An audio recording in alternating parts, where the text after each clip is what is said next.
of Alberta Gas Co-ops, providing natural gas to keep our rural neighborhoods warm and connected every day. It's local, dependable, and it's ours. To learn more about the Federation of Alberta Gas Co-ops and our members, and how natural gas fuels your community, visit fedgas.com. Alberta's energy. Game on. Take the pain out of airport parking with Park2Go. Your first-class parking experience. Book self-serve and valet parking and save up to 30%. Book now with promo code RADIO. That's RADIO. Sports 1440, Stingray Radio Station. CKJR broadcasts from West Edmonton Mall and Wetaskiwin. Download the free Stingray music app and listen wherever you go. Have your sports curiosity cured.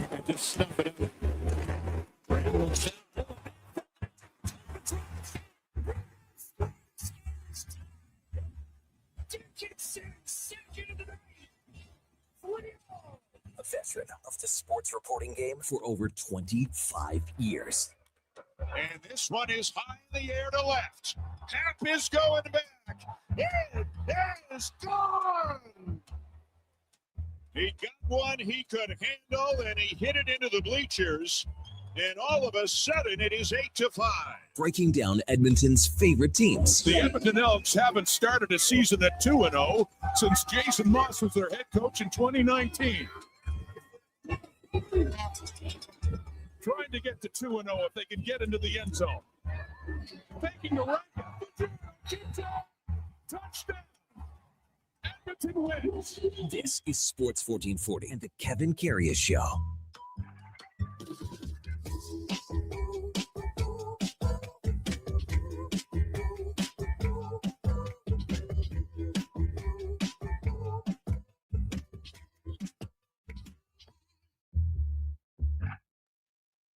All right, here we go for Sol 693, Tuesday, June the 23rd. Hey, what is that big yellow thing in the sky out to the east? What's going on out there? Or is it to the west, depending on if you're Mark Spector or not? But it was good to see the sun come out this morning. Hey, good morning. Welcome to the Kevin Karius Show on Sports 1440 on your AM radio dial. On your morning drive into work or wherever you're heading out on a Tuesday morning. So glad you could spend some time with us here at Sports 1440 AM Radio in our palatial studios at West Edmonton Mall. You can also watch us on YouTube at Sports 1440 AM. Drop us a like, a subscription. We would really appreciate that. We're also on X, Facebook, Instagram, and even the old Twitch. And as always, we're streaming on the many services that are out there on iHeartRadio, the TuneIn app, even on sports1440.ca. And if you miss any part of any show, well, they are readily available where all the many, many podcasts hang out on Apple, Spotify, Google, even Amazon. Please subscribe. It's free.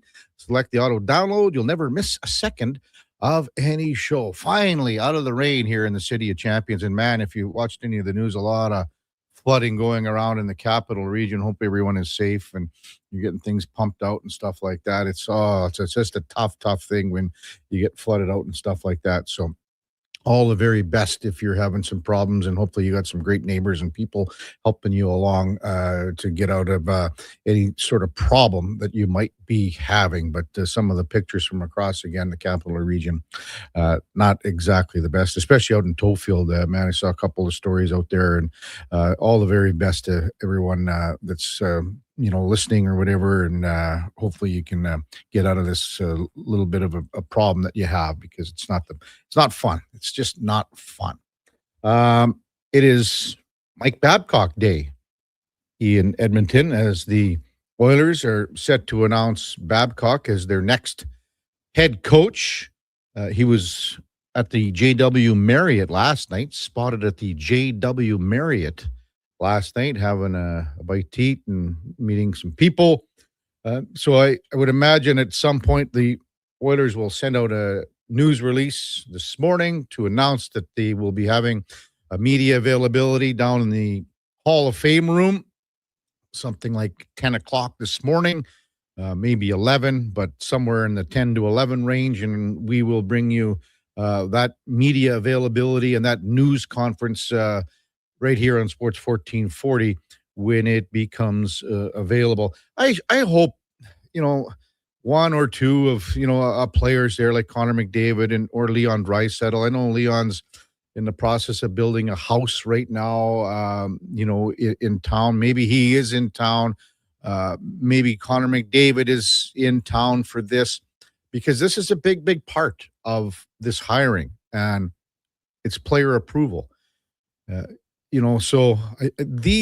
are the guys that have to answer some questions about Mike Babcock and him being hired, as will Stan Bowman and Babcock as well. Babcock is going to get a lot of questions today, man. He's going to get grilled by the media.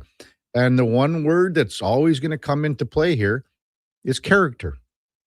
What kind of character are you bringing to this team? What kind of character are you bringing to our city? Have you changed in the last 3 years? Have you changed since your time in Toronto and Detroit? That's the one question, Have you evolved as a person? Have you changed? Where are you at? What are you going to bring to the table here that incorporates you into this franchise, into this city? Those are the things that he has to address today. So we'll have more on this, and already text rolling in at 833-401-1440. Now, and we're going to get texts all morning about this, and I'm not going to read them just quite yet. Bilbert, you had a really good one that you just texted in a few minutes ago. We'll get to that one. There's quite a few others that are coming in as well, but we'll get to those as the morning progresses. We can tell you that it's been overwhelmingly not in favor of this hiring in town, just to the people you talk to, not just listeners and people that voice their opinions on this show, but it is around town. And that is a simple fact, and that's the way it is. Big news overnight in the sporting world, like really, really big news, because there was a trade in the NBA with Miami and Milwaukee. Giannis Antetokounmpo is on his way to Miami with Bobby Portis. Now, if you got about a half an hour here, we'll run through what the Bucks are getting. Tyler Hero, Kalel Wade, Jaime Jaquez Jr., Kasparis Jaconius, a number 13 overall pick in this year's 2026 draft, which is today.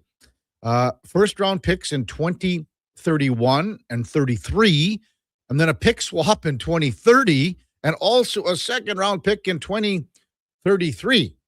So you're looking at 1, 2, 3, 4, 5, 6, 7, 8, 9 pieces for Giannis Antetokounmpo.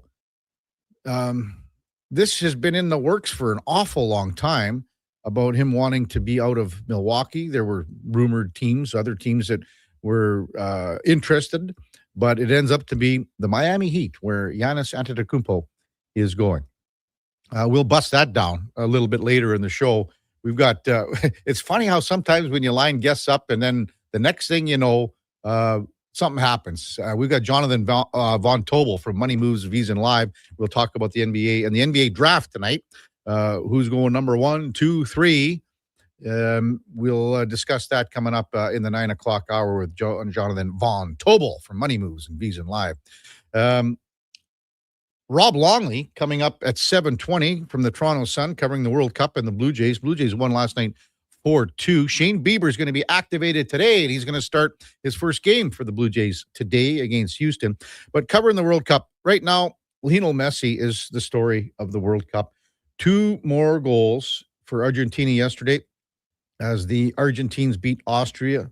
He had a penalty kick. He could have had 3, easy 3, but he's got 18 goals right now, and that is the best ever in World Cup history. And right on his heels, Kylian Mbappe of France, he scores 2 goals yesterday. He's at 16. These guys are going toe-to-toe, head-to-head for some of the most magical and best performances in World Cup history. We've got Canada and Switzerland tomorrow. The question for Rob Longley coming up at 7:20 is, if Canada draws or wins, they stay top of the table in Group B. They will stay in Vancouver. They get an extra 3 days rest before their elimination game, and that part of the schedule takes over. And Alphonso Davies, You think he could go tomorrow against the Swiss? Man, there's some great questions. But if Canada were to finish first in this pool, it's the biggest thing for soccer, since the women have performed well. It's the biggest thing in the men's program by far. It's not even close. Not even close. Hey, 7:10 in Edmonton. Let's welcome in the Duke of Delburne. Good morning, Duke. What was Spec when he said about the sun? Was that rising or was it setting? If I recall, rising. I think he said I looked out west and saw the rising sun, or something akin to that. And it was clearly just misspeaking, which we know. And this is 2.5 years of that. That was pretty in the early going of this program that joke graced our airwaves. And well, as people don't forget, and especially not us when it comes to get a free shot in at Spec. So it was encouraging. A little bit of a nice afternoon yesterday, actually. And then some heavier clouds set back in. And I think maybe some parts got a little more rain, some didn't. And then beautiful evening, beautiful sunset out over the western horizon. Yeah. And then, right back up, full burning today, high at 21 degrees. So if anybody's looking to get the golf game in, if the courses are dry enough, which would be a big question after the downpour that the city and surrounding areas have endured the past number of days, it wouldn't shock me that courses might let you out, but you're going to be walking if they let you out at all to keep them in best condition possible. Did you see any of the pictures, Toefield and area? Toefield, no. But I know a buddy of mine, he farms and owns some land down just outside of Pigeon Lake. Yeah. And he sent a picture to our group chat on Sunday afternoon where it's normally just a small little creek kind of running down alongside the road. And it looks like a river. Yeah. And it's over top of the road, like the secondary road down by Pigeon.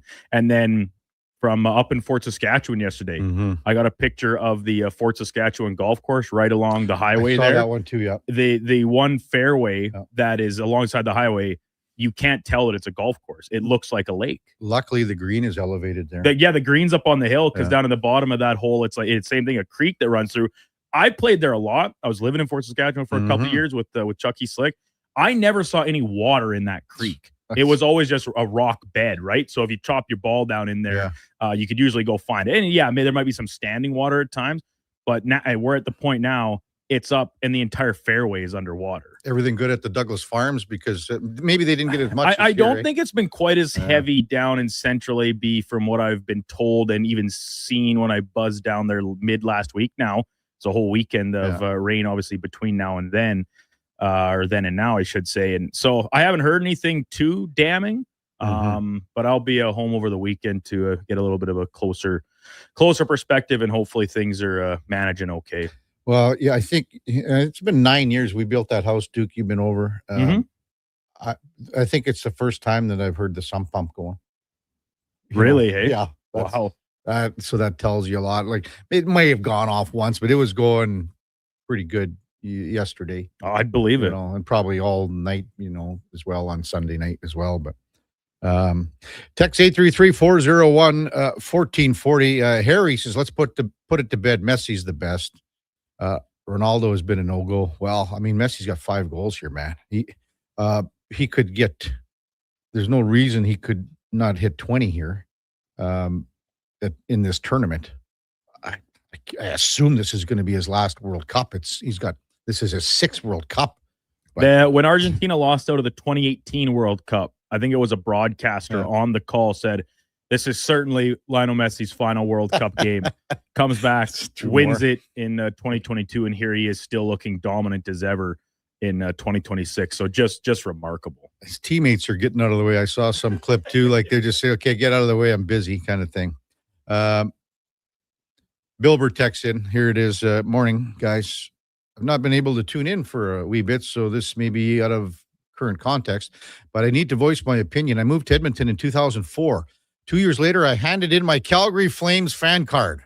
Well, he was there for the cup run for the Flames, at least. He goes on to say, I got to cheer for the team where I live. Not every fan's position. I'm officially handing in my Oilers fan card. I cannot support a team whose ethical decisions are so out of touch with good morals. I should have tapped out when Bowman was appointed. Better late than never. Babcock hiring continues on the same vein. It's so offensive to me. I needed to voice this. I do enjoy your show. Bilbert, thank you for the text. We're going to get more texts, both sides. And again, there'll be questions today for Mike Babcock, and how he answers them will go a long way in where I think fans across oil country see things moving forward. Coming up on the big program, as mentioned, Rob Longley from the Toronto Sun covering the World Cup. Toronto Blue Jays. We've got Mark Spector, Frank Saravalli, 8 o'clock and 8:20, our double-barrel shotgun hockey insiders. We've got Jonathan Von Tobel, as mentioned, from Money Moves, VSiN Live. Lots to discuss with the NBA, with the trade last night for Giannis and the NBA draft going on. Tonight, we'll go in or out with the Duke.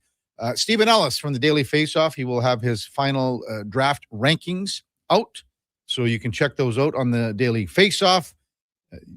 The draft's Friday. It's sneaking up on everyone for sure. We will, if the Mike Babcock media availability is at 10 o'clock, we'll obviously bust into that. But we also got Connor Halley from Fantasy Frenzy and the Jason Gregory Show sitting in the bullpen, and another edition of Cam Tate's Cam and Eggs. When we come back, Rob Longley from the Toronto Sun on the Kevin Karius Show with the Duke of Delburne, Josh Fenwick on Sports 1440 AM Radio. We're streaming on YouTube, X, Facebook, Instagram, and Twitch.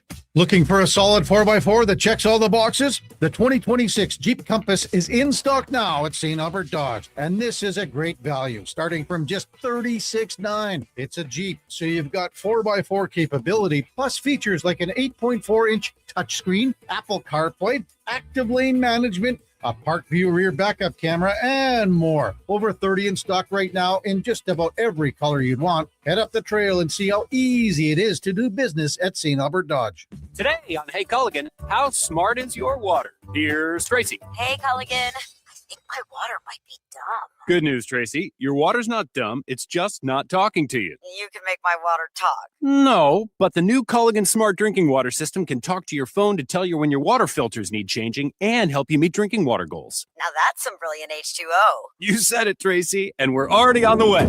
Let us help you out with a free in-home water test from a local Culligan water expert at culligan.ca.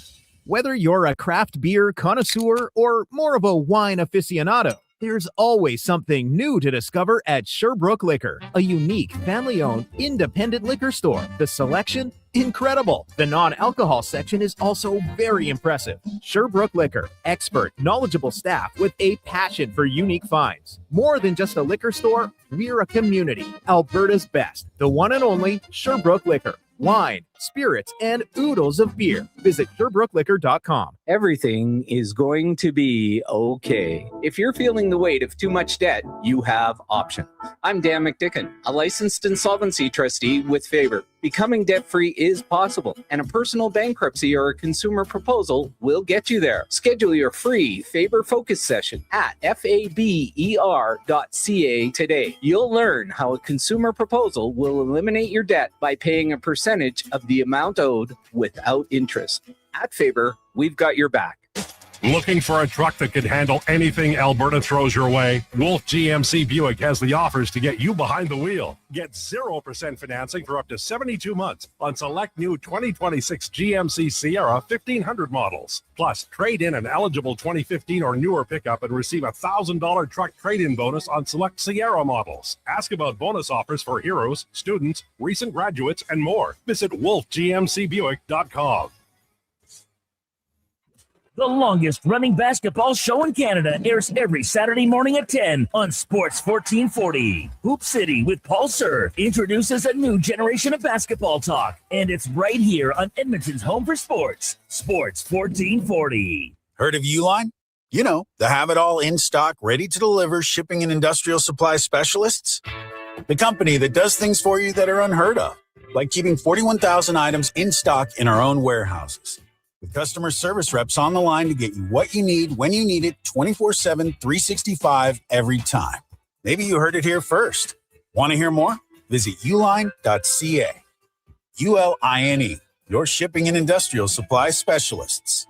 Tired of the rough ride? Alberta used to be a leader in highway planning and construction, but years of neglect and custom maintenance are showing. You can see it, and your vehicle is feeling it. Infrastructure can last for years with a little TLC, but when repairs are deferred, minor issues become major reconstruction. We need action and a reliable capital plan. Contact your MLA and demand stable infrastructure funding. Find out how at fixourroads.com. A message from the Alberta Road Builders and Heavy Construction Association. Yeah!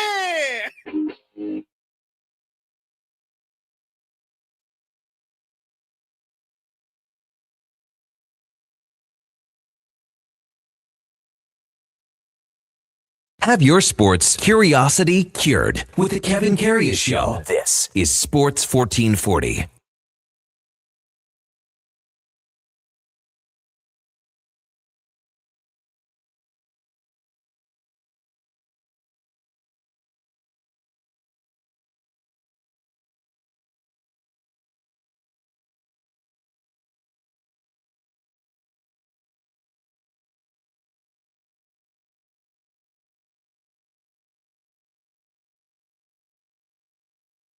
All right, welcome back to the big program. 7:21 in Edmonton, and time now for the game of the day, brought to you by St. Albert Dodge, where you can land a 2026 Jeep Compass 4x4 for under $37,000. They've got the 8.4-inch touchscreen, active lane management, Apple CarPlay, remote keyless illuminated entry, rear backup camera, the alarm, and much, much more. There are 14 of them left in stock at stalbertdodge.com. As we welcome back Rob Longley from the Toronto Sun. Good morning, Rob. You're with Kevin Karius. Thanks for jumping on Sports 1440 this morning, big guy. Really appreciate it. Hey, good to see you, Kevin. How are things? Oh, doing great out here. We got probably a big announcement with Mike Babcock today, so we're busy with that. But, man, you got tons of stuff going on with Jays, World Cup. Let's start with World Cup with you, Rob. I mean, Lionel Messi, 2 more goals last night. Is he the best, the greatest of all time? What is he? He's got to be, no? Well, there's, I guess there's discussions about all-time greats like Pele and Maradona and the like, but certainly of his generation, he is right there at the top, and to be doing what he is doing at his age is truly sensational. I mean, obviously, I was down at Toronto Stadium, BMO Field, the last TFC game before the World Cup. And Messi was there with Inter Miami, and I had seen him live in Germany. I covered the World Cup in Germany 20 years ago, but he was just a kid then, and he was only sort of came in as a substitute. So here he is at the end of his career, and I thought, well, it's going to be pretty cool to see Messi, but he's playing in North America, kind of winding down his career, and is it really going to be that sensational?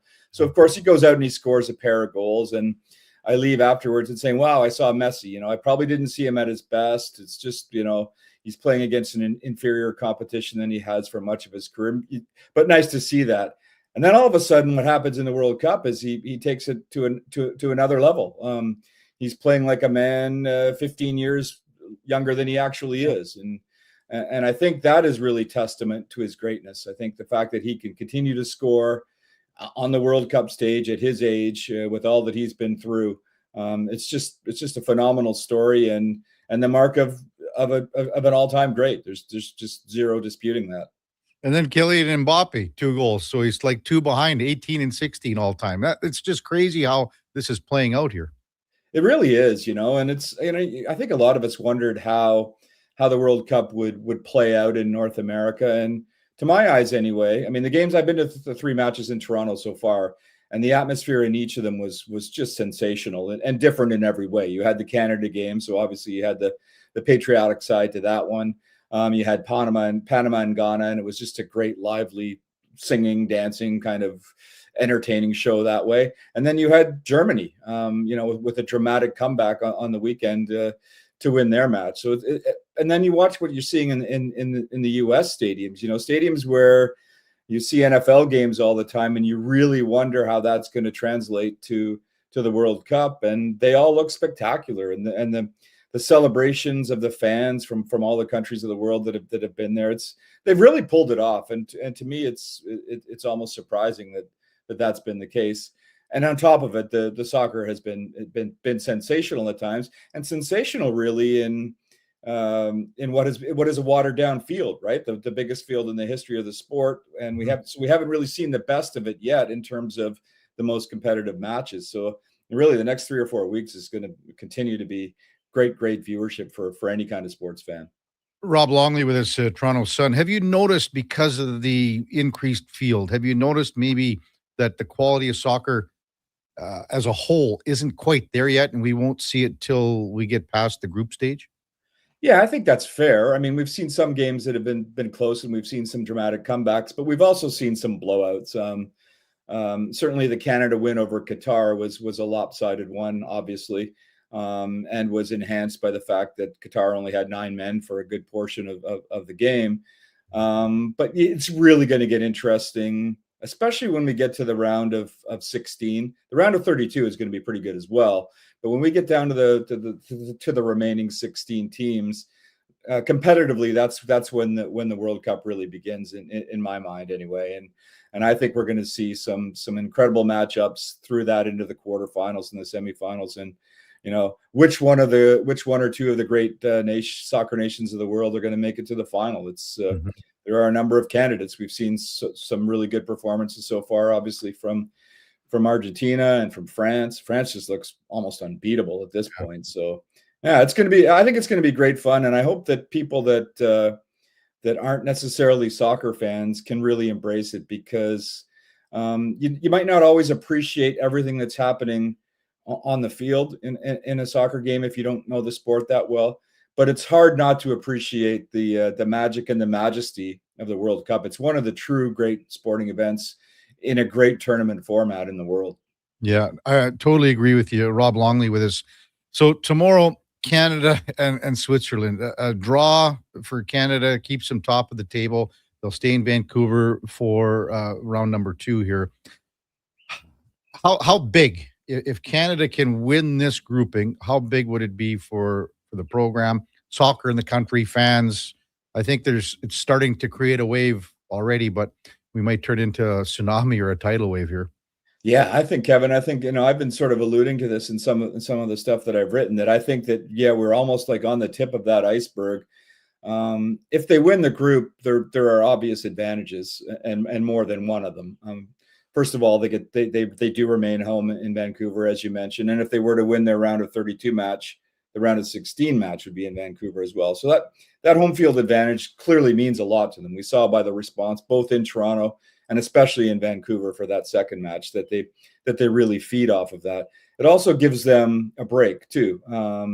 Were they to finish second in the group, then they would be playing on June 28th on the road in Los Angeles. But if they win the group, they don't play again until July 2nd at home. So that really gives them the opportunity to rest and brings into the picture the return of Alphonso Davies, which I still think, we'll probably talk about this in a minute, but I still think we might see a little bit of him in the Switzerland match. It'd be interesting to see. But to your point, Kevin, it's like already we're seeing the TV ratings approach record numbers, certainly for soccer in this country. But if they were to when they get to an elimination round, and certainly if they got to the round of 16, I think we might see TV ratings like we've never seen for any sport in this country. And as you said, a good term for it would be full on tsunami effect. Yeah. Because Canadians are embracing this. They see the patriotic side of it. There's many engaging stories on the team. Jesse Marsh has obviously done a pretty good job of pumping up the interest. He gets some criticism from other corners of the world for it, but he's really embraced the whole Canada pride thing, and the players are responding to it, and the players are responding to the love that they're getting from Canadians coast to coast. They feel it. They feel it in the stadiums, and I think they feel it beyond the stadiums. So the fact that they're virtually through already is a great thing. But winning the group, which is right there in front of them, all they need is a draw, as you said, would really enhance all of those factors. Yeah, Rob Longley with us from the Toronto Sun. Well, I mean, as you know, Alphonso Davies, he's a big part of soccer fans in Edmonton, being from here. I honestly, to be honest with you, Rob, I think that had the game script been different against Qatar, he may have seen action in that last game. But I expect him to be playing tomorrow, as you said. You get that feeling then too? I do. I mean, it's Jesse Marsh is playing possum a little bit here and a little bit of gamesmanship. So we don't truly know what's up. But I think you're right. I think that if that game was a little bit tighter against Cutter, I think we might have seen him on the pitch for 15 or 20 minutes in the second half, just to get his legs under him in a game situation and be ready to experience what the pitch in Vancouver feels like, so that when he gets an opportunity to play later in the match, he's ready for it. So I think the fact that didn't happen, perhaps it's a similar situation against Switzerland. Not truly a must-win game, obviously, but I think they certainly want to get that draw and secure the group, as we talked about. So if not in the starting 11, why wouldn't you put him in? Perhaps an early substitution in the second half and get a good 30 minutes under him, right? So that he's back up the game speed a little bit. But all indications are, at the training sessions, the media is kicked out rather after 15 minutes. So you see them running around and stretching a little bit, but not full on drills. But there are indications that Davies is nearing 100% health, and then he's participating more and more in each of those training sessions. So do you want to put him in and expect full-on speed, full-on Alphonso Davies at his best in a round of 32 game? Or do you want to get, as I said, his feet under him for a good half an hour or so? And to me, the Switzerland game provides that opportunity. Obviously, he can go in there and not have to run at full speed, but just, a burst here and a burst there, and make sure he doesn't engage in anything physically. And it almost sets him up ideally for the round of 32, which would be huge. And I think it's not enough people are talking about this, but Canada could certainly use his talent. That is obvious. He's the greatest player ever developed in this country, and with those roots in Edmonton, he's such a great story for the city and for the country. But the emotional boost that he would bring, he's not necessarily a fiery leader, but he's a leader. And all of a sudden, a Canadian team that has been playing with a fair bit of confidence, you inject their captain in there, you inject Alphonso Davies into that lineup. How much more does that confidence elevate? I think it's going to be a fascinating story to see how that unfolds over the next match or two. Toronto Sun's Rob Longley with us in Sports 1440. Blue Jays with a big win last night over Houston 4-2. But we're going to see Shane Bieber finally today. He'll be activated and pitch his first game of the year. With this patchwork pitching staff, how badly do they need a guy like this to come in and, well, hopefully stay healthy, but contribute as well here, Rob? Yeah, I think there's a big remains to be seen on that, Kevin. It's like I think people were shocked, how the off season unfolded with him. When he signed, he exercised his contract clause to remain with the team. Everybody thought, oh, he's just because he had the player option. He's like, oh, he just loved it in Toronto so much that he wanted to stay. Well, it quickly became apparent that there was a lot more to it than that. That there was no point in going to for free agency when his right arm was about to fall off after what happened last year. So you got to spring training, and it was apparent that he was going to miss at least a good month or so of the season. And it really slow played itself, that recovery from whatever he did to his arm last year, coming back from Tommy John is a huge thing, but, having to pitch in the postseason and in the World Series, who knows what more strain that added to it. And anyway, what seemed like, maybe he will miss 4 or 5 starts off the top of the season is almost a full half season now, which surprises a lot of people. Now, I don't think that the Blue Jays would put him in a situation like this right now if they didn't feel that they were going to get close to the best of Shane Bieber. So it's going to be pretty fascinating to see what we get from him tonight. And, to your point, Kevin, it couldn't come at a better time because while pitching has been a strength for the Blue Jays for much of the season, I got to believe that a number of those arms are starting to get a little bit weary, and we've seen some wobbles. We've seen Kevin Gausman not be at his best, and he's a guy that they really count upon. Obviously, some flux with bodies in and out of the rotation. Cody Ponce didn't even make it through one start, so they really do need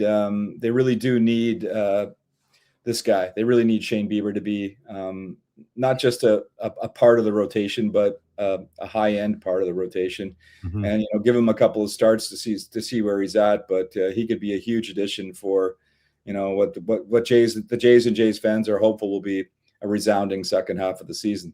Yeah. Hey, were you surprised, Rob, that they sent Hendrik Panango down instead of maybe like a guy like Schneider? Both guys have options, but yeah, a little bit.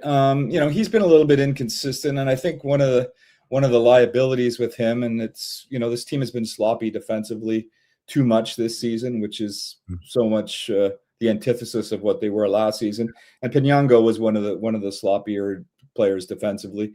They can bring him back, and I don't think we've seen the last of him. He hadn't been playing a whole lot lately, so you send him down, get some playing time underneath him, and have him ready when needed. Obviously, they like a little bit of what Davis Schneider has been doing this time up. They got to play in Boston all the time, Rob. Yeah, that's the thing, right? Just settle him down, and when he ever reaches free agency, you know that the Red Sox are going to have to make a pitch for him, and he loves Fenway Park. What a story that is! But he's also a great guy in the clubhouse. His teammates love him. He's a pretty good on base guy. Like he can get some walks, but they need his bat to contribute as well. And he's solid defensively. So he's an easy guy to have around on the bench. He can do a lot of things. And I guess they just saw a little bit more value in keeping him around than Panango, probably for the versatility side of it. And the fact that his bat isn't quite as icy cold as it was earlier in the season. Do you think Vladdy's finally starting to come around a little bit here? No, not until he starts hitting home runs. I mean, I know he hit one the other day, but he hasn't hit a home run at the Rogers Center this year. He hasn't hit a home run at the Rogers Center since like October. And I get it. Like, we judge him more harshly than any other player on the roster. And most players in Major League Baseball, but that's what you do when a guy is being paid $500 million, and that's what you do when he's with a guy who's getting paid to hit some home runs. He does produce offensively, but he doesn't he's not that guy that he comes up with the bases loaded and you think here's a Vladdy moment, because we haven't seen those Vladdy moments yet this year. What kind of odds would you have been able to get in April that Yoko Okamoto would have 14 more home runs than Vlad Guerrero Jr. here talking towards the end of June? Like, it's absurd to even think that he would have just 4 home runs at this point and be on pace for 8 or 9. Now, you watch the broadcast, we keep hearing that he's almost, John Schneider says it almost every night, I can feel it coming. He's almost there. He's almost there. Well, I would think that loop that Blue Jays fans are hearing of that song is getting a little tiring right now. Do I still believe that he can contribute and with some power? Of course. He's sublimely talented. He's a prototypical power hitter when he's on, but until it comes, it's not happening. So if this team is going to have any sort of a meaningful surge in the second half, I still believe that he's the guy that's got to drive it. Well, he's 8th on the team in home runs. No one would have. Here's the other thing too, Rob. He's costed me my American League fantasy draft is what he's doing. That's the crucial problem right there. That's the big one. Hey, Rob, as always, thanks for your time. Enjoy the Jays. It's an afternoon game today, and enjoy that Swiss-Canada game tomorrow. It should be electric across the country. As always, thanks for your participation on the show. Really appreciate it. Hey, my pleasure, Kevin. Have a good one. Thanks. Yeah, you too. Rob Longley from the Toronto Sun. Our game of the day brought to you by St. Albert Dodge. Check things out at stalbertdodge.com. You will be able to have the Jeep Compass for under $37,000. You can't beat that deal. Hey, when we come back, we'll get some updates on some golf courses in town too. We'll let some people know about, I got some pictures and videos sent. A couple other pictures I think came to the Duke regarding some courses that just walloped with the rain here, and hopefully everyone can recover here quickly. It's Kevin Karius Show with the Duke of Delburne. Josh Fenwick on Sports 1440 AM radio. We're streaming on YouTube, X, Facebook, Instagram, and Twitch. I'm good to go. With Mortgages to Go, you'll be good to go. MortgagesToGo.ca says yes when the banks say no. That's why Alberta has trusted Mortgages to Go for over 23 years. If you need cash and have equity in your home, you're approved instantly, guaranteed. Call 1-888-888-5998. That's 1-888-888-5998. With Mortgages to Go, you'll say, good to go.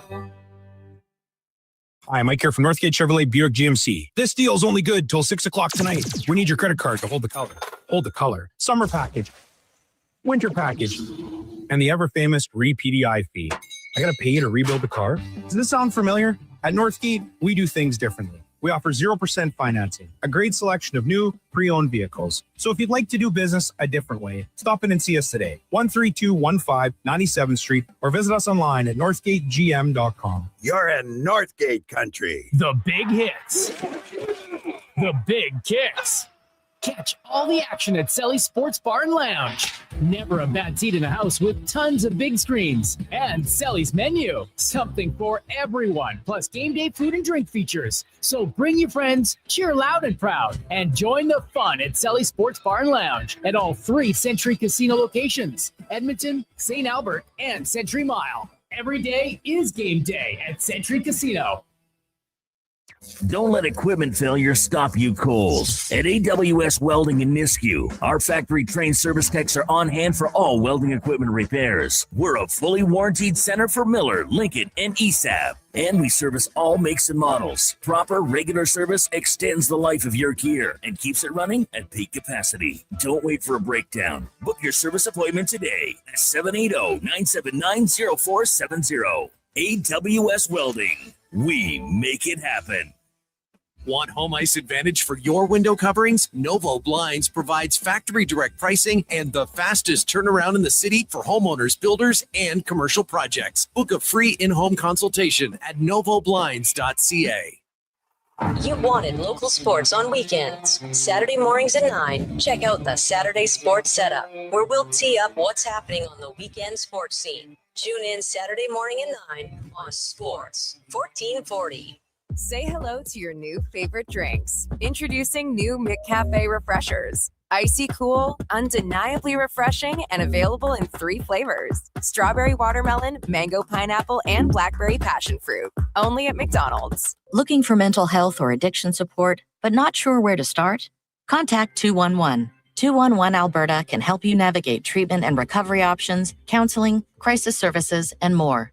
And because life's challenges are often connected, they can also help you find food, housing, and employment support. It's free, confidential, available 24/7, and offered in more than 240 languages by phone. 211 Alberta. One number, countless connections. A message from the Government of Alberta.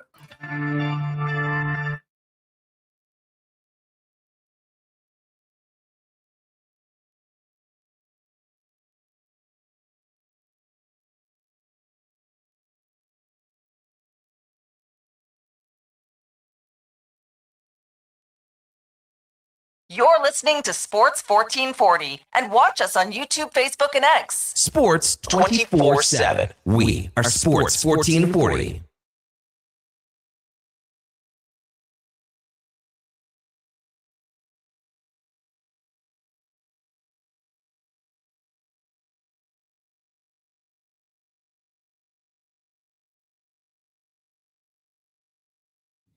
All right, welcome back to the big program, 743 in Edmonton. Kevin Karius, Duke of Delburne, Josh Fenwick with you here on Sports 1440 AM radio.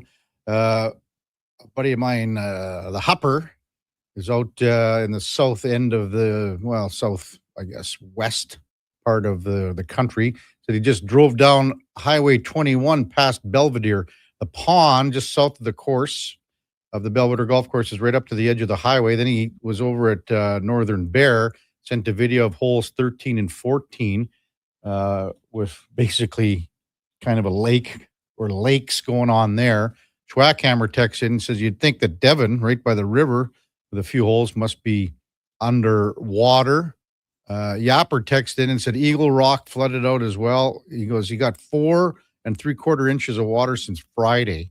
but he's going to play pheasant back today.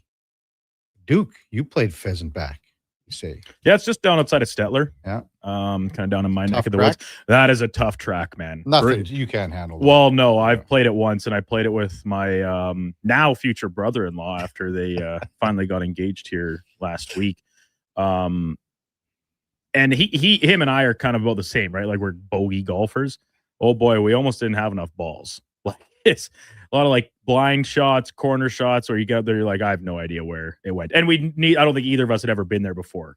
So kind of both playing it blind to the truest sense of possibility. Is this the brother-in-law that doesn't wear the pants, Duke? Well, one of them. They all. Well, no. No, that is probably true. My three sisters are, having grown up on the farm and everything, they're quite certain of themselves. And those guys, like, what happens? Like, when you guys have family dinner, do they even get to speak?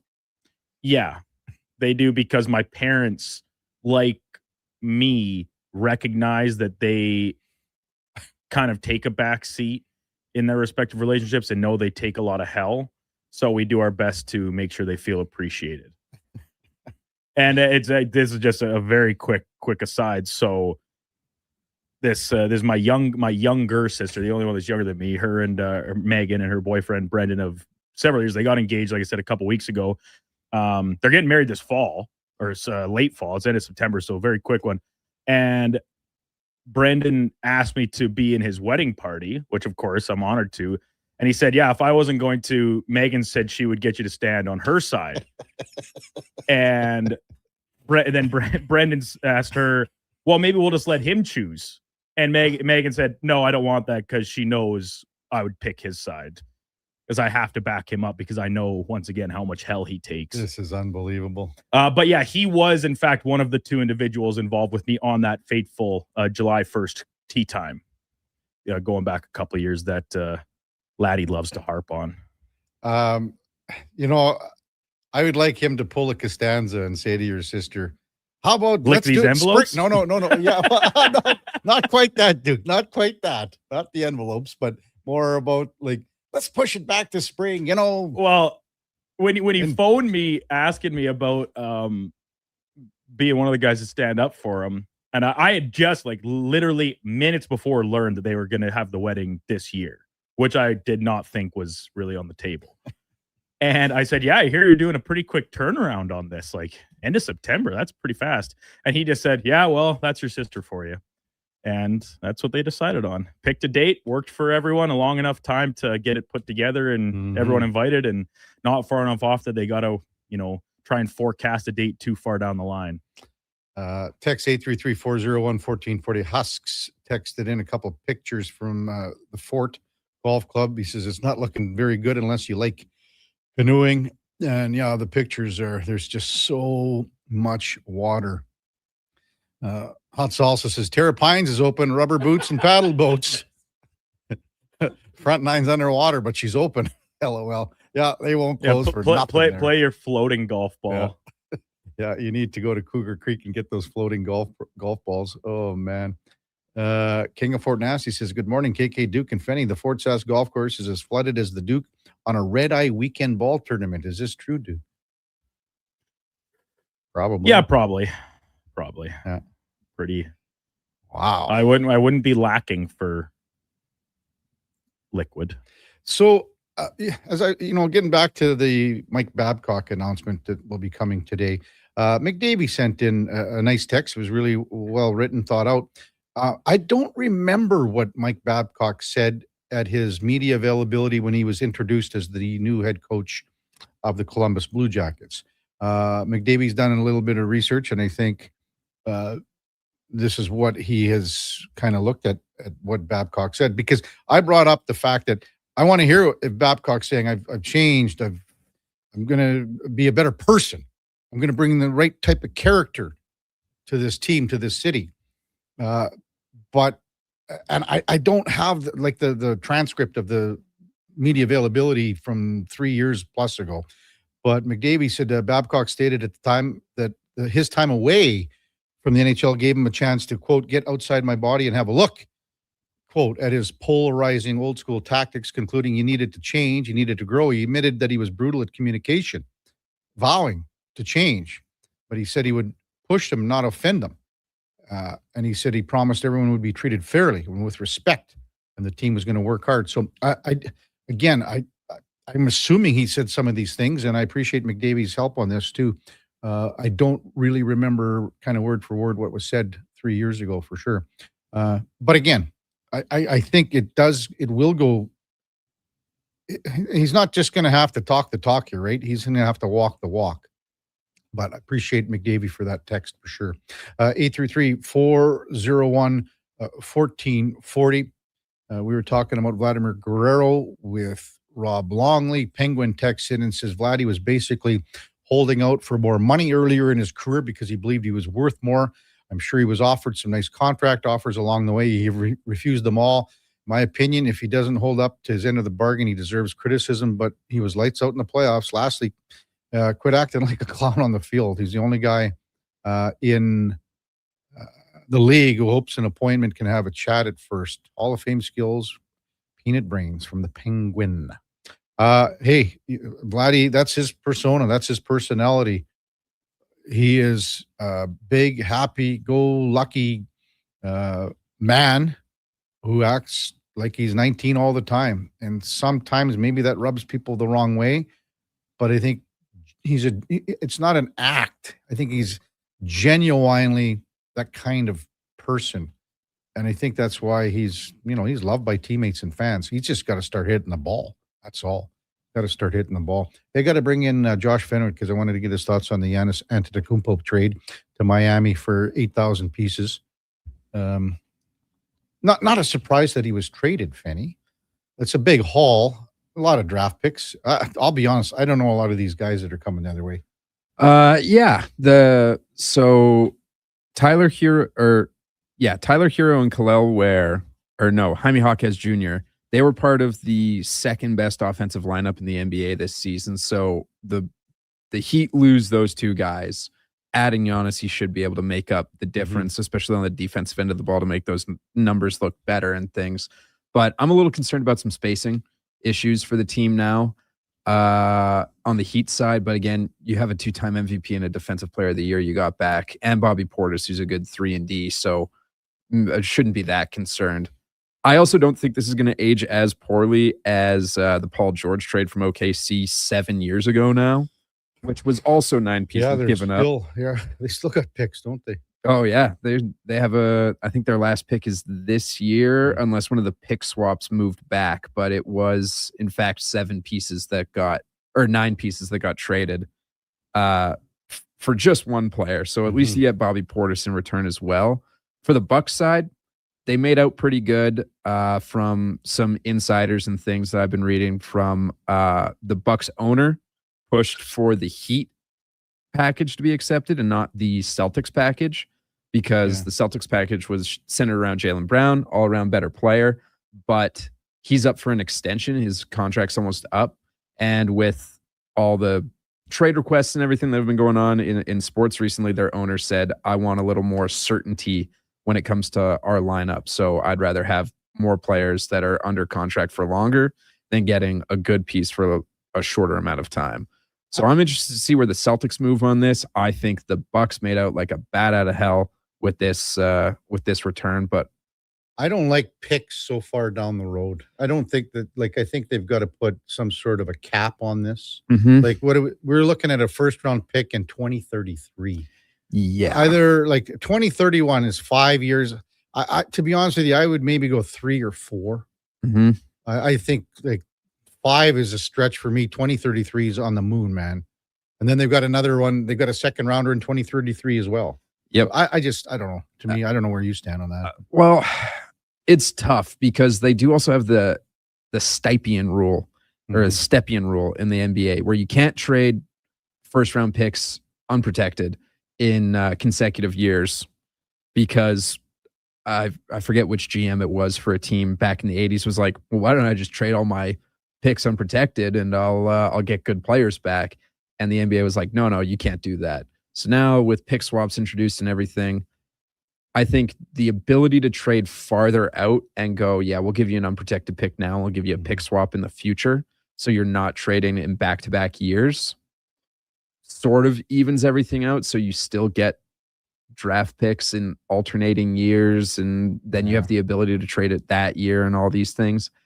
It gives more fluidity to front offices. But yeah, like at least it's not trading a pick a decade in the future or anything. Like it's only 7 years from now, but a lot can change in 7 years. Well, you're not like the management's not going to like the whole management coaching. Who knows? Well, Pat Riley's going to be long retired by that point, I imagine. Yeah. Text 833-401-1440. Actually, I just got to look at the Buffalo Bills' new locker room in front of the new stadium, like inside the new stadium. It's a little white for me. I think those guys are going to have burned retinas inside the locker room. It's like it's bright as hell when you see it. So, hey, coming up at the top of the hour, it will be Mark Spector from Rogers Sportsnet. Also, Frank Saravalli to follow at 8:20. Before all that, though, time now for a Sports 1440 update brought to you by Fusion Promo Marketing. Expand your brand. High-quality promotional products for businesses, sports teams, and corporate events. Get noticed at fusionpromomarketing.ca. That's Fusion with a Z. Here is the Duke. This is a Sports 1440 update.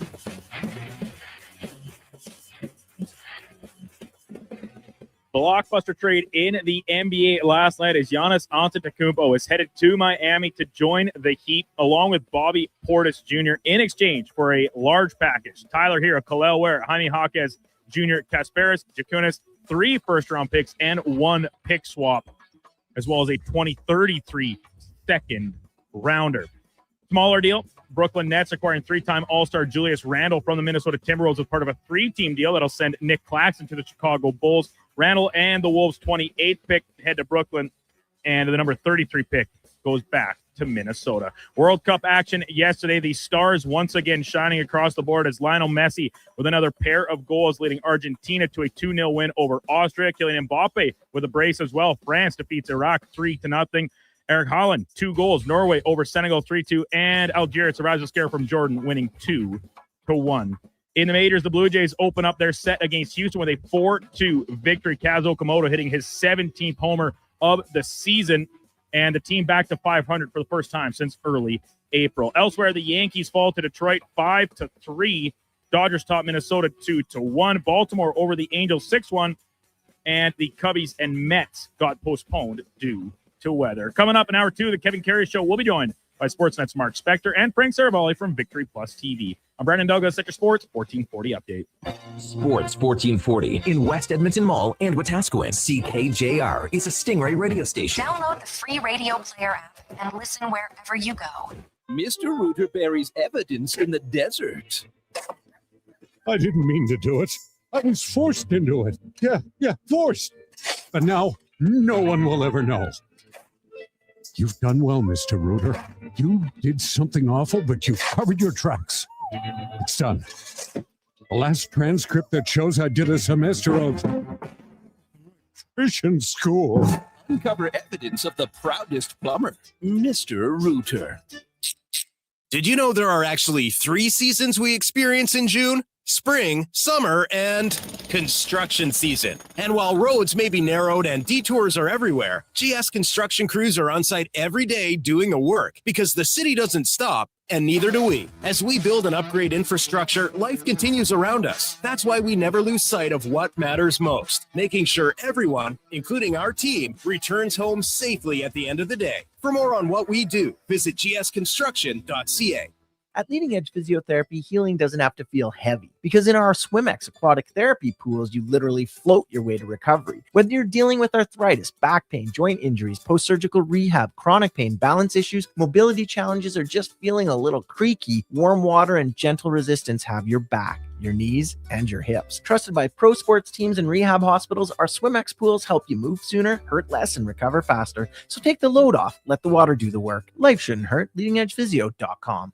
At Fountain Tire, success is a team effort. They're committed to their team members and their customers. And that means treating your vehicle like it's their own and finding solutions that suit your needs. Because whatever the road brings ahead, they're on it with you. Visit FountainTire.com today. From the local rinks to homes and businesses across the province, Alberta's rural natural gas utilities are here to fuel life affordably, reliably, and safely. We're members of the Federation of Alberta Gas Co-ops, providing natural gas to keep our rural neighborhoods warm and connected every day. It's local, dependable, and it's ours. To learn more about the Federation of Alberta Gas Co-ops and our members, and how natural gas fuels your community, visit fedgas.com. Alberta's energy. Game on. School's almost out, and road trip season is just around the corner. But if your brakes sound like they're grinding harder than a hockey fourth liner, it might be time to visit Napa Auto Parts. Napa has all the quality parts, tools, and know-how to help keep your vehicle running smoothly and road ready. With over 85 locations in Alberta, visit your local Napa store today or shop online at napacanada.com. That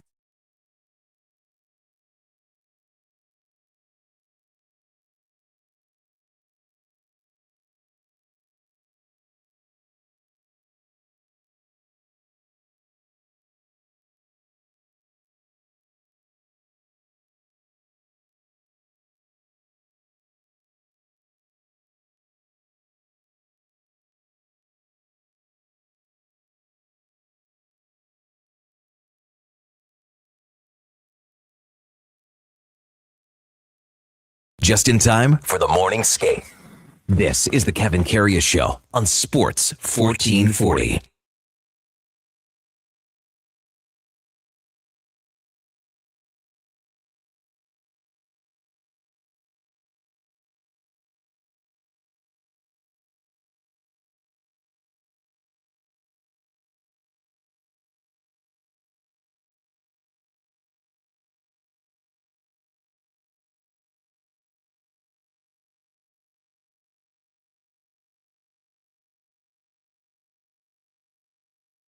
All right, welcome back to the big program. 8:01 in Edmonton, and time now for On the Mark, brought to you by Northgate Chevrolet Buick GMC. You can lease a Chevy Trax for $80 a week. That's insane. Absolutely everything is on sale at Northgate to get you road trip ready at Northgate GM, your road trip headquarters. Check them out at northgategm.com as we welcome in Mark Spector from Rogers Sportsnet. Good morning, Spec. Morning, Kev. How are you, man? Oh, good. Are you drying out there? We've been talking about, I think it's actually probably on, the southeastern area where I think they got a lot more rain. But I hope they didn't get much more rain than we got right out here, West Edmonton, because there's lots. What do you think of that big yellow thing in the sky to the west? I know. I'm looking up right now. It's beautiful blue sky out here. It's real nice. Kind of forgot what it looks like. Yeah. Summer. What's summer? When does summer start anyway? Do we get summer this year? What's going on? Sunday, I guess it was, right? Or something like that. Sunday? I don't know. I haven't seen it yet. Well, we got 3 days. Kevin. It's a rumor. We got today and tomorrow and Thursday, and then we're back in the wet stuff, it looks like, for a few days, Spec. Oh, good. Well, that's enough time. I mean, yeah. My sump is basically molten red hot here. So a couple days to cool down before she fires up again, eh? Well, I was telling Duke, like in our place, it was, a real nice foundation when we built the house. This is the first time I think the sump has really been going. Is that right? In 9 years, so at least you got one. Yeah. Well, I think weren't built with them, and they like that. Yeah. It's a problem. Yeah, don't you think? I think in all the new places, it's kind of a rule of law. Yeah, it's code now. Yeah, for sure. Are you on your way into town here in the next bit, or what's going on? On my way into town. I'm confident there will be a press conference today announcing Mike Babcock as head coach of the Edmonton Oilers. So I will be in attendance at that press conference. Hopefully, it's at a time that you can make it too. Someone's saying either 10 or 11. I don't know, but he was at the JW Marriott last night. Mike Babcock. Sure, he was. Yeah. So they were having. He was. We got your scouts are out already. Yeah, who's bringing in that news? I had some scouts out. Yeah, and they sent me some evidence, a little bit of evidence this morning on that. So Oh, see, there you go. Yeah. Yeah, you can't hide in this town when you're Mike Babcock. That's for sure. No. Yeah, like, I mean, I probably would have ordered room service, no? Well, yeah, I don't know. Or gone out for a cold beer like every other hockey coach I know. Yeah. Well, he One of the probably two. had one. I think he's always like to have a cold beer every once in a while. Well, I would hope so. He's from Yeah. Saskatchewan. Like, what do you think? Absolutely. Right? What do did I ever guys tell you drink? one What's that time? drink you guys? What do you have what's- there? What do you call those things you guys drink? Not a pilsner, but Bo. yeah, Bohemian. Yeah, Bo. Yeah. He's probably out having a bowl last night. Just don't know about that. Years ago, when I was doing the games filling in spec, it was with the team at the team hotel. I don't think I ever told you the story, but the Ducks were playing. I think it might have been in St. Louis, so they were already in, and I think the Oilers played that night or something. Went back to the hotel. I can't remember how it worked, but anyway, Brian Burke and Randy Carlyle are sitting at the bar. And I thought, okay, well, I'm just going to go sit at the bar. And I sort of was a fly on the wall. And I think they finally figured out that I wasn't an average kind of guy that was just sitting there at the bar. And then finally I said to him, listen, I know you guys, I told them who I was. And then they were like, oh, okay. I said, don't worry. I like a lot of this is in confidence. They mostly wanted to talk about Joffrey Lupul because that's kind of when the trade was and all that stuff. Oh, okay. Yeah. So they ended up quizzing you. Yeah, they did. But I was like, I sort of kind of just, I could have went a little longer or a lot longer and not said anything, but I thought, I better go over. Yeah, no. Like 5 feet away kind of thing. So, Well, there's a rule in hockey in almost every team that I've been around where the hotel bar is closed to players. Players can't drink in the hotel bar. That's for the coaches. Coaches can drink in the hotel bar. And the players, I mean, this is probably no one drinks anymore anyway. But back in the day, that was sort of the line. Coaches could drink in the hotel bar, and that left the rest of the town for the players, and nobody ever ran into each other, and it was a good system, right? Yeah. Oh, and as a visiting guy, sometimes you'd be in a town where there's another team, and you'd walk through the hotel bar. I mean, I'd need more than two hands to count the times I sat down with some hockey person from the other team. I was one night in Tampa, I had a bunch with Randy Carlyle. One night in somewhere had a bunch with Bobby Clark back in the day, just because that's where the personnel is. That's where your hockey people are. They're in the hotel bar. Absolutely. So it works out good. Mark Spector with us. So how do you think this media availability plays out today? Well, I don't think it'll be, I don't think there'll be a whole bunch of questions about X's and O's at this point. How about that? I think I'll be interested. I think I know how the media is going to be. The media is going to ask a lot of questions to Mike Babcock about why he deserves his third chance at this. How's he improved himself?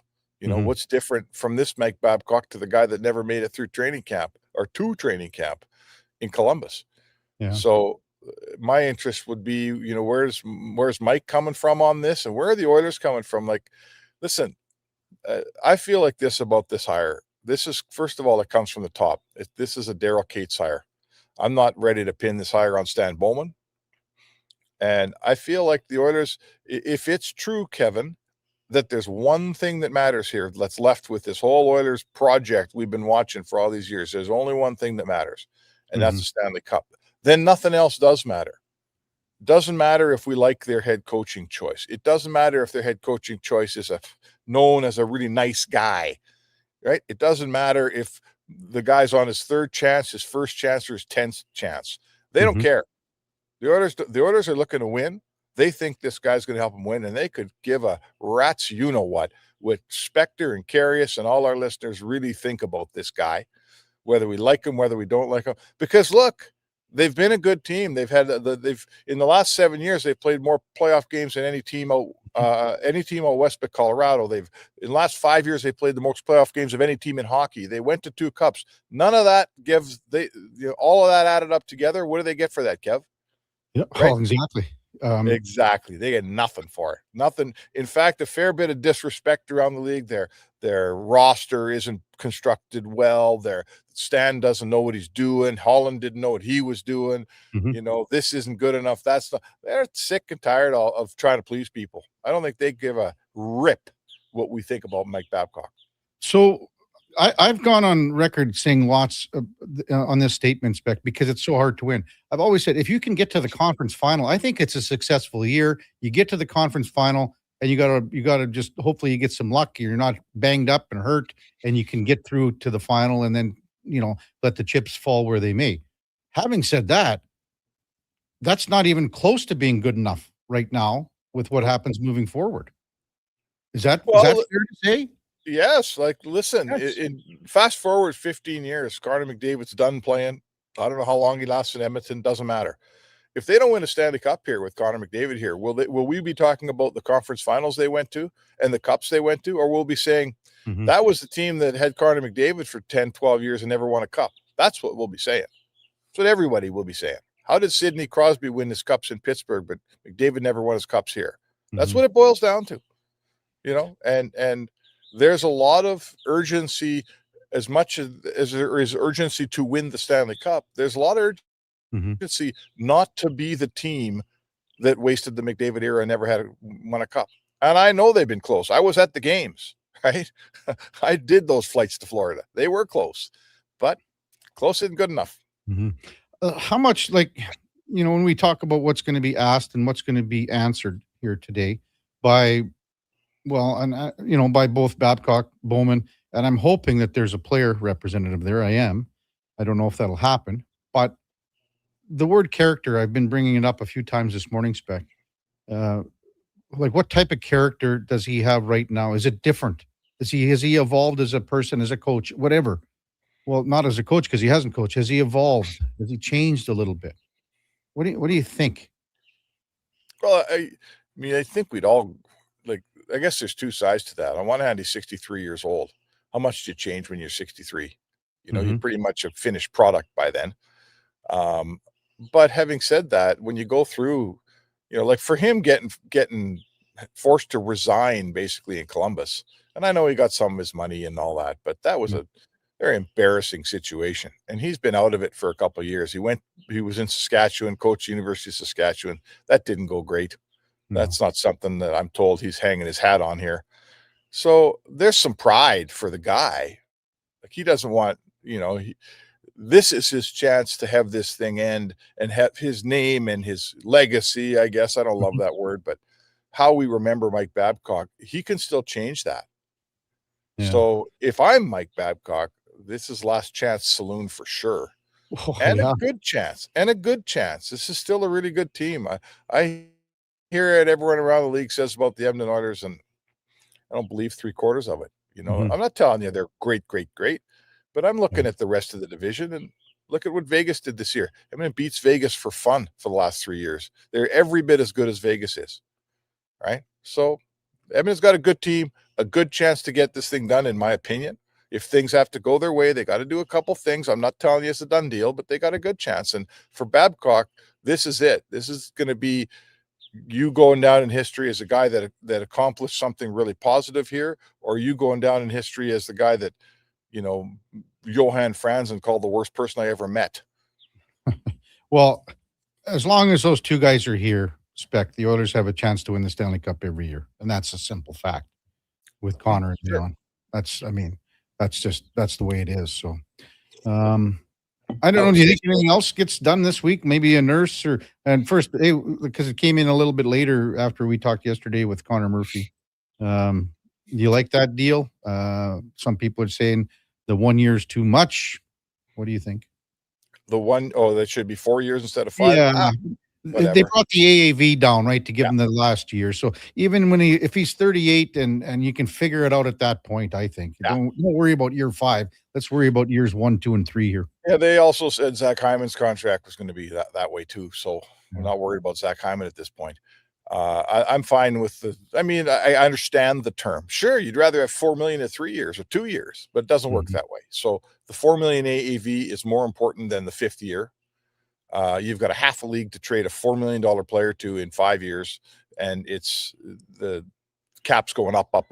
So if you have to do it, then you can. It's not a big deal. I would tell you that both of the roles that those two guys play, a third line center and a shutdown, second pairing D man, those are roles that are traditionally done by players well into their 30s in this league.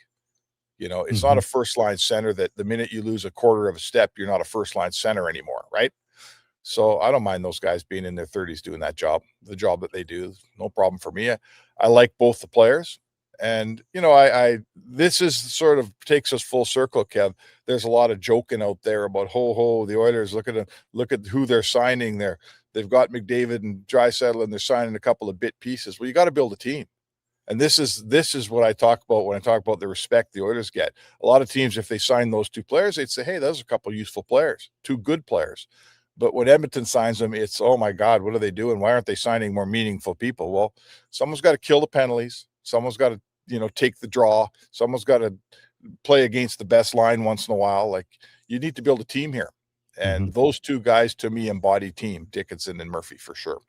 What do you think is going to happen with the goaltending situation here? Anything this week? I don't know. That's a good question. There's some goalies out there, and Bowman's no doubt got his hands in a few pies, and let's see what he can land. We've watched Oiler GMs try for a long time and not really succeed, Kev. They've been chasing. They've been chasing the goaltending situation for well over a decade, Spec. They have been. And listen, I mean, I guess I'd just say to you, if it was easy, we wouldn't have this problem, right? Yeah. If it was an easy fix, you wouldn't have the problem. So, let's hope Bowman can figure it out and get you a guy that says someone's going to play with Jari. So who's it going to be? How much cap space you going to have? Do you have to trade Nurse first and clear up some cap space?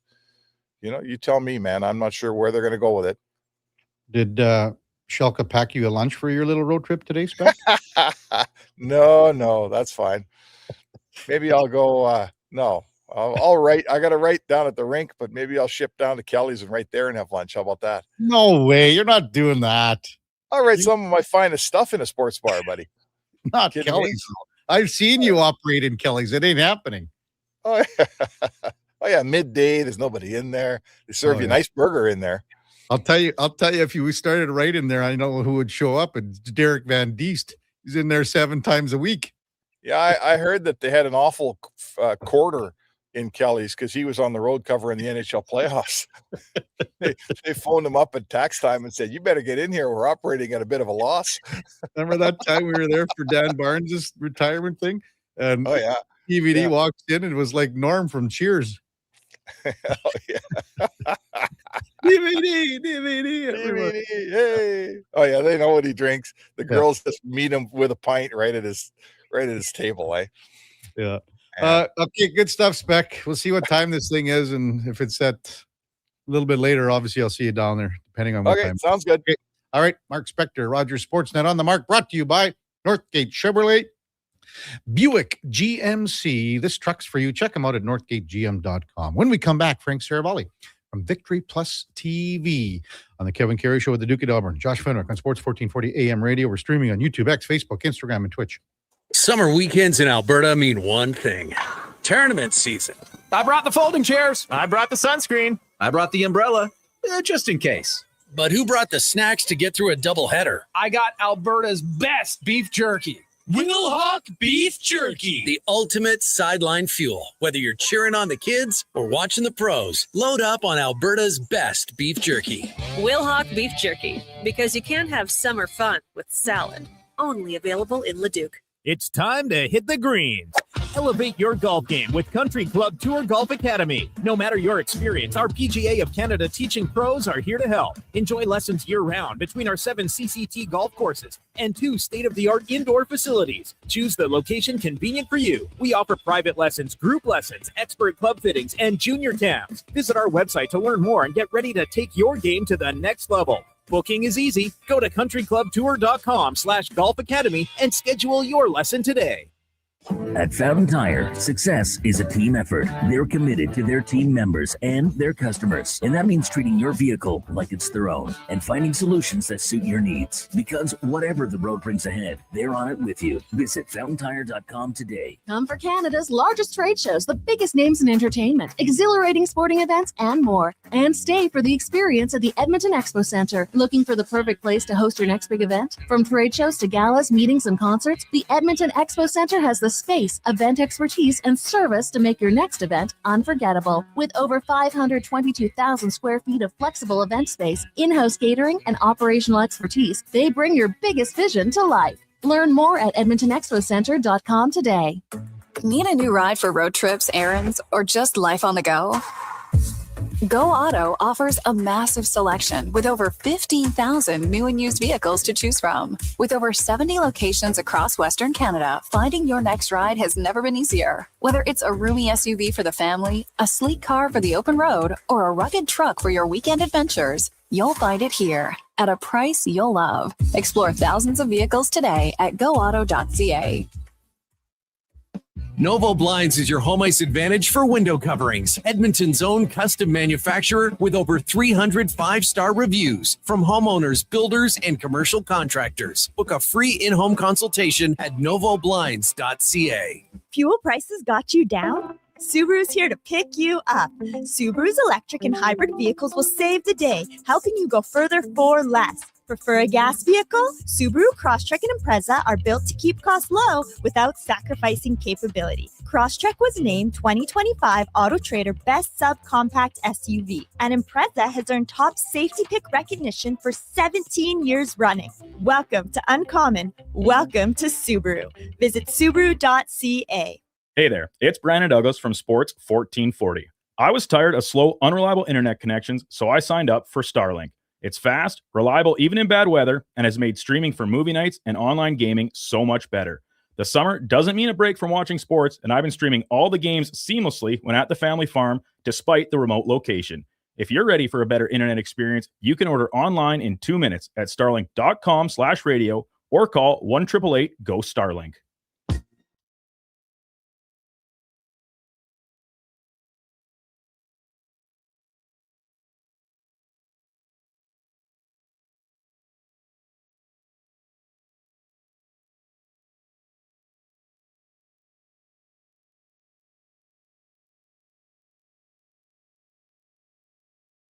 Stories, guests, and insights. This is Sports 1440 and the Kevin Karius Show.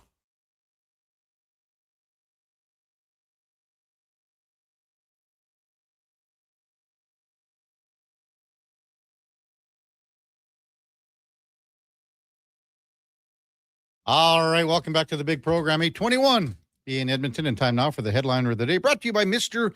Rooter Plumbing. Draining clogged pipes like three-pointers for all your plumbing needs. Go to mrrooter.ca as we welcome in Frank Saravalli from the Daily Faceoff. Good morning, Frank. Good morning, Frank. Have you got us? Hello, Frank. We'll try to get the audio working on Frank. Is it on your end, Frank, or our end? Can you hear us, Frank? You see, you look good. Frank sort of looks like he's in a comatose state there. You can hear him breathing heavy. Attaboy, Frank. Now I can hear you.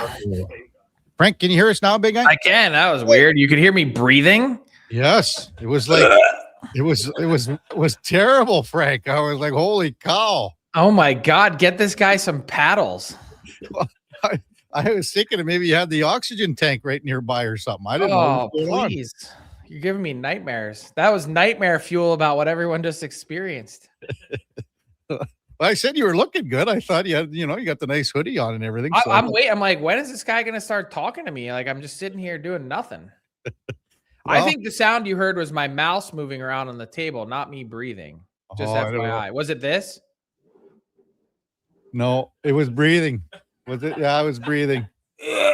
Yeah. But he's okay. I'm alive. I did have a little bit of an episode yesterday. I passed out at the post office, and I'm glad that I didn't have any experiences today. What do you mean? Like, well, how? Like, what? I don't know. I just never experienced that in my life. Just hit the deck. You had like a dizzy spell, and that was it? Yeah, bizarre. I just came to, and there were people standing over me at the post office. I'm like, hi. What happened? You sure someone didn't like club you over the back of the head with a mallet or something? I couldn't get that lucky, Kevin. Oh man, yeah.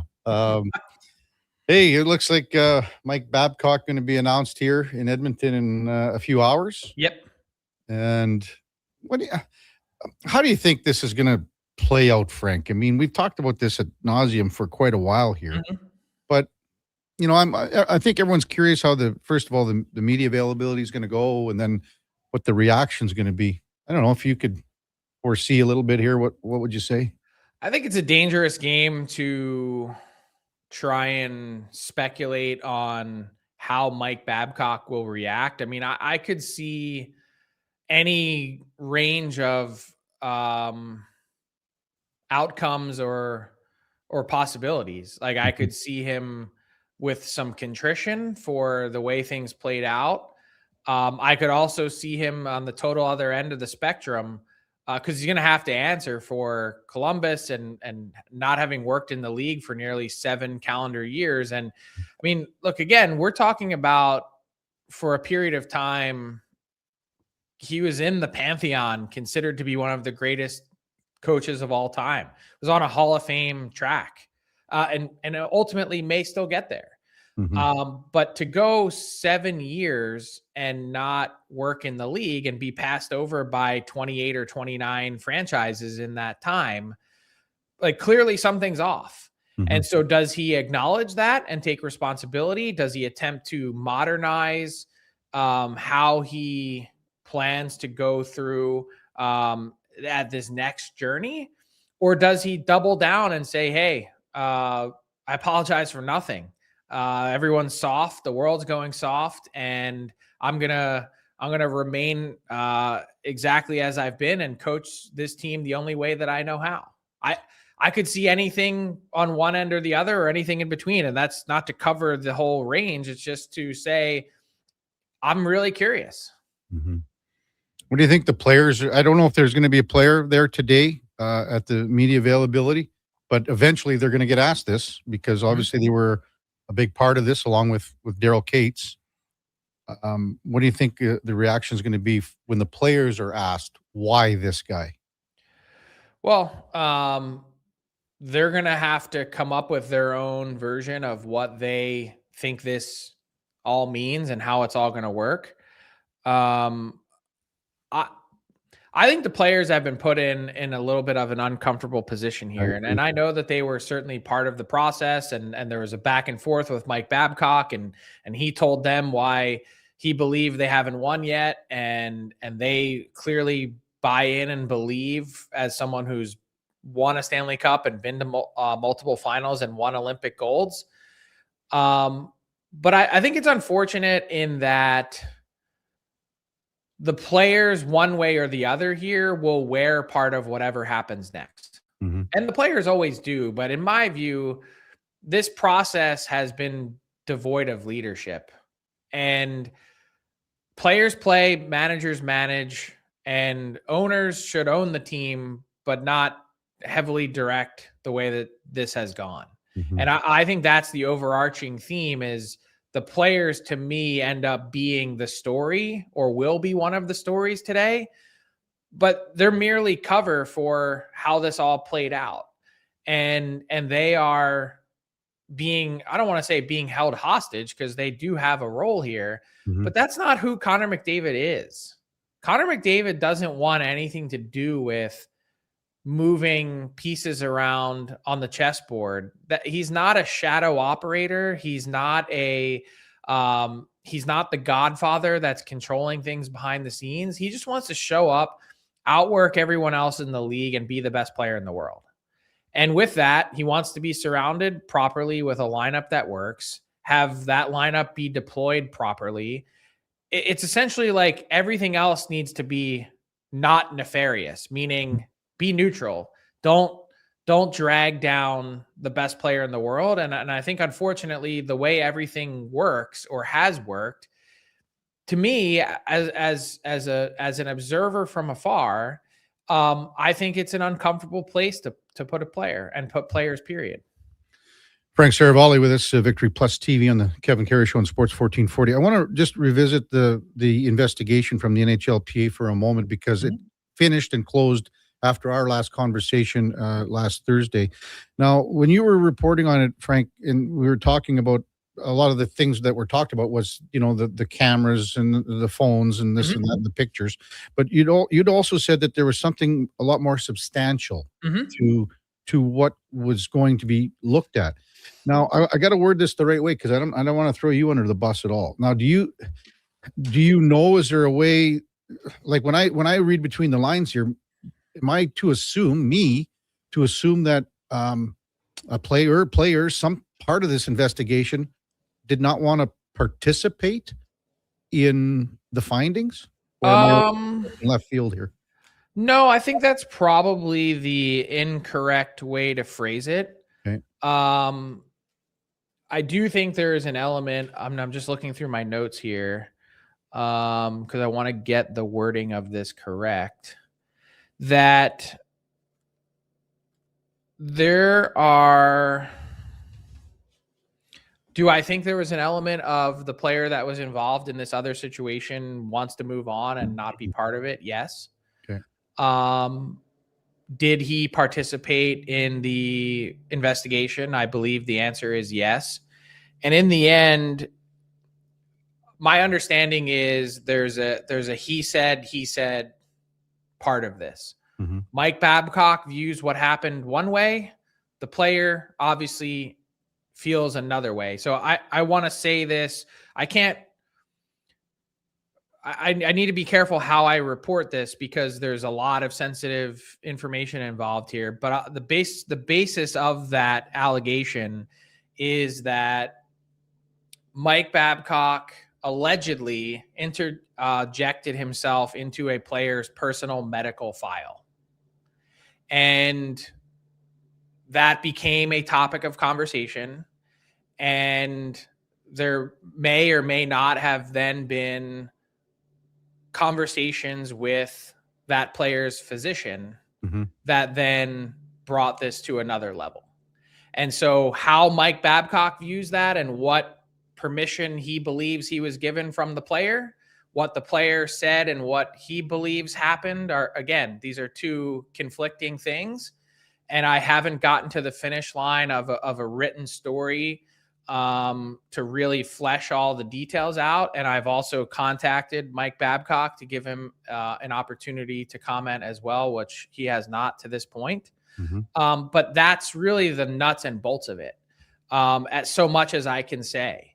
And so again, this happened 3 years ago, 3 calendar years ago almost. And the NHL in their statement essentially said that this was an unsavory situation, to say the least, of Mike Babcock. Unsavory, yes. Immoral, perhaps. Unethical, maybe. But illegal, no. And when you arrive at those points, you're also on the other end of this going into, or one of your clubs is willingly, with their eyes wide open, entering into an agreement with someone that they believe has put all their cards on the table and has talked about it. So if they know about it, and Mike Babcock obviously knows about it, and they've talked it through, well, there's nothing illegal here that would prevent the NHL, and certainly it's not within the NHLPA's jurisdiction, that would prevent the NHL from saying to the Edmonton Oilers, hey, as much as we might not like this or don't think it looks great, you're free to do as you wish. If this is the path you want to go down, you do what you want to do. Well, we're going to see some questions and some answers here in a few hours regarding Mike Babcock. Frank Saravalli with us on Sports 1440. Darnell Nurse, obviously that's the other hot topic of conversation in these parts. And then getting closer, do you think, on that front of a trade with the Oilers defenseman? I don't know that we're getting close, but I think there's definitely been interest and real interest at that. And I think naturally that's led some people to the question of, as the Oilers work through this process, if they trade Darnell Nurse, let's just operate under the hypothetical or assumption that nothing is the return in order to move off of the contract. Are the Oilers better off with nothing and having the cap space and being able to do something with it? Or are they better off having Darnell Nurse contributing in a smaller role at a large cap hit. I think I know what the answer is, me personally. I'd like the freedom and flexibility to try and replace him with multiple players that make our team better at multiple different positions. But part of that is the exercise that the Oilers are working through as they are evaluating their options. Yeah. Connor Hellebuck, is it starting to smoke fire the whole bit? What are you thinking the possibilities of him leaving Winnipeg are? Yeah, I don't think it's a raging fire, but I think it's a very real possibility. Look, the Winnipeg Jets, if it's not this year, it's going to be let's just say Connor Hellebuck doesn't move. The Jets are under the same pressure that the Oilers are under with their franchise player. You don't have a good year. 1 year from now, Connor Hellebuck's going to be pounding his fist on the table, demanding out. So it all depends on how you think of your team, the spot that you're in, if you can compete in a loaded Central Division. And if not, it's Zach Werenski. He's appearing on my trade targets board today. Yep. Essentially, you either get ahead of it and get a great deal, do the best that you can, or you be reactive later on. And so it all depends on how proactive the Jets want to be managing this, because I don't think he's asked for a trade, and Zach Werenski definitely has not asked for a trade. But with both of these guys, it feels like at some point this is going to come to a head, and you might want to address it sooner rather than later. And that's kind of what the Ottawa Senators did too with Brady Tkachuk, although his was a little bit more imminent. I think you were talking about with Craig Button yesterday, just with superstar players asking to be traded, trying to change the scenery, a different atmosphere, different whatever. Maybe just touch on that a little bit here, Frank, what Craig said, what you said. And I don't listen, Canadians are saying these are mostly American players that are requesting this. Yeah. Mostly, but not all. Like Mitch Marner did this in Toronto, and he's a Canadian Olympian. I think there's a number of things coming into play at a confluence here. I think one is you're running into an era where 5 of the 7 Canadian teams are picking in the top 10. So that gives you an indication of their relative lack of success last season and what their future prospects are. I think you're dealing with a moment in time where players have found their voice and a little bit of an enlightenment.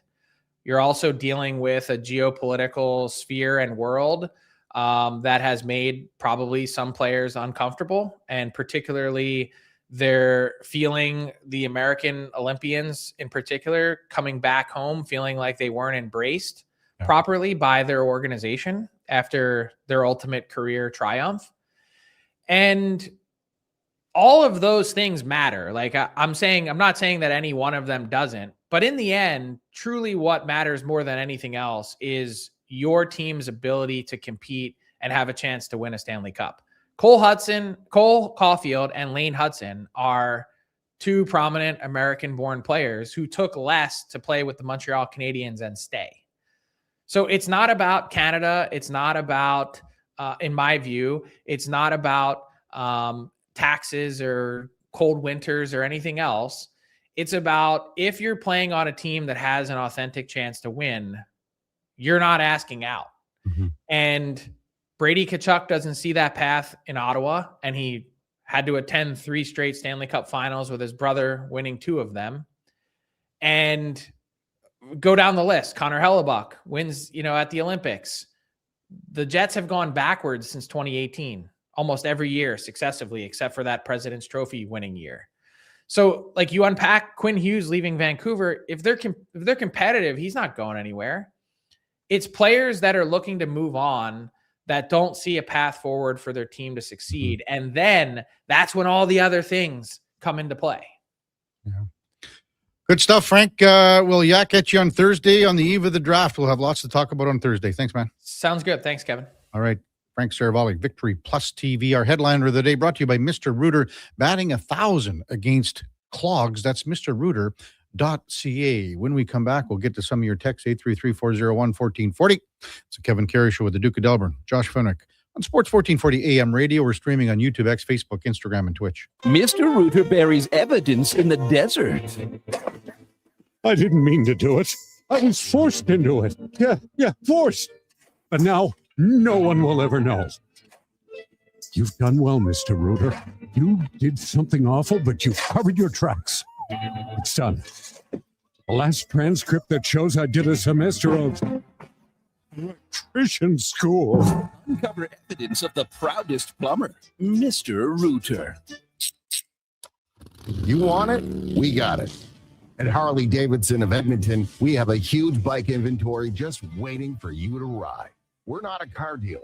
We're your local family bike shop. We are riders supporting riders. Come find your dream bike here at Harley Davidson of Edmonton on the Yellowhead Trail, locally owned and operated since 1980. Find us at hdedmonton.com. Are new McCafe crafted sodas just drinks or something more?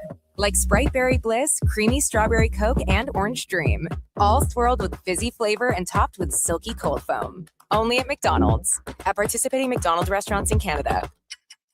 You may get up early, but more than likely, the team at GS Construction have already gotten up before you, grabbed a coffee, headed to the site, and started their day. So while Edmonton wakes up, GS crews are already underground, quietly keeping things moving, upgrading, and laying the new underground infrastructure for our growing city. If you're the kind of person who goes to sleep with their steel-toed boots on, GS Construction wants to hear from you. We're looking for a maintenance foreman as well as a building and yard attendant. Visit gsconstruction.ca for more. With Play Alberta, backing the home team goes beyond the bets. That's because your picks have provincial impact. Play Alberta is the only app in the province that puts all revenue directly back into supporting programs and services that Albertans rely on every day. By investing in the General Revenue Fund, every play, bet, and buy made on Play Alberta helps make a difference across the province. Visit playalberta.ca/Gregor to learn more. That's playalberta.ca/Gregor. Must be 18 plus to play. If you gamble, use your game sense. The longest running basketball show in Canada airs every Saturday morning at 10 on Sports 1440. Hoop City with Paul Sir introduces a new generation of basketball talk, and it's right here on Edmonton's home for sports, Sports 1440. From the local rinks to homes and businesses across the province, Alberta's rural natural gas utilities are here to fuel life affordably, reliably, and safely. We're members of the Federation of Alberta Gas Co-ops, providing natural gas to keep our rural neighborhoods warm and connected every day. It's local, dependable, and it's ours. To learn more about the Federation of Alberta Gas Co-ops and our members, and how natural gas fuels your community, visit fedgas.com. Alberta's energy. Game on. Wendy's 99-cent Frosty is back, and Frosty farmers couldn't be happier. Made with Canadian dairy, they grow up cool, creamy, and mighty thick. It's farm to Frosty. Get a small 99-cent Frosty until August 2nd at participating Wendy's. Taxes extra.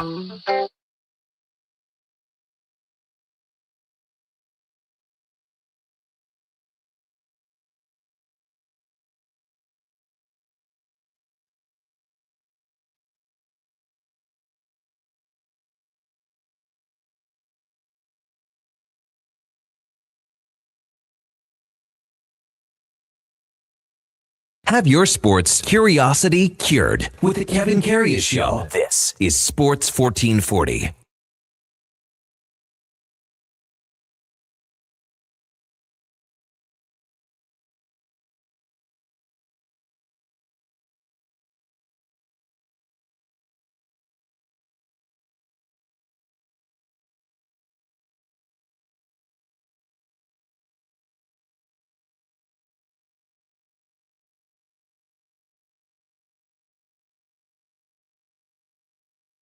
All right, welcome back to the big program. 8:43 in Edmonton. So glad you're with us on a Tuesday morning. So glad we've got some sun, not raining, in the capital region. It's been pretty soggy, pretty wet for 3-4 days, but maybe we're past it, although there is some rain in the forecast. Hey, Duke, we were talking about CFL attendance yesterday, and then I was trying to find this. I guess I was getting roasted by some guy when I said yesterday, like, okay, I was at the game on Saturday with Big Baldy. there's 2,500 to 3,000 fans in the stands max.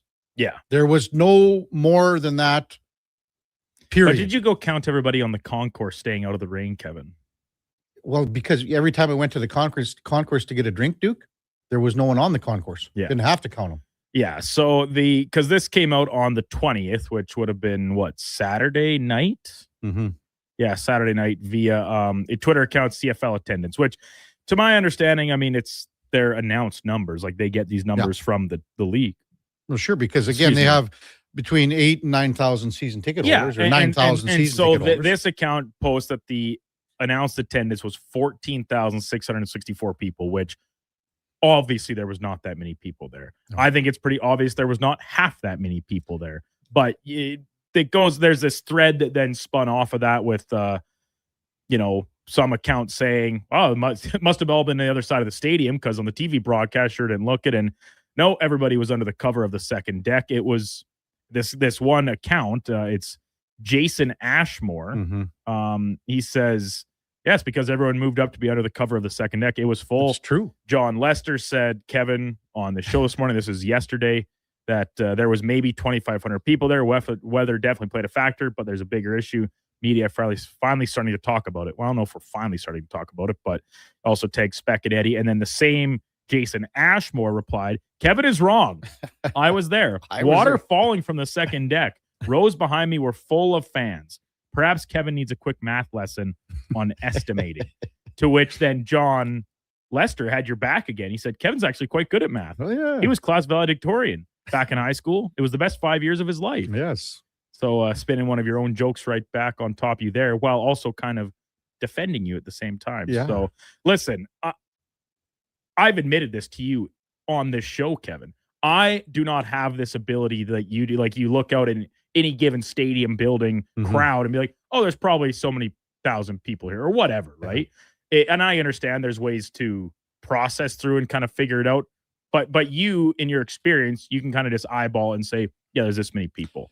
So how it's pretty simple when there's not that many people, Duke.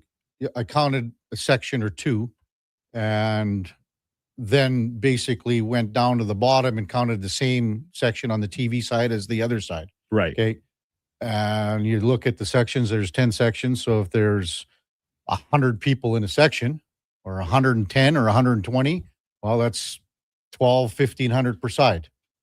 Yeah. Okay. Now times two. And then basically. Oh, yeah. I totally see where you're coming from. My point here being that this individual that claims that you're way off and that there would be, call it 8,000 people there, and they're all 8,000 are in those couple rows underneath the overhang. Mm-hmm. Like that just doesn't make sense. No, it's impossible. So, hey, listen, that's where everyone was sitting. We were sitting there. Everyone was sitting there. Very few people were down below because you were getting pounded by the rain. They just need a nice sunny day with 25-degree temperatures here just to see what it would be like to get a decent crowd.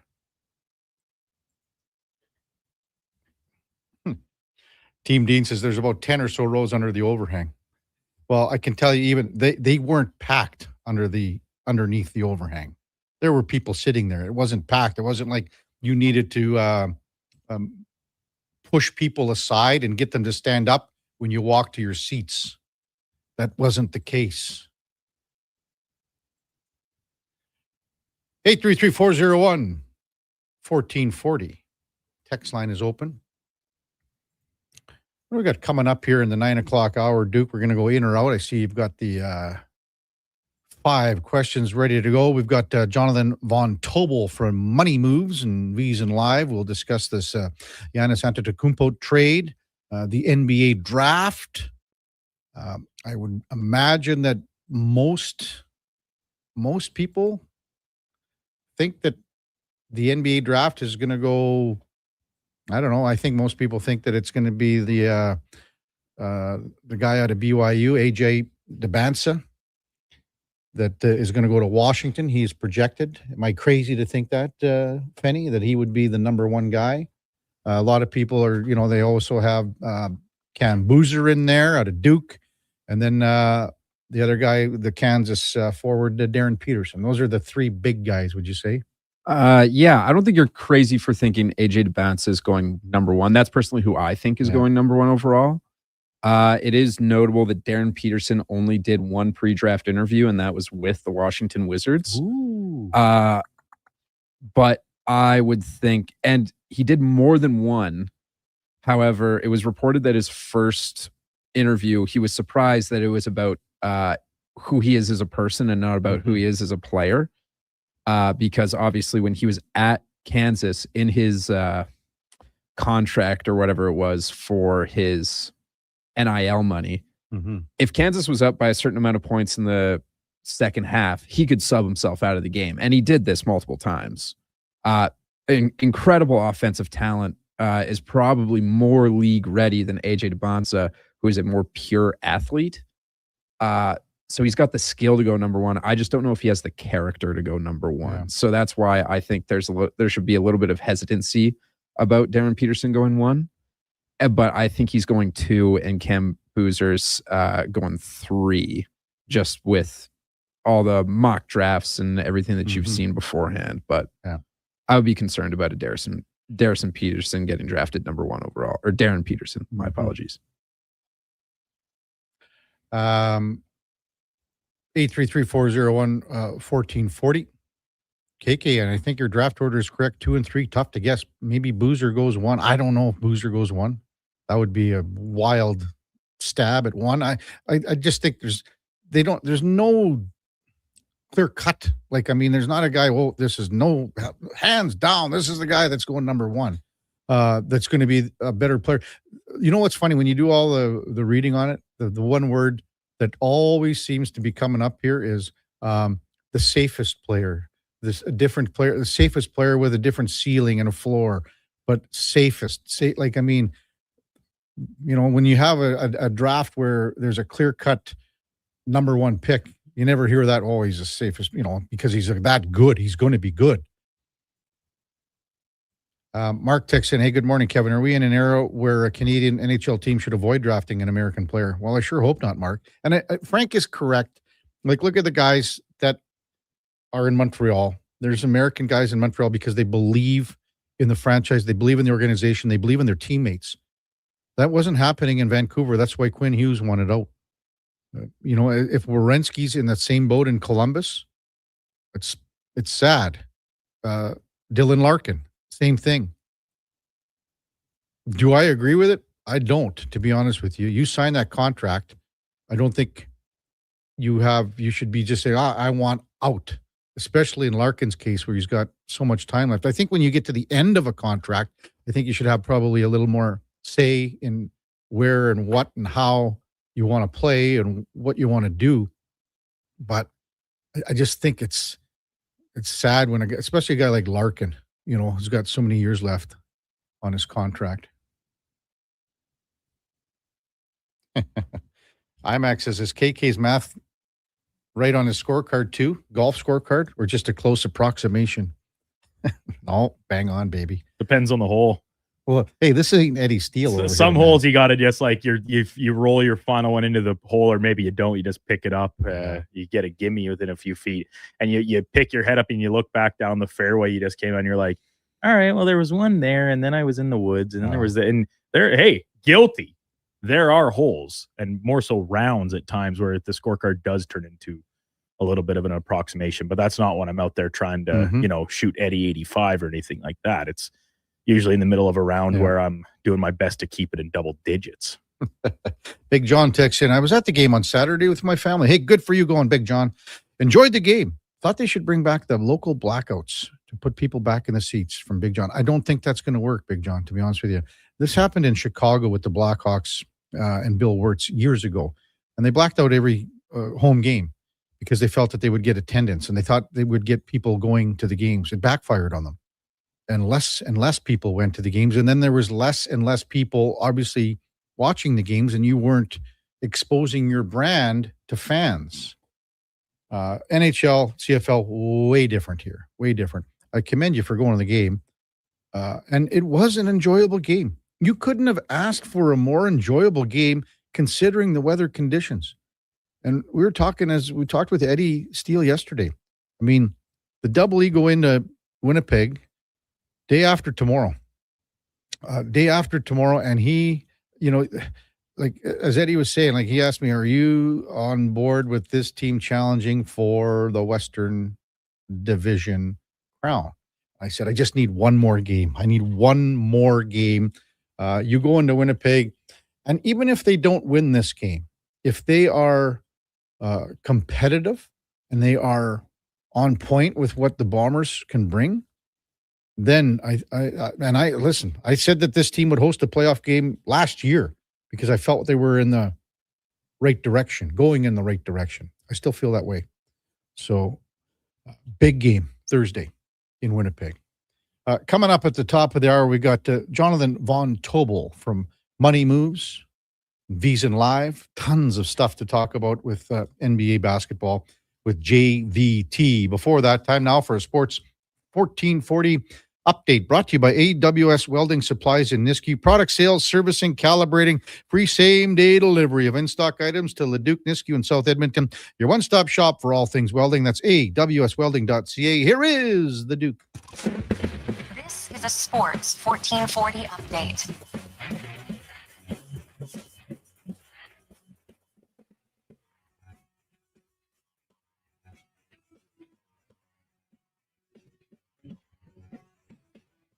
Blockbuster trade in the NBA last night as a 10-time All-Star Giannis Antetokounmpo is headed to Miami and joining up with the Heat along with Bobby Portis. Heading back to Milwaukee in the exchange is Tyler Hero, Kalel Ware, Jaime Jaquez Jr., Kasparis Giacchionis, 3 first-round picks, including number 13 in tonight's draft, and 1 pick swap plus a 2033 second rounder. Of note, the first-round picks in 2031 and 2033 are unprotected. In a smaller deal in the association, the Brooklyn Nets are acquiring 3-time All-Star Julius Randle, along with the 28th overall pick in tonight's draft, sending Nick Claxton to the Chicago Bulls in part of a 3-way trade that lands the number 33 pick back in Minnesota. World Cup action yesterday. The Stars once again came to shine as Lionel Messi 2 more goals in Argentina's 2-0 win over Austria to take over as the all-time leading scorer, standing alone in World Cup history. Also at the top of the table in this year's tournament, Kylian Mbappe with a pair as France blanked Iraq 3-0. Norway over Senegal 3-2 with Erling Haaland, 2 goals in that effort. And Algeria survives the scare from Jordan, winning 2-1 in the nightcap. Toronto Blue Jays open their set against Houston last night and win 4-2 on the back of a Kaz Okamoto home run, his 17th of the season. The Jays are now 39-39, back to 500 record for the first time since early April. Elsewhere around the majors, New York Yankees falling to Detroit 5-3. The Dodgers get past the Twins 2-1. Boston losing to Colorado 3-2, and the Orioles top the Angels 6-1. Coming up in hour 3 of the Kevin Karius Show, we'll be joined by Jonathan Von Tobel from VSiN Live covering the NBA, as well as Stephen Ellis from the Daily Face-Off. I'm Brandon Douglas at your Sports 1440 update. This is Sports 1440, a Stingray radio station broadcasting on Treaty 6 territory. Download the free iHeartRadio app and listen to CKJR wherever you go. Hey, sports fans, we've got a clear choice for you. At Crystal Glass, we provide customers with the perfect glass for any job. From home to auto and even commercial, installation or repairs, we're your team. Call 310-GLASS or visit crystalglass.ca. Crystal Glass. Come for Canada's largest trade shows, the biggest names in entertainment, exhilarating sporting events, and more. And stay for the experience at the Edmonton Expo Centre. Looking for the perfect place to host your next big event? From trade shows to galas, meetings, and concerts, the Edmonton Expo Centre has the space, event expertise, and service to make your next event unforgettable. With over 522,000 square feet of flexible event space, in-house catering, and operational expertise, they bring your biggest vision to life. Learn more at EdmontonExpoCenter.com today. Hi, Mike here from Northgate Chevrolet Buick GMC. This deal's only good till 6 o'clock tonight. We need your credit card to hold the color. Hold the color. Summer package. Winter package. And the ever-famous re-PDI fee.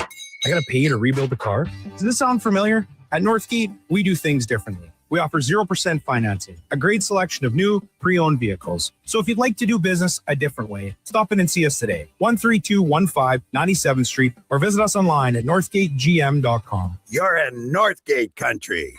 The longest running basketball show in Canada airs every Saturday morning at 10 on Sports 1440. Hoop City with Paul Sir introduces a new generation of basketball talk, and it's right here on Edmonton's home for sports, Sports 1440. Silent Ice Sports and Entertainment is an innovative market leader across Western Canada. Properties include the Spruce Grove Saints, the Junior Prospects Hockey League, Silent Rides Charter Company, the Hockey Super League, and the newly launched Female Super League. Silent Ice also owns the Western Hockey League Seattle Thunderbirds and operates the Morinville AAA Arena. The Silent Ice Center, a new state-of-the-art entertainment facility in Nisku, features 2 sheets of ice, a 1,600-seat arena, as well as Summit Restaurant. Learn more at silentice.com. At Hughes, it's all about getting in and out quick and clean. No cash, no problem. With Hughes' new tap and wash system, all you need is your debit or credit card to get your vehicle sparkling clean. Find us at hughescarwash.com.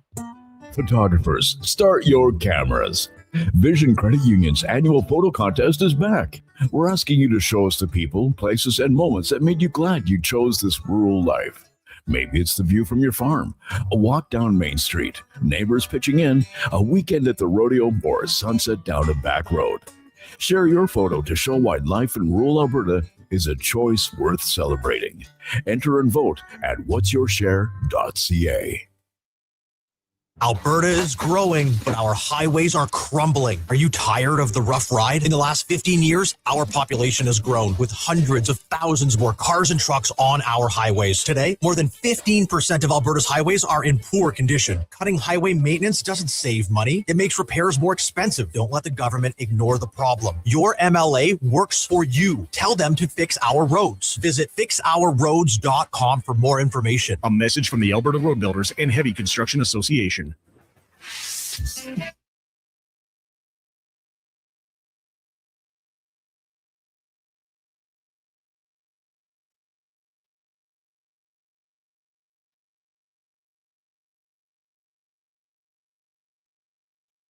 Sports 1440. All sports, all day. On YouTube, Facebook, and X. Thanks for listening to Edmonton's sports leader.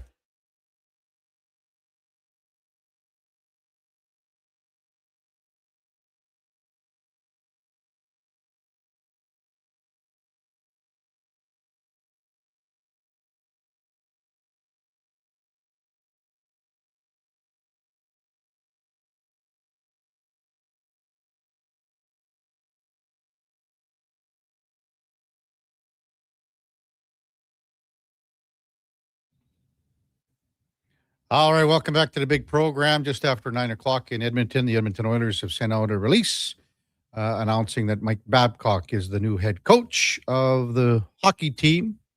This is from, I guess it's from NHL.com, Oilers staff. It's on the website. Club's 19th head coach in team history. He's 63 years old, 700 wins in the regular season over parts of 17 NHL seasons, 1,301 games, 14 postseason appearances, 164 games. He ranks 10th all-time in wins with a 90-74 record. Babcock raised in Saskatoon. The only coach in hockey history to have guided teams to a Stanley Cup, Olympic gold medal, 2 of them, double IHF World Championship in 2004, World Cup of Hockey in 2016. Started his career course with the Anaheim. It was the Mighty Ducks of Anaheim when he started there. They went after his time in Cincinnati, led the Ducks to a pretty good regular season, and then went on a decent postseason run.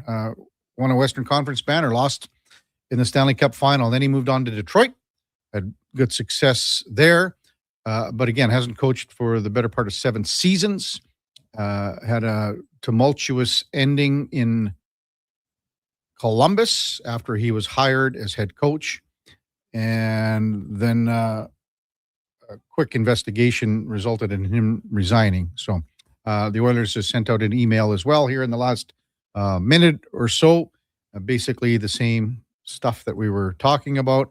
The Oilers will have a media availability today at 12 o'clock in the Hall of Fame room at Rogers Place. We'll bring that to you live on the Low Tide, or Lowdown with Low Tide, Alan Mitchell. So we will quite likely start off that show here on Sports 1440 with the media availability with Stan Bowman and Mike Babcock. But yes, Mike Babcock officially announced as the team's 19th head coach in team history. So lots more to address on this over the course of the next little bit. We're just going to bust away when we get Jonathan Von Tobel from Money Moves and V's in Live to talk a little NBA, but we'll be tilted a lot. And we've been talking about this, that it's been a done deal for, well, basically a done deal since the NHL announced that the investigation was over with the NHLPA.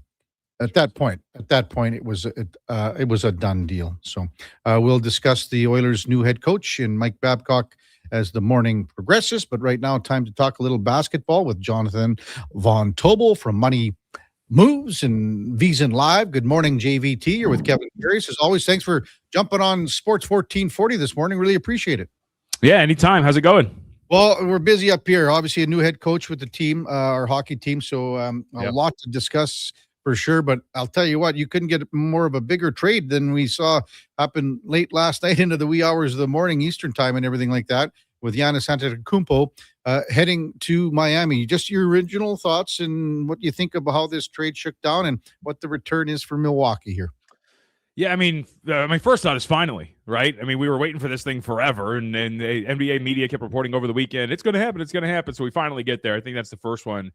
I think it's generally kind of a win-win. I don't think it's a dynamic victory for either of these teams. I think for Miami, you get the player that you coveted for a really long time. I think you're going to be one of the best defensive teams in the Eastern Conference and in the NBA with him, with Bam Adebayo, with Davion Mitchell at the point of attack, with Andrew Wiggins along the wing. They're going to be a very dynamic defensive team that is going to be a problem any given night throughout the regular season. I think it's a team that lacks for ball handling. I think it's a team that lacks for shooting. So re-signing Norm Powell is going to be very important. And even then, they're still going to struggle in that regard. So I think once you get to the postseason, you'll probably see some really big flaws with this team's offense by the time we get there, even if they're fully healthy. But I don't think that it would be crazy to see Miami as like a 4 seed in the Eastern Conference, winning a playoff series and ultimately maybe falling short of what their big goals are. But they should be a good team. And for Milwaukee, I think it just depends on what they're going to do with Tyler Hero. There are some indications that they're going to flip him to Detroit. The Pistons are, I think, a leader for his services, and he would fit really nicely, I think, next to Cade Cunningham and what they really need. His other, Diet Splash brother and Duncan Robinson still on the roster out there as well. So I think there's a really good fit there. And they've got a lot of assets. I do think, though, one of the things that Milwaukee runs into, and we'll see if this extends past where we're at right now, but remember, with these new lottery rules, first-round picks further down the road, they're not as valuable anymore. So you do wonder what that looks like if the league decides to extend out this new relegation zone and all these sort of things after a couple of drafts. But either way, relatively solid. I saw some give them both like Bs, and I think that's a generally pretty good deal for both of them, and we'll see what the fallout is on the other side with Boston as well. Maybe explain that a little bit more to our listeners, JVT, just in the sense that, again, 2 of these picks are 2031, 2033, and how the value diminishes down the road here. Yeah, and it depends, too, because for your audience who don't remember, the NBA for the next couple of drafts is going to implement a new lottery system. So the bottom 3 teams used to have the 3 highest odds for the top overall selection. But now the way that they're changing that is you're going to have lower odds if you're in the bottom 3 than the next, I think it's 11 teams, if I remember off the top of my head, for the lottery. Those teams are all going to even out to about 8% for a shot there to get the top overall pick. So if they keep that system going all the way back, or going all the way forward to 2030 in the old system, that would be great because you're probably post Giannis and you're probably on a really thin roster. And so those are going to have some value, especially with that team maybe competing for one of the worst records in the NBA. But now it's pretty much equal with what you're getting with all the other lottery teams at that point. So they are valuable. And you do have pick swaps in there too. I believe there's one of them in 2030, which is going to be pretty good too. So you can swap that out if you'd like, if you get the lesser of the 2 picks. Either way, I do think that that's going to be really big. Like, I think Milwaukee's going to be really hoping that the NBA reverts back to the previous draft lottery system once this deal is done, because then those picks, that late, those early 2030 picks, I think will have a ton of value. I mean, even right now, Giannis, I think one of the flaws and the questions you have about this team with the way they're constructed, he's a 31-year-old power forward who has been dealing with a ton of injuries. And generally with power forwards, the NBA's history would tell you that you're on the wrong side of the age gap when you're turning 31 at that position. So I don't know if this will be a very big win for Miami, and they've got a very narrow window. And so I think the Bucks are very much hoping you revert back to the old lottery system as we move forward. Yeah. How much do you think that Giannis has left in the tank here, JVT? I mean, I think he's got a bit. He's a very good player, and offensively, he is very dynamic. I mean, we're talking about a threat in transition. He's obviously very good within 4 feet of the basket. That's been one of the Heat's biggest weaknesses over the last few years. They have no rim pressure really whatsoever, and so to have a presence like that is absolutely huge for them. And so when he's on the floor, I think he's going to be very dynamic. But he hasn't made an All-NBA defensive team for a while. He has been limited in terms of his availability. So I think that's just the big question: is will he be healthy in Miami consistently? Look at the times we keep invoking the collectively about the playoff failures of Giannis Antetokounmpo. Part of them has he's just been hurt in a lot of these series. One of the series was against his Miami team. He got hurt against it and wasn't fully healthy. So that to me is going to be the big question. Will he be healthy? If he's healthy, then I think you're expecting Giannis Antetokounmpo. But whether or not he's available is the big question. Yeah, and you mentioned Tyler Hero, the possibility of going to Detroit in a trade. What would you put the odds on that? I mean, I think you're probably the favorite. I don't know if it's like a minus price, but it's definitely the favorite to happen, only because I think the Pistons might make the deal so sweet that the Bucks would forego the whole, we don't really care that you're from, Wisconsin, dude. Like, let's just get you out of here so we can get some assets. And I think that's the goal of the Bucks here. I mean, you look at some of the pieces that they've acquired outside of Tyler Hero. Obviously they have a young guard at the top and Ryan Rollins, but then the pieces you get back, Kel'el Ware, obviously part of it, Jaime Jaquez. That's a group that, at the least from a youth standpoint, you can build around for the next couple of years. And then hopefully with these 2 lottery picks that you have and some of the picks moving forward, that you can find one of your studs at 10 or 13 or maybe in some drafts moving forward if you're the Bucks. So I think the move would be to flip him. And even if you get back, if you're going to flip Tyler Hero, there are some young pieces on Detroit that you could probably want. I'm a big Holland guy who's out there, and I think he's a very good player. And so if you can get him from Detroit, I think that's going to be a pretty good piece for you if you're the Milwaukee Bucks. So I would think it's a favorite that he gets flipped, but he is on an expiring deal, and maybe he wants to play it out and maybe convinces the team that, hey, let me just eat shots and play for a contract, and you can re-sign me, whatever it's going to be. But I would think Detroit makes an offer too good, because I think that's a really good fit for the Pistons. Jonathan Von Tobel with us. Money Moves, VSiN Live, our guest on the Kevin Karius Show here on Sports 1440. So we got the NBA draft here tonight. Who's your number 1 pick overall? So my number 1 pick is Darren Peterson. I think Peterson's the best player in this draft. I think it's funny, if you actually look at some of the analysis around this, almost every draft analyst big board has Darren Peterson number 1, but then their mock drafts have AJ DeBonsa going number 1. So I always find that dynamic fascinating, whereas there is this consensus that Peterson is the best player in this draft, and yet there's also a consensus that the Washington Wizards are maybe going to go in another direction. I would say this, though. I know a lot was made, and the betting market moved in this direction, too, of Trae Young re-signing with Washington. That was always the plan. Trae Young was always going to be part of this. Trae Young re-signing did not change the way the Wizards wanted to approach this draft. I know there's been some weird reporting that the league believes that AJ DeBonsa is the selection, but there's also a lot of league reporting that the Wizards, among every other team in the NBA, believe Darren Peterson to be a 2-guard. That means he could fit next to Trae Young if that's going to be the case. So I still think Peterson's the best player in this draft. I still think there's a shot he goes with the first overall pick, and I'll harken back, if your audience doesn't remember, to the Paolo Banchero draft. Nobody really expected Paolo Banchero at all to be the number 1 overall pick until the day of. And then all of a sudden that flipped on its head and he became the first overall selection. In 2022, Shams Charania reported the day of the draft that Scoot Henderson was expected to go with the 2nd overall pick to the Charlotte Hornets. They drafted Brandon Miller. So there is never really a sense of accuracy when it comes to some of the reporting around the draft. So I'll believe it when I see it. But I do believe that Peterson is the best player here. Yeah. And is Cam Boozer just the de facto number 3 then here? Yeah, it seems like that, right? It seems that we kind of know it's going to be Darren Peterson and AJ DeBonsa 1 and 2 in whatever order, and then Boozer and Caleb Wilson coming out of North Carolina would be 3 and 4. There's a lot of people that actually think Boozer is the best player in this draft. So the Grizzlies might be more than content to just sit back and grab him, and he fits really nicely next to Zach Edey. So it's a really good player to add to their mix. I would assume they're going to flip John Morant for something here in the next few weeks. Maybe it's today. Who knows what's going to happen? Maybe it's to Minnesota, who just salary dumped Julius Randle and have I think an open roster spot at this point right now. So we'll see if that's actually going to happen. But I think Boozer is an excellent player, and I think the Grizzlies are going to be more than happy to select him there. And then the Bulls are going to be more than happy to take Wilson at number 4. How would you rate the quality of this draft, say the top 10, 15 picks, Jonathan, in the sense if you're comparing it to drafts in the past for quality and impact players? I think it's one of the deepest drafts we've seen in like 5 to 10 years. I mean, it's really, really good. It's a little guard heavy in the top 10. Once you get past it, I mean, first off, the two guys at the top are ball handling kind of wing guard types, right? And Darren Peterson and AJ DeBonsa. Then you get the two forwards off the board in Wilson and Boozer. And then after that, you would expect a run of guards. Keaton Wagler out of Illinois, Darius Acuff out of Arkansas. You can go down the list of guys that are going to be there.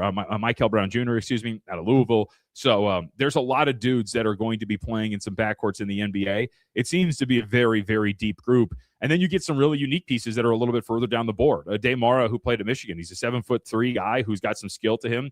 I think he'll be very coveted because everybody sees Victor Wembanyama and they're going to expect that they want some sort of combat weapon for him, and Mara might just be that. So this is a really deep draft, and I'm really excited for what they're going to be. And selfishly, one of my favorite things during the summer league comes out here every year, and so I'm really excited to see all of these guys play in some NBA uniforms out at the Thomas and Mack Center in the Cox Pavilion in Vegas, because we get to see up close what they look like. But this is going to be, I think, a great, great group and potentially a historic group as we move forward in their careers.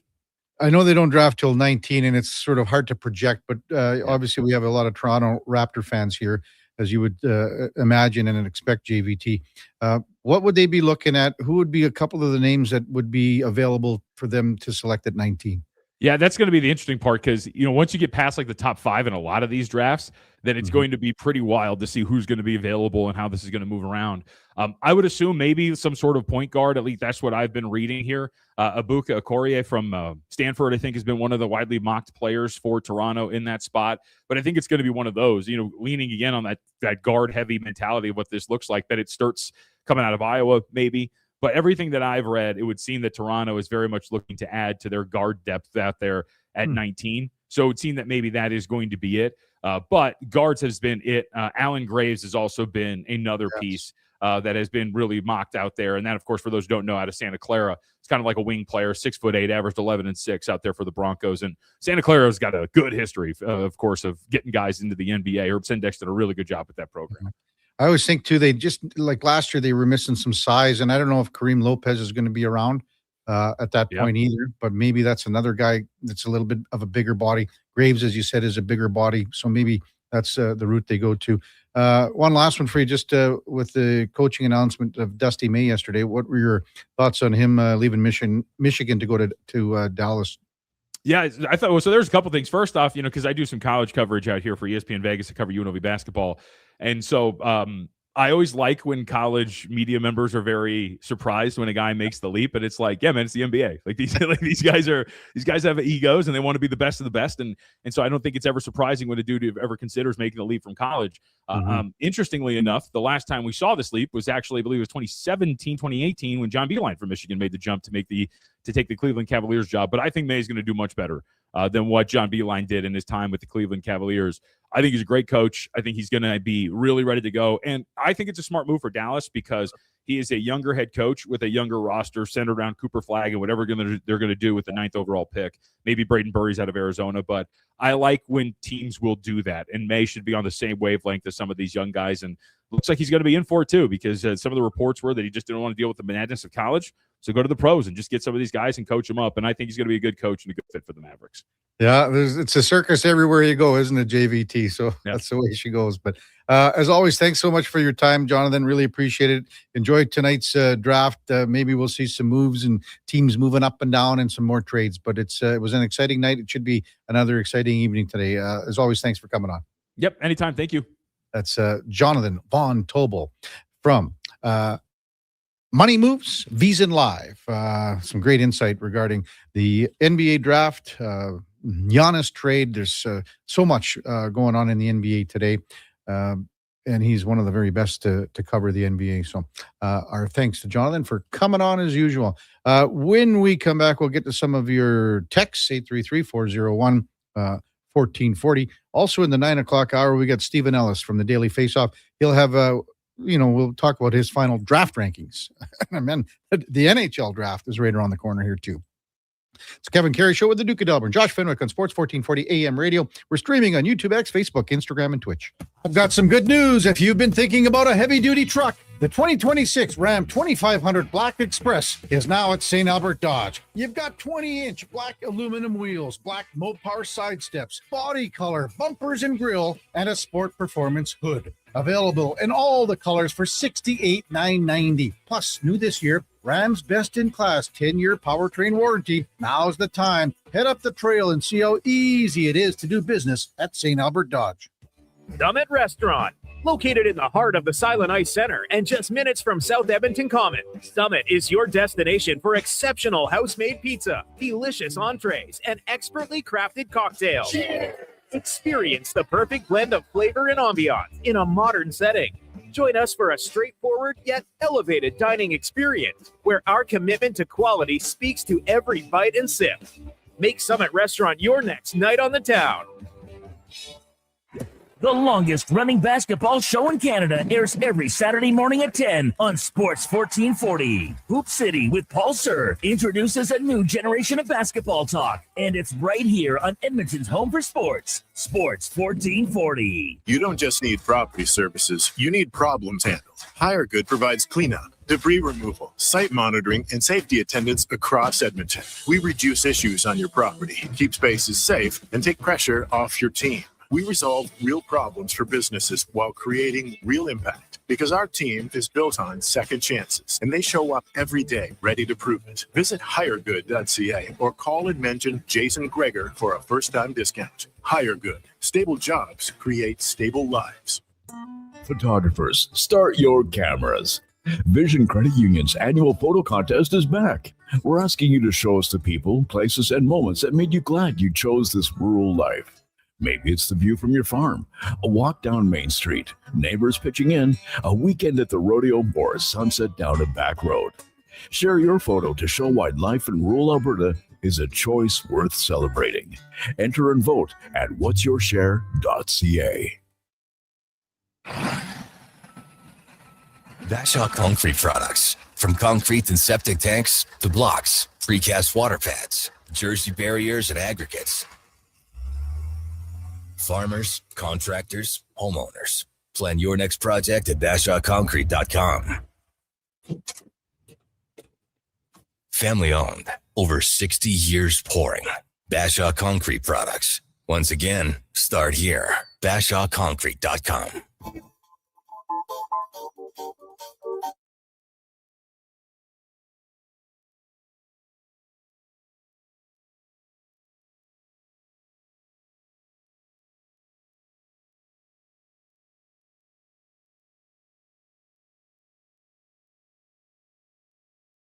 Have your sports curiosity cured with the Kevin Karius Show. This is Sports 1440.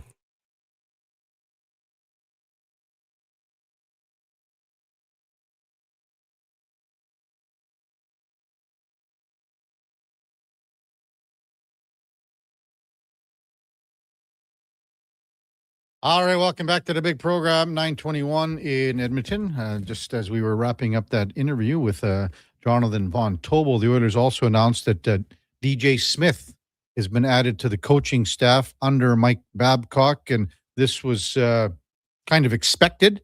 Smith has been, coaching under Babcock for a while, when he was in Toronto with the Maple Leafs. Then he ended up to be head coach of the Ottawa Senators after that. Moved on to the LA Kings, took over the Kings head coaching job after they fired Jim Hiller. So DJ Smith, part of the Oilers coaching staff. There's so many other questions here. Like, what about the guys that are still under contract? Where are they at with that? Is there a possibility regarding Paul Coffey? That will always be, that's going to be something that gets asked today. But right now, when you look at who they have as far as coaches go even on the website, they have Paul Coffey still up as an assistant coach. Paul McFarland is up as an assistant coach, and Peter Aubry still is a goaltending coach. Noah Siegel, video, and Connor Allen as skills coach. And we'll find out more in about 2.5 hours. So a news conference just announced a little while ago that at 12 o'clock down at the Oilers Hall of Fame room, where they will introduce Mike Babcock as the 19th head coach of this team. Hey, time now for In or Out. Brought to you by Pro Solutions. If you need fast AC service, Pro Solutions offers expert repairs, tune-ups, and installs with flexible financing. Book your appointment right now at prosolutionsinc.ca. Okay, you know what? Moving too fast. Bottom line, are you in or you out? In or out of what? No time for questions, just action. In or out? Well, then I'm out. I'm sorry, Jet. Actually, you're already in. Are you in or are you out? On Sports 1440. I thought you would go, I'm in, Bob. We would have had a really cool moment, but you kind of ruined the whole thing. All right, Duke Letterbuck. Yesterday morning in the 9 o'clock hour, just after we finished yesterday's In or Out with Eddie Steele, Connor Murphy extending with the Oilers on a 5-year deal, AAV of $4.1 million, near identical contract to what we saw Jason Dickinson come across the line with just the day prior.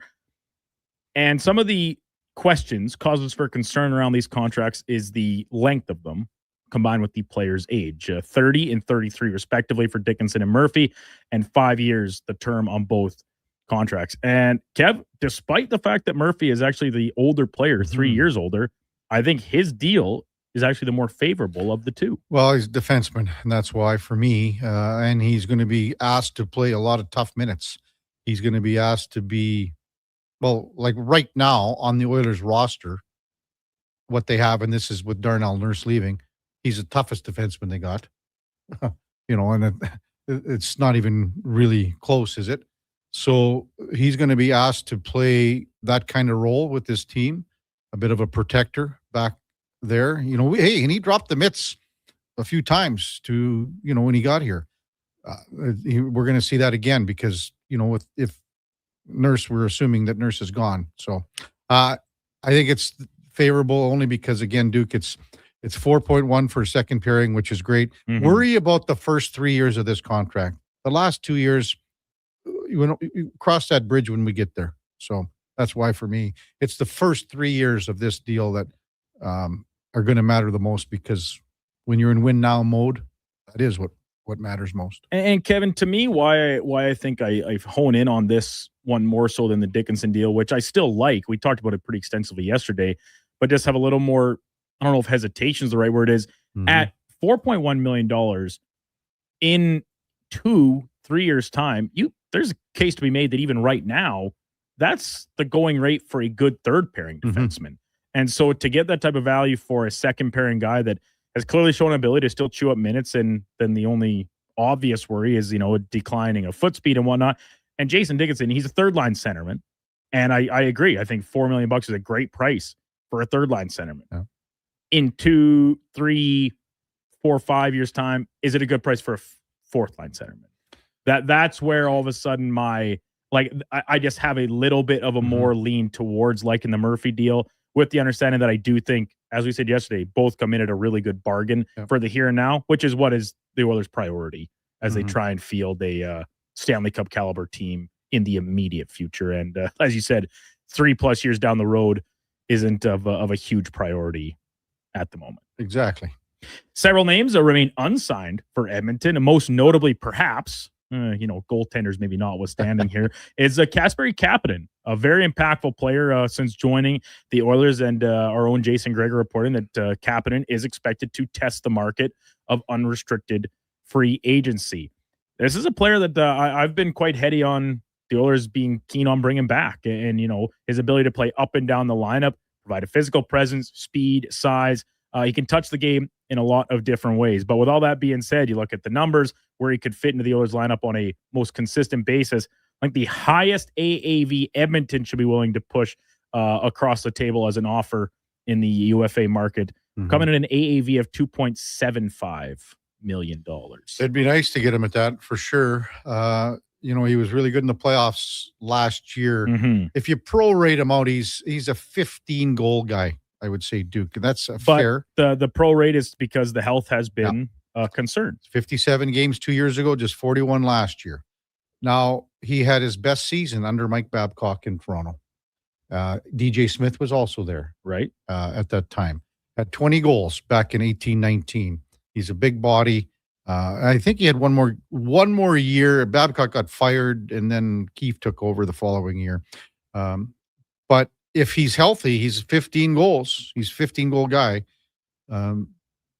If you can get him basically for under what Podkolzin is at 2.9, I think you're in the ballpark, Duke, at 2.75. So then the follow-up to that is, do you think that's realistic? We know how much of a madhouse UFA season in July 1 can be. Can you envision another team coming in over the top and giving him $3+ million on maybe a similar term of what are we looking at here? Like a 3-year deal, most likely? 4 times 3. Yeah. So I was just kind of scrolling back through some of the extensions we saw signed through the spring and into the early part of this offseason. And like, there's a couple outliers, like Michael McCarron, a 6-year deal at 3.33. I mean, he's a he brings things Kapanen does not. Centerman, more size, physicality, etc. But then what about Connor Dewar in Pittsburgh? The extension he signed back in the spring came in at 2.25 on a 2-year deal. Now, Dewar scored, I think it was 14 or 15 goals this past year, but I don't know if he has it's kind of weird saying about Kapanen, top 6 upside that a guy like Kapanen has. So if your price Kapanen a little bit more than Dewar is still under $3 million realistic. I think you're bang on at 2.75, Duke. Yeah. I think and if you sign him for a 3-year contract at 2.75, I think you're pretty happy with that. I think so too. I think so. And it still leaves you obviously with some flexibility to continue to work around the remainder of your roster Gotta be as healthy, the offseason progresses. Need to be Hey, the best ability. It's always availability and dependability. Blockbuster trade in the NBA late last night as the Giannis era in Milwaukee finally does come to an end. Long speculated mini off seasons consecutive. He's headed to Miami to join the Heat. And it is a very large package going to Milwaukee in return. Number of players, obviously the slew of draft picks, including a couple unprotected first rounders in 2031 and 2033, which is way down the road still. And I think about this going back to the infamous Paul George trade that kind of set the Thunder up for this run of success that they're still barely scratching the surface of. This kind of deal, I don't know if it's going to have quite that same level of implication, but the NBA comes across as the only of our big 4 leagues here in North America where acquiring the best player in a trade is actually, it's not the surefire track towards winning a trade, because it seems like the price is paid in assets and everything else, dollars, it's almost an aside. It doesn't actually set you up for as much success as you might think. Well, think the last biggest trade in the NFL is Myles Garrett, probably, right? What he had, 23 sacks last year. Yeah. So, I mean, he's obviously going to be. He's arguably the best defensive player in the entire league. So, I mean, their team's going to be so much better. With all these picks, I mean, you're looking at 10 years, Duke. It's crazy. Before they can even be a factor. Well, Josh, right after you talked with him about it in the 7:00 hour, he came across the tweet, I think it was, is that they just traded for a 5th grader, essentially. Oh yeah, it's a junior high school player. Yeah, it's wild to think about, but and it obviously does work out. Look at what the Knicks accomplished in the trade from Cat, and I think he's the best player in the deal that sent Julius Randle back the other way, and he's now elsewhere himself after a trade yesterday. It can work, but in every other league, because in the majors where you can't trade draft picks and it's all about prospects, it's so often a crapshoot. That you really don't really know what you're getting, and to get the best player will mean you win the trade. Look at the injury history with Giannis. He's 31 too. So, I'm not so this. It's kind of similar to what I talked about with the Panthers trade and getting Brady Tkachuk. It obviously makes them better right now because you get the best player, but for how long does it make you better, and how much better does it make you immediately? Miami, they've always had star power there. In that franchise. Go back to getting Shaq and, LeBron and Bosch and all those, sure. It does almost seem like them as a franchise that kind of fallen into this level of mediocrity where they're playing in the play-in tournament every year, and they obviously had that big run to the finals a few years back, but didn't seemingly get much of a chance in it. And this kind of puts them back on the map as a premier team in the East. Depending how things shake out in Boston, if they can hold on to Jaylen Brown, I'm still not sure I would put them overall with the bodies that are now out the door on the same level as Boston or even New York, obviously the defending champions. So it'll be interesting to see how they, spread the ball, how they game plan with this new look starting five that they're gonna trot out. But I don't know. I think Milwaukee could end up coming out ahead when this is all said and done 10 plus years down the road. Over on the the Blue Jays diamond, they continue their set against Houston with an early start time today. Shane Bieber will make his season debut on the hill for the team and give the club kind of its first or closest look at a full staff rotation since essentially opening day. Yeah. And it's been a workhorse effort by a lot of guys out of the bullpen, some having more success than others. And now all of a sudden the question comes up, who is the team's fifth starter? And it basically boils down to two guys that I'm not sure you're super happy with either way. But despite his recent stretch of games, which has been pretty bad, I still think Patrick Corbin is the guy over the aging and still actually technically coming back from another injury, Max Scherzer. For right now, I think Max Scherzer's just done. I don't think he's got anything left.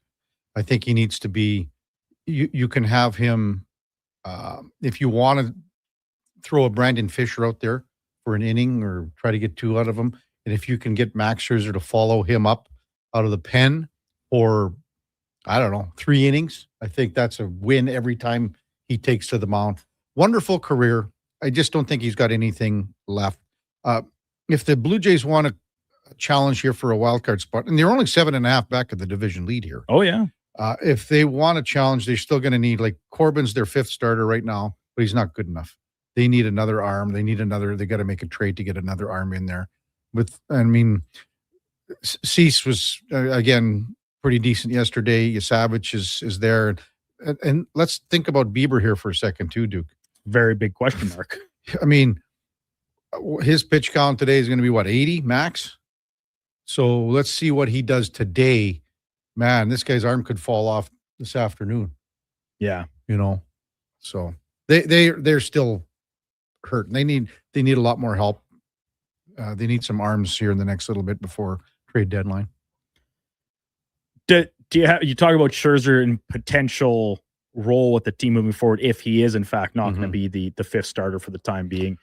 Well, in a piggyback type spot, do you have any interest in pairing him with Corbin in that role? Possibly, yeah, for sure. The Seattle Mariners are doing it right now with Castillo and Gilbert, and they've got another, sometimes they throw Hancock in there a little bit, but they've got enough healthy arms that they do it.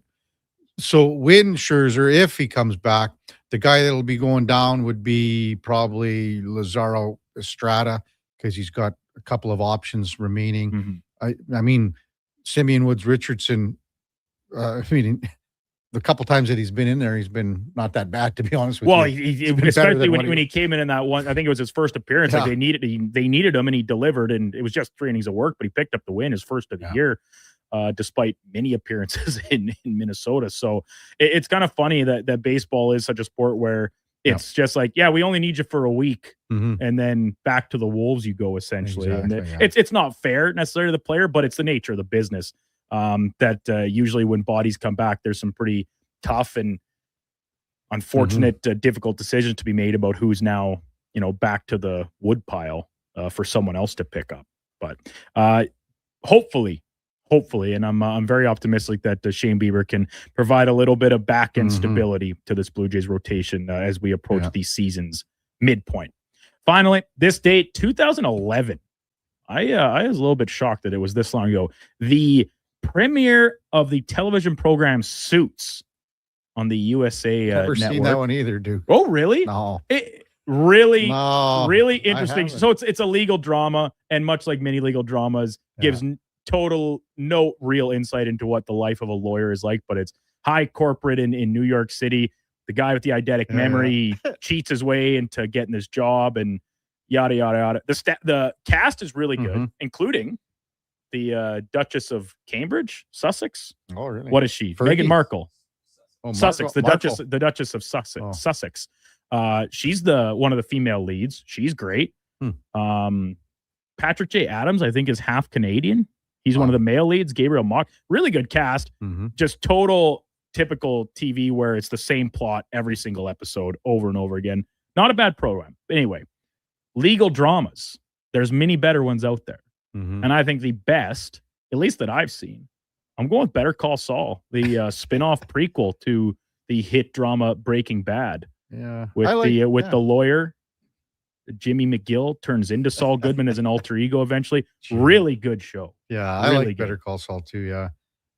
Remember that I brought up Boston Legal. I knew you were going to bring it up again. I love that show. I got to watch it again. I think I said this the last time too when we brought it up. I've never seen an episode or maybe one or two in passing, but I see tons of clips come up, which is kind of the nature of our world right now. That's how you consume so much. But like between Spader and Shatner, some of the back and forth is just hilarious. A good mix of comedy into a legal drama can go a long way. And Suits is kind of the same way. There's a lot of comedy kind of mixed into it as well. Yeah. Better Call Saul was great too. Did you know Law and Order's been on since 1990? Yeah. That's insane. Well, I mean, because we used to watch it all the time with like Michael Moriarty I think he's Canadian too, Duke. I think he is. He was the first lawyer, and then what's his name came in.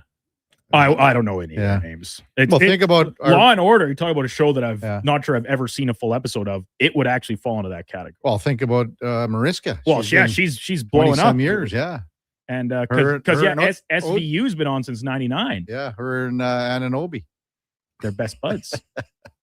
Yeah, for sure. Hey, good stuff, Duke. That's In or Out, brought to you by Pro Solutions. Check them out at prosolutionsinc.ca. When we come back, Stephen Ellis from the Daily Face-Off on the Kevin Karius Show, Duke of Delburne, and Josh Fenwick on Sports 1440 AM Radio. We're streaming on YouTube, X, Facebook, Instagram, and Twitch. Wondering what you can afford? Let Go Auto do the math with our free car loan calculator. No pressure, no awkward convos, just quick answers on your budget and payments. Bad credit, no credit? We got you.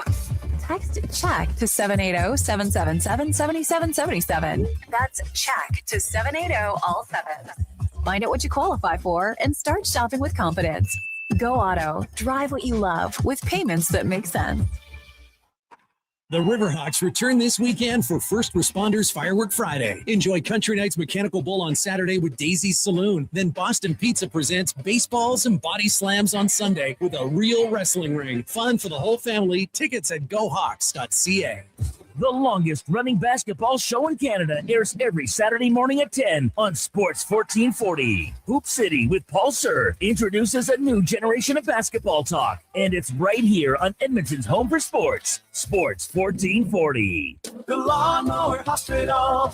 If you're looking for the best zero-turn mower, go to the source. Hustler Turf and the Lawnmower Hospital. Hustler Turf started the zero-turn market in 1964, and they're still the kings of quality, durability, and performance. With versatile sizing from 34 to 104 inches, you'll have what you need to make your summer lawn care a breeze. Financing is always available. Check lawnmowerhosp.com. The Lawnmower Hospital.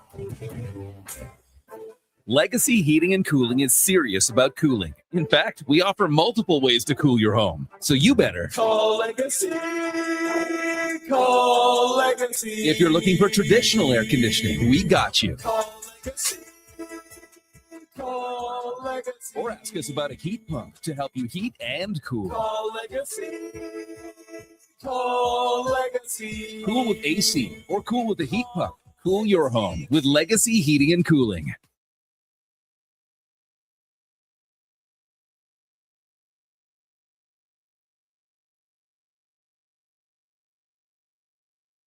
Just in time for the morning skate. This is the Kevin Karius Show on Sports 1440.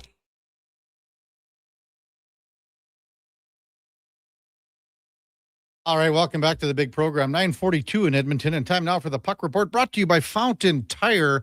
And at Fountain Tire, when we say we're on the road together, we really mean it. From tires, wheels, and oil changes to vehicle repairs, visit fountaintire.com to find out more. As we welcome back Stephen Ellis from the Daily Face-Off. Good morning, Stephen. You're with Kevin Karius. As always, thanks for jumping on Sports 1440 this morning. Really appreciate it. Yeah, thanks so much for having me on again. Well, are you all ready, all fired up for For Friday, this is your time of the year, big guy. I think I'm actually more excited for Saturday when it's all over and I can drive 2 hours south to go camp at a racetrack and go watch some sports car racing this weekend. But it's at the point of the year where it's like, all right, I can't watch any more of these guys. I'm just finally excited to see what happens to them. So, okay, after Buffalo, you're going where? 2 hours south and doing camping and race car driving? So, Watkins Glen, it's the NASCAR track, but this time it's a sports car race for the guys that do like the 24 hours Le Mans. And it's going to be it's a lot of fun. I go every year. I didn't think I'd be able to go this year because it overlapped with the draft. Well, fortunately, the draft is 2 hours north, so I can't complain. But last year it was like 40 degrees and also pouring rain, and I'm hoping this year, right now it looks like 25, no rain. I'll take it. What you got? What got you interested into that, Stephen? I'm actually I was into racing way before I was ever into hockey. I think for me, I'm a spotter part-time in the NASCAR Canada series, but basically racing is just something like my dad got me into. I'm just like, actually, it's hard to show you, but I have a sim rig. Like I literally like have this all ready to go, like right where I'm working here, and so I watched NASCAR, IndyCar, sports car racing, any of it. And the endurance races are fun because you could kind of go anywhere in the track. You do like 30,000 steps, you burn to death, but it's a fun experience.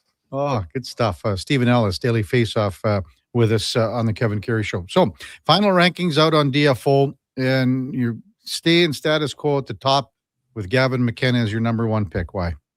I just think he's the most skilled. I think he's the smartest player, and he has the highest upside. And when you put that combination together, it's hard to kind of bet against him at this point. I understand there's concerns about him from a physical standpoint. Mm-hmm. I will say, having seen him at the combine, he looks a lot more jacked than I remember seeing him even at the World Juniors. He put a lot of muscle on. That was something he really wanted to focus on. It's hard to really kind of bulk up during a season because there's just so much going on. In the offseason, it feels like that's been a big focus of his. So I'm not too worried about him. And also, he's got a very similar physical profile to the two guys that he's compared to the most, Nikita Kucherov and Patrick Kane. And I'd say they've kind of handled the NHL pretty okay. So we'll see what happens there. But yeah, he's a guy that I still think highest upside. You got to take him if you're Toronto. Do you think, Stephen, because, he went to the NCAA and that allowed him, because the schedule's so tough, as you know, in the CHL and travel in Medicine Hat, he had the opportunity to work on strength that he wouldn't have been able to had he stayed in the CHL? Yeah, he said that's something he worked on for sure, but I still feel like even just in like the 2 or so months since the last time he played hockey, like it feels like he still took some big steps forward there. And I think that's because he's had all this extra time. And, there were some questions about why he would pass on the World Championship. We typically have seen the top prospects try to show up to that tournament in the last couple of years, and Stenberg was there, but McKenna wanted to focus on bulking up and getting stronger, and that feels like it's something that's going to be worth his while. Like, yeah, Stenberg had a really good tournament. Stenberg was a top-line player on Sweden. I don't think McKenna was going to be a top-line player on Canada when you've got, Celebrini and Crosby already there. So I feel like that's something where, again, I'm not too worried about his physical size, and playing college meant that he was able to work on a bit. You spent a lot more time in the weight room. We do see a lot of stronger players come out of there, but it'll be interesting to see what he looks like if he goes to, Leafs development camp next week. We'll see, but he's going to be interesting to watch. So when you watched Ivar Stenberg at the World Championship, and he was pretty darn good for a young player yet to be drafted. What was it that he didn't do that would have made him vault over McKenna into number one in your eyes? I don't know if there's anything he could have done unless he got like 30 points realistically, which was never going to happen, just because like it is a small sample size tournament. And I think if anything, this was the year, as much as I love the World Championship, I do think this is something where, it was a weaker year for the tournament. It was just not a ton of high-end talent. That's pretty typical in the non-Olympic years. Like, with all due respect to Norway's probably not getting third place most years in the World Championship, and they did this year. And hardworking group, very fun to watch. But I think it's something where he needed to go out there and physically dominate so many different areas. And I'd honestly say most games he felt like the second best Swedish draft prospect on that team. I thought Viggo Bjork was actually better in a lot of cases there. So I don't know if there was anything he could have done in that tournament. It was a maximum 10 game sample size in a season where he played like 70 or 80 games. So what is it about Viggo Bjork that you have him at 9? Is it just because there's some really good defensemen in the middle here? What are your thoughts there? Yeah, I think like if he went as high as like 5th or 6th, I wouldn't be surprised. I think realistically, it's a really small gap between the 5th to even 10th in this year's draft. I think when you look at Bjork, it's he's got that physical size. He's been able to show it. Can he do that at the next level? I think it's one thing to show it against, Adam Klapka in a pre-tournament game. It's another to actually go out there and show it consistently. And I think what really did excite me watching the World Championship was actually how physical he was against guys like Evan Bouchard and Darnell Nurse and Ryan O'Reilly in that first game for Sweden. And it showed like nothing seems to scare him. He's very skilled. Is he going to be able to blow things up offensively and dominate with the puck? I think that is a legitimate, valid question for his game. I think there's a ton of talent, but is he going to be, a 70-point guy? Or going to be a 50-point guy? That's the question there. So I do think his game's going to translate. Like he's small, but he doesn't play small. And that's one of those guys where I got no concern about him being a smaller player. I think he's going to be fine. Yeah. Stephen Ellis from the Daily Faceoff, our guest on the Kevin Karius Show on Sports 1440. I can't recall off the top of my head where we've got, 4 top quality defensemen that are going to go in round number 1. Can you compare these 4 guys that you're looking at, and maybe even 5 if you want to even go a little bit deeper compared to years past here, Stephen? Well, you look at last year had a defenseman first overall, Matthew Schaefer. I'd say he's turned out okay. I'd say it's been a solid couple months for him. When you look at the year before that, and you look at the Artem Levshunovs and the Zane Pareks and the Zeev Buiams, that's kind of the type of caliber defensive class we're looking at here. Like Chase Reed's the guy that's getting the most love here. Carson Karl's, a lot of scouts believe very close. I think you can make an argument for the third best defenseman being one of either Albert Smits, Keaton Verhoff, or Daxon Rudolph. There's a good argument for all of them. And, they've all kind of got different skill sets, and you got a good mix of, left-handed and right-handed guys. So it's actually a very interesting draft because it feels like Reed's going to be the first defenseman off the board. Seems like a lot of scouts think Carson Karls is the best contender there.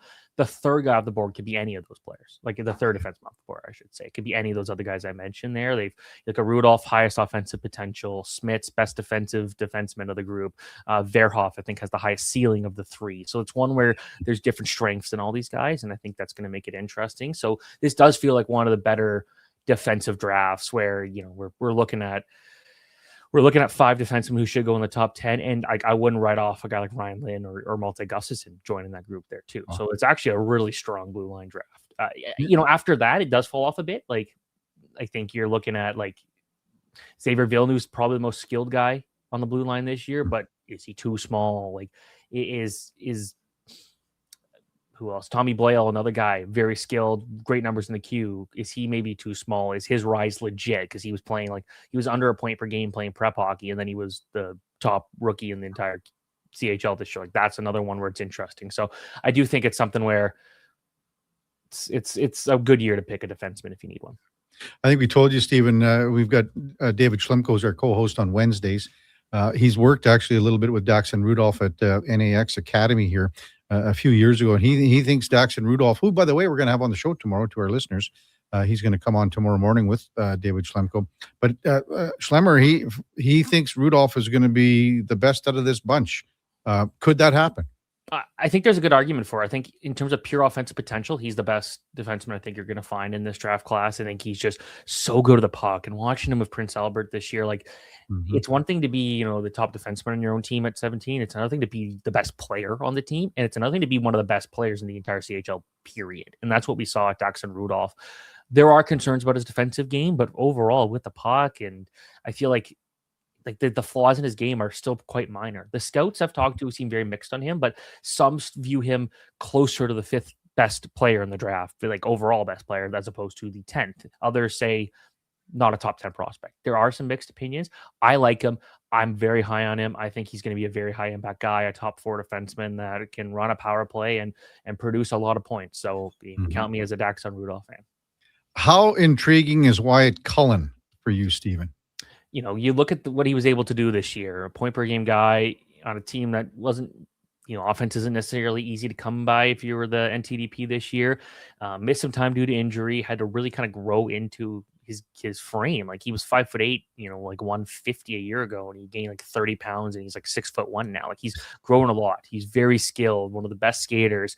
Also, teams love guys with NHL bloodlines, and Matt Cullen had quite the NHL career. Lost Stanley Cups, 1,500 games or whatever it was. This is a guy who had a very good career, and I feel like this is something where with Wyatt Cullen, he's more skilled, and I think he's going to be an impact guy in the NHL, a top 6 player for sure. And the question is, will he get drafted as high as 5th, will fall to 10th. I think anywhere in that range is pretty safe at this point. Yeah. When you were at the combine, who impressed you the most that you maybe has jumped up several spots that you were like, well, I'm not totally, I don't know a lot about this young kid. And was there some player or two that jumped up a lot in talking to them and anything you saw there? Like, I wouldn't say anyone really jumped high in my rankings from on that, but the one guy that really impressed me overall was Malte Gustafsson, where you saw he did really well in the physical elements, but it was more about what other players were telling me about him and talking to a lot of the Swedes and talking to a lot of the other Europeans that have battled him in international tournaments. And like, yeah, this is the toughest guy to go up against. He's 6'4", he's mobile, he's actually quite skilled with the puck. Like, this is a guy that you do not want to mess with. So his name really showed up a lot as a guy that's very interesting. And I think, Ryan Lynn's another one where it was just interesting to see how many players called him the toughest guy to play against for someone who is under 6 foot and has had to hear about his lack of size for his entire career at this point. But it's like, okay, well, he just dominates with the puck and he drives the play so well. And a guy like that's going to be very dangerous. So I think those are the ones you're looking at and saying, those definitely earn some love. And I think also question mark is, who's the top goalie in this draft? There weren't many goalies that showed up the combine. They all kind of did well from my understanding from the physical elements, but Tobias Trebel to me is the top goalie in the draft, but some will say it's Dmitry Borochev out of Russia. And it's the one thing you're going to find out is there's a lot of European goalies this year, a lot of really good European goalies. So if you're one of those people who are wondering where the Canadian goalies coming from, yeah, this year's not going to be a good year for strong Canadian goalies, I think. Is there a sleeper goalie out there? Like, I'm just thinking about the Oilers, and they've been chasing a goalie, as you know, for years and years and years. Is there someone that, it's a third rounder or something like that, or a fourth rounder that they could snag and draft and develop this goaltender to be something a few years down the road? I'm on team draft a goalie every year, no matter what. Me too. I think that's a good way to do it. But I think the guy to watch out for is Carter Casey. That's a very interesting one because in terms of his skating in the crease and the way he moves around, he's legitimately one of the best goalies in the draft.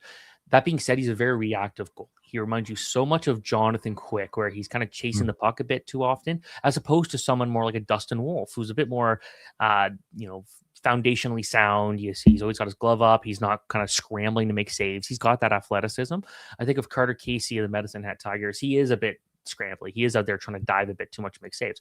But if he could really control that, he's going to be one heck of a goalie because he's got a lot of those fundamentals down. Great glove hand, tracks pucks very well, moves well in his crease. He's just kind of have to relax a bit and kind of calm himself down a bit. But I think he's legitimately one of the guys who's got true starter potential in this year's draft class. Stephen Ellis with us from the Daily Faceoff. Any chance the Ruck twins stay together? Do you think a team makes a move later in the first round and moves up and drafts the twins somehow, just like we saw with the Sedins years ago? I've asked people if they think teams would move up to take the twins, and a lot of people are saying their skating's not good enough to maybe make that really heavy bet, because if they don't play together necessarily, one's injured and another's playing, like, they aren't as good. I think that's another thing. The one team to watch now, though, the Ottawa Senators. Get in that 25th pick. If they want to keep him, awesome. The 32nd pick, they can't trade that pick. Very good chance Marcus Ruck's available. So if they can get Liam with that 25th pick and they get Marcus with the 32nd, that'd be interesting. Maybe Calgary can maybe swing something in the second round, get Marcus, and maybe if Liam's still available at 30, they're doing it.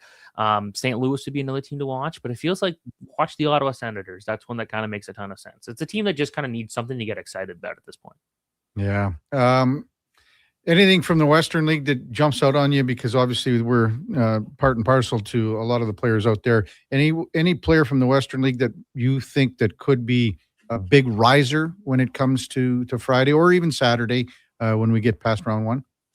I think, it'll be Ryan Lynn's the real question mark. How high is he going to go? Because I think everyone would admit he's got a ton of talent. I think it's just, is he going to be able to defend well the next level? I think so.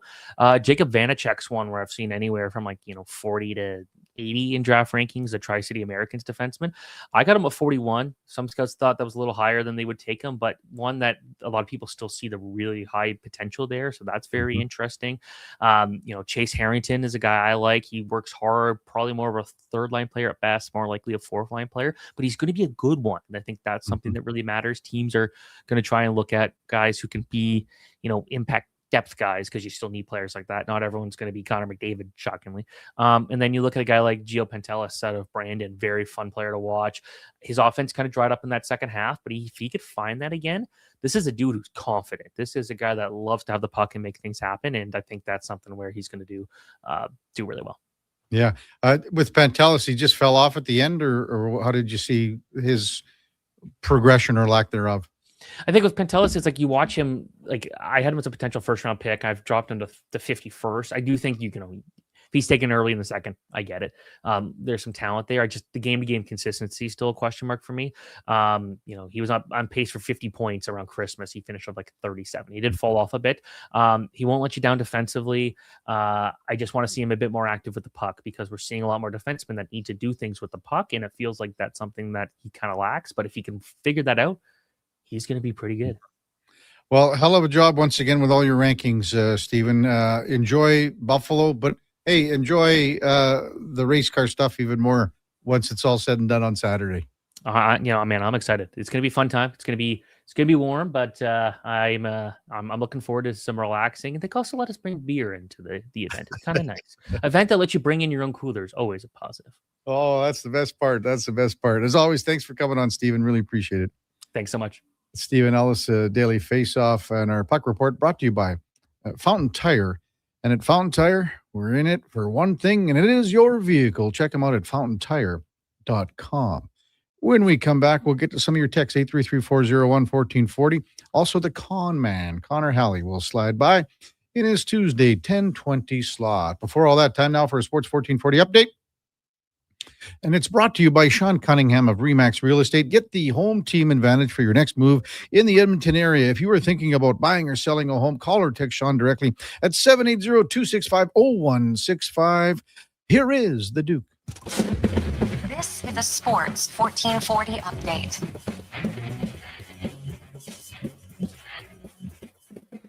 It is official. The long-rumored Edmonton Oilers head coach has been found as the team announcing that Mike Babcock will take over as the 19th bench boss in franchise history. The team's going to introduce him coming up at a press conference at noon here today at Mountain Time. You can catch that right here on Sports 1440. Team also confirming that former Senators head coach and last season's Kings interim head coach DJ Smith will be a part of Babcock's staff here in Edmonton. World Cup action today. 4 games, including Portugal taking on Uzbekistan here at 11 o'clock. England up against Ghana at 2. 5 o'clock from Toronto, Croatia plays Panama in a must-win game for both clubs. And the nightcap, 8 o'clock in Guadalajara, has Colombia up against the DRC. In the majors today, the Blue Jays continue their set against Houston from downtown Toronto. Early start time with a 2:07 scheduled first pitch. Shane Bieber going to make his debut for the season with Toronto on the hill. Lambert countering from the right side for the Astros. Elsewhere, Mariners are in Pittsburgh. The Rays host the Royals. Cubbies take on the Mets. Yankees continue their set in Detroit against the Tigers. Red Sox in Colorado. And the Orioles in SoCal against the LA Angels. Coming up in hour 4 of the Kevin Karius Show, we'll hear today's edition of Cam and Eggs and be joined by Connor Halley from Fantasy Frenzy. I'm Brandon Douglas at your Sports 1440 update. Sports 1440, Stingray Radio Station. CKJR broadcasts from West Edmonton Mall and Wetaskiwin. Download the free Stingray music app and listen wherever you go. You see it? Fusion Promo Marketing can make it. Fusion makes high-quality, memorable promotional products for businesses, sports teams, and corporate events. From vision to reality, get noticed and remembered. Fusion with a Z, promomarketing.ca.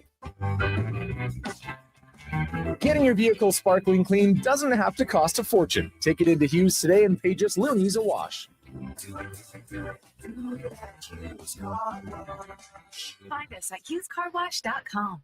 Are you a skilled laborer? All-Star Construction wants to talk to you. A heavy equipment operator with Traco or backhoe experience? All-Star Construction wants to talk to you, too. With work in and around Edmonton for local land developers, All-Star Construction offers year-round employment. Whether it's power, gas, or telecom, developers rely on All-Star Construction to get the job done. So if you're a skilled laborer or a heavy equipment operator with Traco or backhoe experience searching for work, search All-Star Construction on Indeed.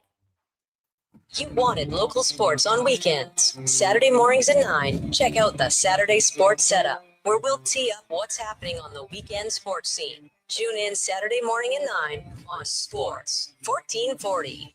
Say hello to your new favorite drinks. Introducing new McCafe Refreshers. Icy cool, undeniably refreshing, and available in 3 flavors. Strawberry watermelon, mango pineapple, and blackberry passion fruit. Only at McDonald's. Nissan breaking through the defense. Look at the control. What a move. What a finish. Kicks has done it again.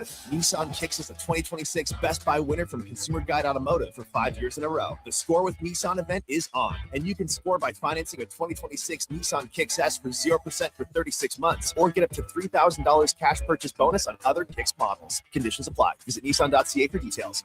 Visit your local Edmonton and area Nissan dealer for more information. Lux Windows was founded in 1969 with 5 people and a dream. 55 years later, our team of experts cares a whole lot about building and installing the best possible windows and doors. Because Lux is not just an Alberta-made product. We're one big Alberta-made family. Everything we are is windows and doors. A company born and bred and made in Alberta.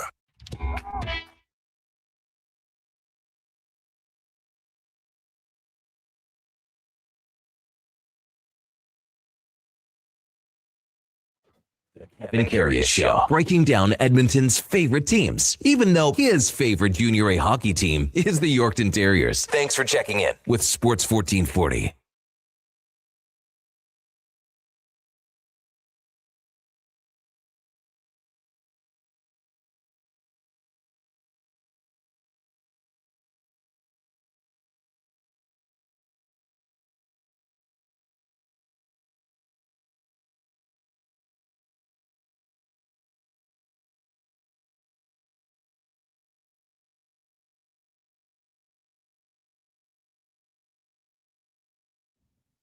All right, welcome back to the big program, 10:04 in Edmonton. So glad you're with us here on Tuesday morning. The Edmonton Oilers announcing that Mike Babcock is the 19th head coach in franchise history. DJ Smith hired as an assistant.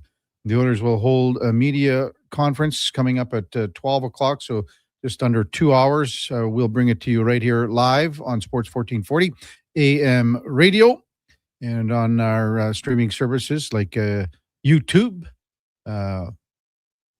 X, Facebook, Instagram, Twitch, everywhere, probably. But she'll be on the YouTube site for sure, and on our other services that we bring you all the fine programming here.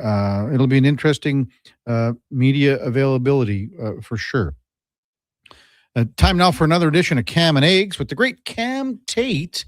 Here is order number 48. Cam and Eggs, 4 dozen. Order 48 Edmonton. City of champions, city of second chances. Those 2 things are not a coincidence. Craig McTavish walks out of prison. The Oilers say, come on and join us. He wins 3 Stanley Cups. 3. Nobody in that building lost a wink of sleep about it. Grant Fuhr, suspended, a year. We waited. Hall of Fame. End of story. Zach Cassian, car crash, substance abuse. Edmonton doesn't look away. 7 seasons. A life rebuilt. That's the part people forget. It wasn't just a career, it was a life. Evander Kane, Corey Perry, written off, picked up. Deep playoff runs. Edmonton has a pattern. The pattern works. So, Mike Babcock. The NHL cleared him. Imagine if 3 Oilers players sat across from him and grilled him. Now imagine this. Babcock. This is the part I keep coming back to. Babcock grilled them back. Told them they hadn't won anything yet. In the room. While being considered for the job. That's either arrogance or belief. Sometimes those look identical at the start. Stanley Cup champion, 1,300 games, Olympic gold, twice. The resume is not the question. The question is whether a man can look hard at who he's been and decide to be something better. Edmonton has seen that happen more than once. I live with a physical disability. I've learned to see opportunity from angles most people don't have to find. And when I look at this, The controversy, the risk, the whole complicated thing. A small part of me still sees a man who could change, could prove something. After all, this is Edmonton. Cam and Eggs. This is Cam Tate, Sports 1440. Well, Tater coming through once again. What do we got? Portugal and Uzbekistan coming up here. FIFA World Cup 26. When I look at that FIFA World Cup logo, Duke, I just think it's so bad. Like the 2 and the 6 and then the trophy in the middle. Like, who comes up with this stuff? You don't like it? No. How would have you designed it? Way different than that. Okay. I would like you to, when you get home today, after you're done peppering the new head coach of the Oilers, I want you to sketch up a design. I'll get I'll do the same. By the time I get the mic at this news conference, Duke, all the questions will be about. Well, that sounds good. You can ask one of the freebies, like, "Hey, so Babs, what'd you get up to this summer so far?" yeah, I'm sure. But again, I think let's ask him where's his favorite place to go fishing out in Saskatchewan. Well, he used to spend his summers out like near Waskesiu. All right. I don't know if he still does that or is still. Maybe it's changed for him, but I mean. As I said, our paths first crossed in 1989. He was coaching at Red Deer College. And they had really good teams. I mean, they had good teams at RDC. I was playing at SAIT, and they weren't as good as Nate. They might have been close to it. I think they might have beaten Nate one of the years. I don't know. We always have a listener that played on that team in Red Deer College, Duke, that texted in and said, "Hey, no, we beat Nate in whatever year it was." But Nate was the powerhouse back in the late 80s. And, the whole time. I mean, Perry Pern had the best program in the country. They had the best players. But that's where my first introduction or whatever was to Babcock. And then obviously, his coaching career evolved from there where, he went to the Western League. And, Duke, back in the Western League days, we were lucky enough to cover so many of the teams, because even though he spent a lot of time out in Spokane, but I had already started in the business when he was in Moose Jaw with the Warriors. So and then he went to the U of L. And at that point, I had already started working at the university, at CFQC in Saskatoon. So, those games were always big games. The U of S hockey in Saskatoon was, they were bigger than the Blades a lot of the times back then. And, then when he went to Spokane, obviously that was 5-6 years out there, where now he was out of the mix because you never saw those guys come anymore. Never saw them once every 2 years or whatever it was. So, but his Saskatchewan roots were always there all the way through. And you think, and again, through an old friend in Todd McClellan who coached with him in Detroit for many, many years. So, there was times where I met him at that point through Todd years and years ago, but that's a long time ago. And again, the time that he hasn't coached here, it's a long time ago. And he hasn't won a playoff round in an awful long time. He hasn't coached in the NHL since 2019. That's like almost 7 full seasons here coming up. So he's going to be asked a lot of questions. And as Speck said this morning, maybe the X's and O's and all that stuff, the usage, Connor McDavid, Leon Draisaitl, how are you going to use what's the usage going to be on these guys? That's probably for another time than today, because today, I think, again, for me, it's about character. And it's about what you're bringing to this organization, what you're bringing to the city. And I touched on this off the top of the show. Those, to me, that's the most important part here. Because if you're not bringing that high quality and you're not saying that, that you've changed a little bit and changed, well, not a little bit, a lot. If you go back to what he said when he was hired in Columbus, I mean, there's like his quote, and I got it pulled up, the news conference after he was hired, August 3rd, 2023. And this is when he was on a show on Sportsnet. Did I think I did anything wrong? Absolutely. Do I like how I was talked about after I left Toronto? No. Do I think I did anything wrong? Absolutely. But that didn't translate into what happened for his next step in Columbus, did it? The things that happened in Toronto, the biggest thing was the rankings with Mitch Marner. And I'm just reading this article. It's done by Mike. It's just Sportsnet staff, pardon me. About player rankings. And he says, well, the first thing I would say to you, and this is Mike Babcock, it's this quote, is I answer these questions over and over again. And I'm happy to do that in saying that I got nothing to hide. I'm not trying to hide from anything I've ever done. I think it's important you own any mistakes you made and you try to get better. You're trying to be a better coach, trying to be a better person. To me, the last 3.5 years have been a gift from God. And what I mean by that is for my wife and my family, we found so much joy in doing the things you love to do. And when you're in a rat race for a long, long time, I think sometimes you're just spinning so fast. You enjoy that time to breathe a little bit. And then you get outside your body and you have a look at who you are and say, hey, these are things I've got to improve. Again, we had a texter earlier on, and he found these quotes at around 7:15, and I got to thank him again for that. That was McDavie or something like that. So these are exact quotes from the article that was put together. And again, it's 3 years ago. So these are, have you changed again, Mike? Are you trying to change? Are you trying to be a better person? These are all questions that are going to get brought up in the next couple of hours. Text 833-401-1440. Slurpee Sean says, hey, KK, have you talked to Todd about this hiring? I have not. Sometimes you let things be. Todd's a busy guy too. But sometimes when you know a guy a long time, there are questions that you ask him and questions that you don't ask him. And there are subjects that you broach and subjects that you don't. And I think this was one of them. When we come back, the con man, Connor Halley, will be by.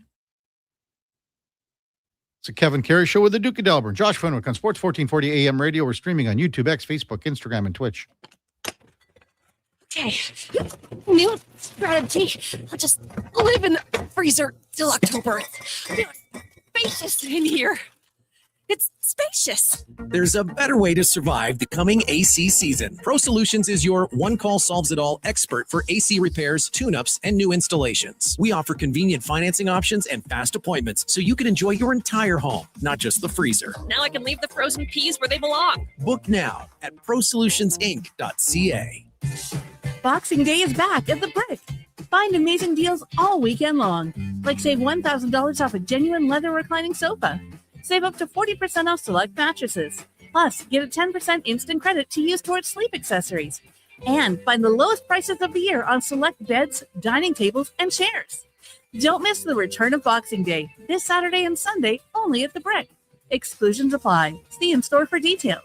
The Brick, saving you more. At Fountain Tire, success is a team effort. They're committed to their team members and their customers. And that means treating your vehicle like it's their own and finding solutions that suit your needs. Because whatever the road brings ahead, they're on it with you. Visit fountaintire.com today. The longest running basketball show in Canada airs every Saturday morning at 10 on Sports 1440. Hoop City with Paul Sir introduces a new generation of basketball talk. And it's right here on Edmonton's home for sports, Sports 1440. There's still time to book your tournament at the Ranch Golf and Country Club. As one of Alberta's top tourney courses, the Ranch makes hosting fun and easy for any group or business. No matter how unique or unusual, they'll accommodate your vision for an event no one will soon forget. Start planning your tournament today at their beautifully landscaped course on the outskirts of West Edmonton. On-site event coordinators are here to help, but hurry, availability is limited and booking fast. Visit theranchgolf.com. Why should you drive a Subaru? How about durability, style, and an excellent customer experience from the moment you step into the showroom? And how about accolades, including awards for numerous 2026 Subaru models from both AutoTrader and JD Power? But don't just take my word for it. Take a test drive and you'll see why the Subaru name is recognized and renowned for quality. To learn more, visit Subaru.ca. Welcome to Uncommon. Welcome to Subaru. You've got better things to do than wait for an oil change. Jiffy Lube gets you in and out fast. No appointment necessary. All you have to do is roll into a location near you, and we'll take care of the rest. Every full synthetic oil change at Jiffy Lube is warranty approved and comes with a 20-point visual inspection, making sure you get back on the road safely. Find your neighborhood Jiffy Lube today. Visit jiffylubeservice.ca.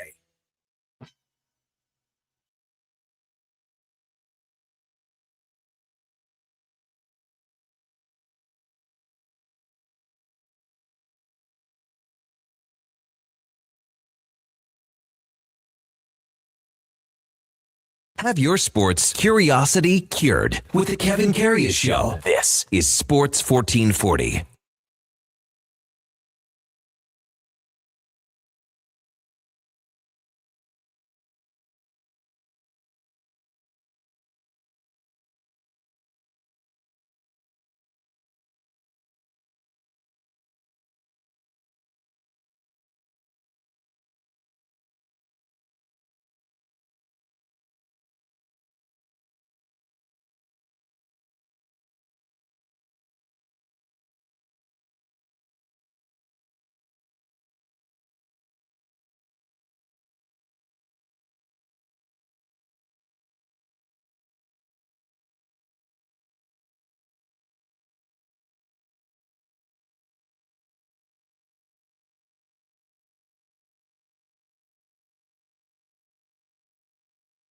All right, welcome back to the big program, 1020 in Edmonton.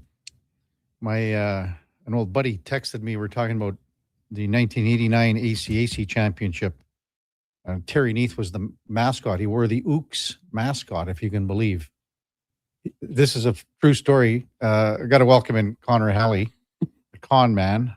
Hello. Good morning, Connor. Good morning. So this is an old buddy of mine. Anyway, he went out one night and Perry Pern caught him and said, You're like a borderline player on this team. Like I don't think he played a game, but he was on the practice roster. He said, you can't go out and party and whatever, da. Neith's going to be so mad at me for saying this on the air.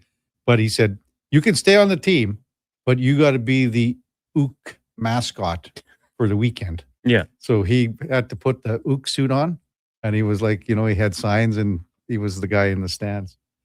I think that would be, he's going to be so mad that got brought up.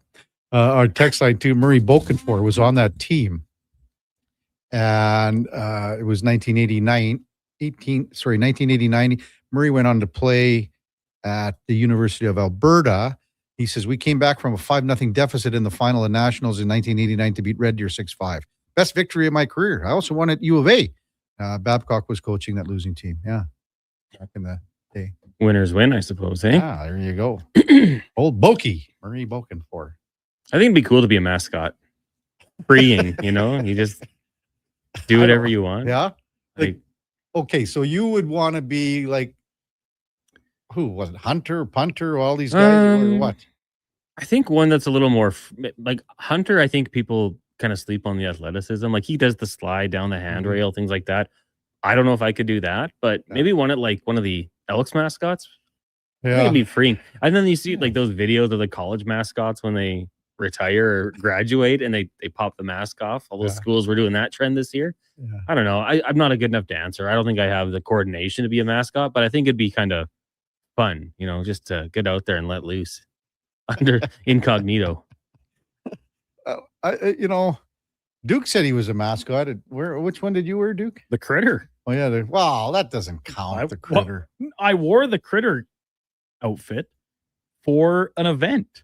Yeah, but now to Connor's point, did I have to go and do any dancing or what? No, I kind of walked around and gave kids high fives and some pictures and all, lots of waving and whatnot. And then in the next day, a very hungover version of myself had to endure it in the back, the bed of Greg Shannon's pickup truck at the Leduc Black Rodeo Parade. Now that was my living hell. It was like 30 degrees by 9 o'clock in the morning. I was having a bad time. But don't you think you should take over for Critters hockey and take over the mascot job from Pat Galenza? Absolutely. Kevin, I've already proven myself incapable of playing a sport normally without hurting myself. Now you want me to throw a mascot costume into it and climb in on the nets, and there's no chance. I'd be in a body bag by the first weekend. Would they have to have a seamstress cut this costume down about a foot? Because Pat was a pretty tall guy. Taller than me, that's for sure. So would it fit you, Duke? With the skates and everything? It's a good question. Just be a little baggy. Yeah, I might need some loose skin. A little hemming. I think you look fabulous in it. Duke, you have the persona. No. Well, Con man, how was the weekend, big guy? Weekend, it was good. It was Father's Day, so I saw my father-in-law and my father, and got my dad a gift card to a golf store in town, and he went and bought a new hybrid. And what else did we do? I think that was pretty much it. Watched a lot of sports. There was elite sport watching this past weekend. So a lot of soccer. Checked in on the U.S. Open. I love the storyline of Wyndham Clark peaking on the first round and then just gradually declining. But it was such a good round. He held everybody off. It was a fun weekend.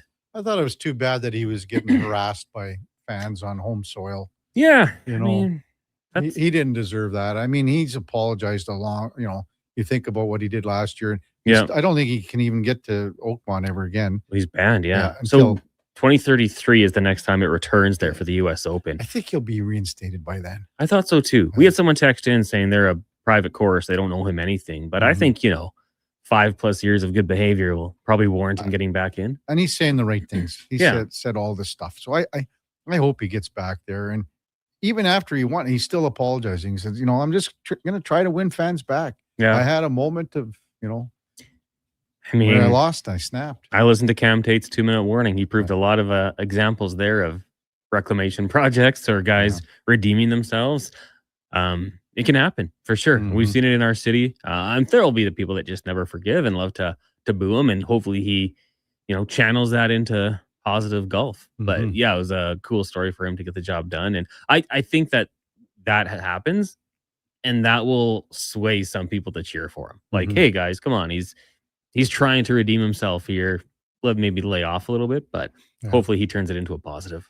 Yeah, we're going to hear from Mike Babcock coming up at the top of the 12 o'clock hour when the media availability is at Rogers Place in the Oilers Hall of Fame room. I'm curious to see how this availability goes. I'm sure you are. I think our listeners are too. Everyone is, I think. Yeah. So I'm curious to see, obviously he'll be introduced and where does he go to start off with? Is there any mention of the past and, regret, apologies for the things he's done in the past and the way things have been handled? Or is it just a thanks to the organization? Let's answer some questions because he's going to get grilled. There's been a lot of people in the media who've been outspoken and I think it's going to be respectful. I think it's going to be fair. I don't think we're going to get the Steve Simmons, everyone tells me you suck type thing, but I do think that he is going to face some hard questions and I think he should be prepared for that, ready to go. It's not going to come as a surprise. So I would expect he handles it well. If he doesn't, there's just strike one right off the top. Yeah, when you think about when Stan Bowman held his media availability after Chris Knobloch was fired, well, he didn't say really anything. He didn't say much at all. He said, we were looking at a new voice. There were very few things there was no meat on the bone. And that's par for the course when you are a seasoned veteran of answering questions. Yeah. And some people can do it a lot better than others, but I would imagine that, the Oilers communication staff would have a good half an hour, sit down with him and saying, okay, this is going to be brought up. This is going to be mentioned. This is going to be talked about. I would suggest you answer it this way. Yeah. I would suggest that you come across sounding and looking like this because, again, this is his first impression with fans in Edmonton. Mm-hmm. So, I mean, and should he need to be coached at this point? Like, if so, that to me is crazy because I think you always got to be prepared, though, Con Man. Like, whenever you're doing something like this is a pretty big event here. It's huge. So I think you're always prepared, and it always, hey, all the reporters are going in prepared. Mm-hmm. So the interview subject has to be prepared. This is the same thing that happens every day to Carney, to all the guys that have to handle media every day. They get asked questions. They don't give you an answer for the most part. They never do. But it's how you come across. I mean, same with, Inner City Smitty, Danielle Smith. Yeah. Same thing. So I think if you're in that position, you end up knowing full well what you're saying before you even open your mouth. Yeah. I mean, for me, like I get obviously the communication department's job to, hey guys, you're going to get hit with some hard hitting questions here. Be ready for it. But I hope for the fans' sake, that everyone here, that like there's a pause, like, okay, how do I answer this? I hope he's an open book. I hope he doesn't try to hide from the past. I think you have to say that, like, those things happened and this is how I've grown from it. This is what I've learned from these situations. But my original comment, just I don't know how, like, if you have to be prepped for what's coming, maybe you're living under a rock because you have to know that this is going to be some hard hitting questions. So we had a texter this morning at 7 because I talked about this. I said, to me, this is about character today. And McDavie texted in and he found some quotes from 2023. And it took me a while to find it, but I finally did about half an hour ago. And this was when he was hired in Columbus. And the things that he said, do I like, this is Mike Babcock talking, do I like how I was talked about after I left? No. He's told the Fan Morning Show on Thursday. Do I think I did anything wrong? Absolutely. Okay. So this was all stuff before all hell broke loose in Columbus. The one line too is the first thing I would like to say to you is that I answer these questions over and over again. I'm happy to do that in saying that I got nothing to hide. I'm not trying to hide from anything I've ever done. I think it's important you own any mistake you've made and try to get better. He goes, you enjoy time to breathe a little bit, and then you get outside your body and have a look at who you are and say, hey, these are things I've got to improve. So this was before everything. So he's those are all canned answers, man. Yeah. When he gets hired in Columbus. But then a month and a half later, a big, storm. The fallout happens. Yeah. So I honestly, and it, like, not even trying to make a joke out of it. Like, is someone going to be there that he like gives his ideas to? Like, hey, like if you were in Columbus and you were assistant coach and he said, hey, I think I want to ask them if to see their phones. Maybe someone would say, is that a good idea? Like, do you really need to see a young Adam Fantilli's phone? I get it. Like, hey, tell me about yourself, but to ask to see their phone, it feels like someone could have stepped in and said, I don't think they knew about it. And that's what I mean. Like, I think someone has to be with him when he's around the players to make sure he doesn't step on any toes or cross any lines, anything like that. That's a weird thing to say about a grown man. Like, we're worried about what he might do when he's alone with these players and what he might say, because we've heard it from so many players in the past. Like, these guys aren't making up these stories. These are things that have happened. And then he did it again after saying he regrets what happened, the way he was, acting or portrayed. It's crazy to think that, like, you almost need a handler, like, to oversee, not X's and O's. We know he can be a good tactician, but dealing with the players on the day to day, it's crazy. Text 833-401-1440. Greater Man Jace's morning. Just curious, is this a prepped press conference? Are the reporters asking their own questions, or is it scripted? Well, there's never, ever been a news conference where the reporters have scripted, where the interview subject knows what's coming. Mhm. That doesn't happen, Greater Man Jay. These will be questions that all of the reporters that are going to be in the room have thought about talking and asking for days and weeks. So no, they don't know what's coming.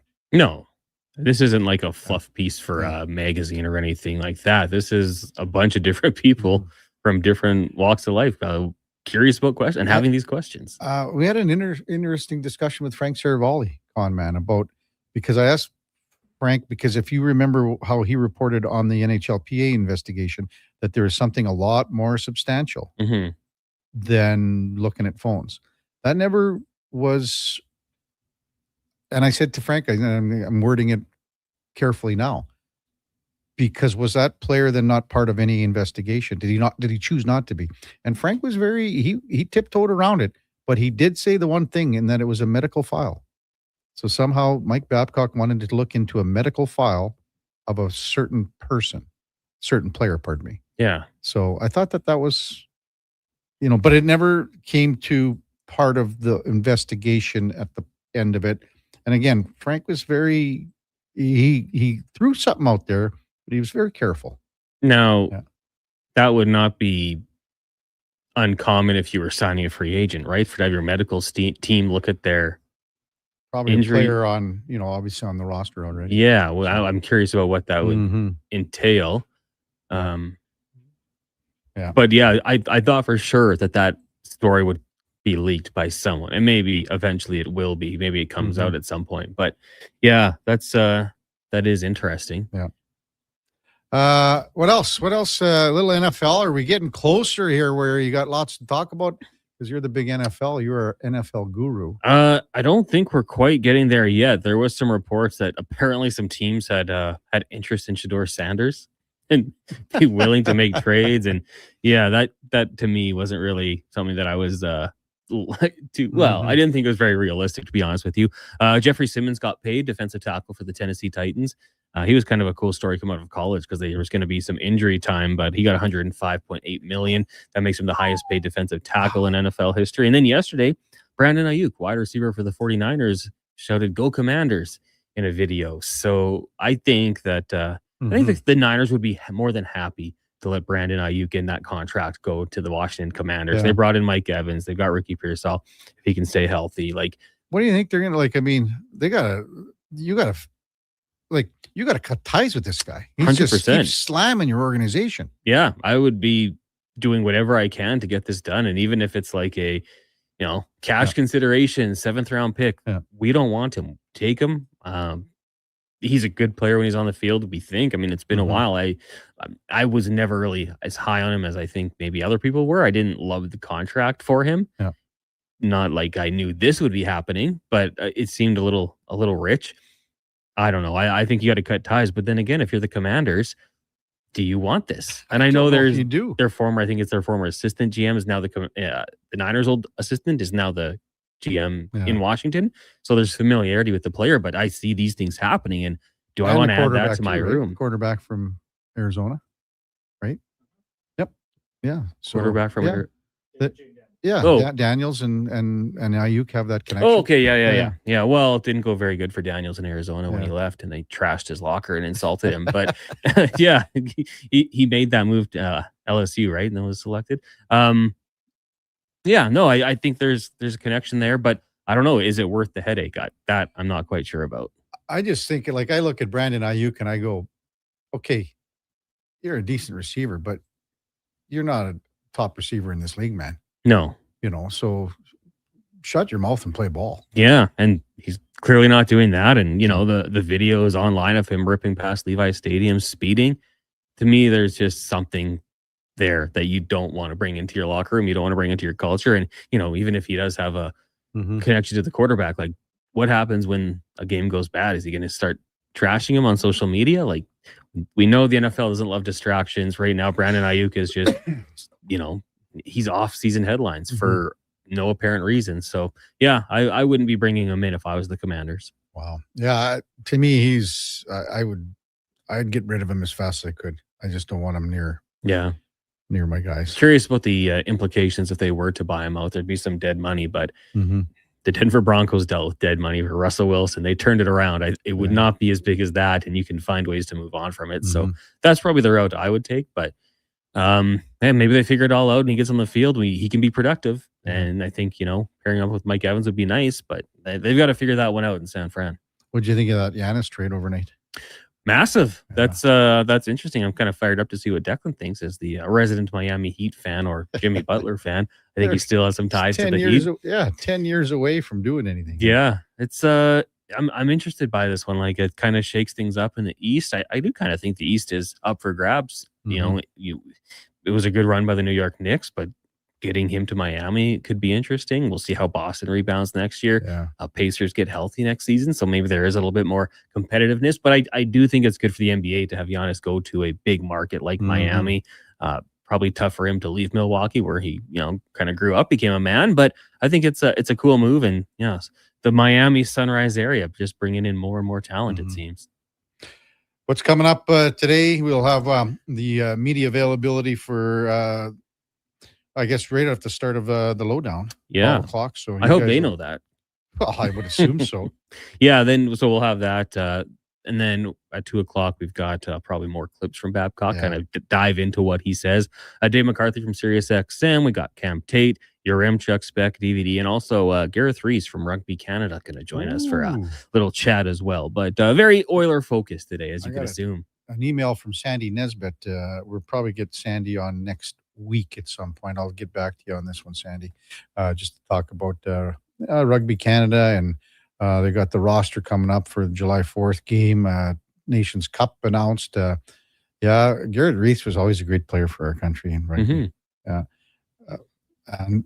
We used to do so many stories on the rugby team at Ellerslie all the time, and it just didn't. It fizzled out there. So that's where I played my old touch football back in the day. Yeah. Wow. Good stuff. Con man, thanks, big guy. Thank you very much. Have a wonderful 2 shows here with the Duke, and then coming up at 2 o'clock.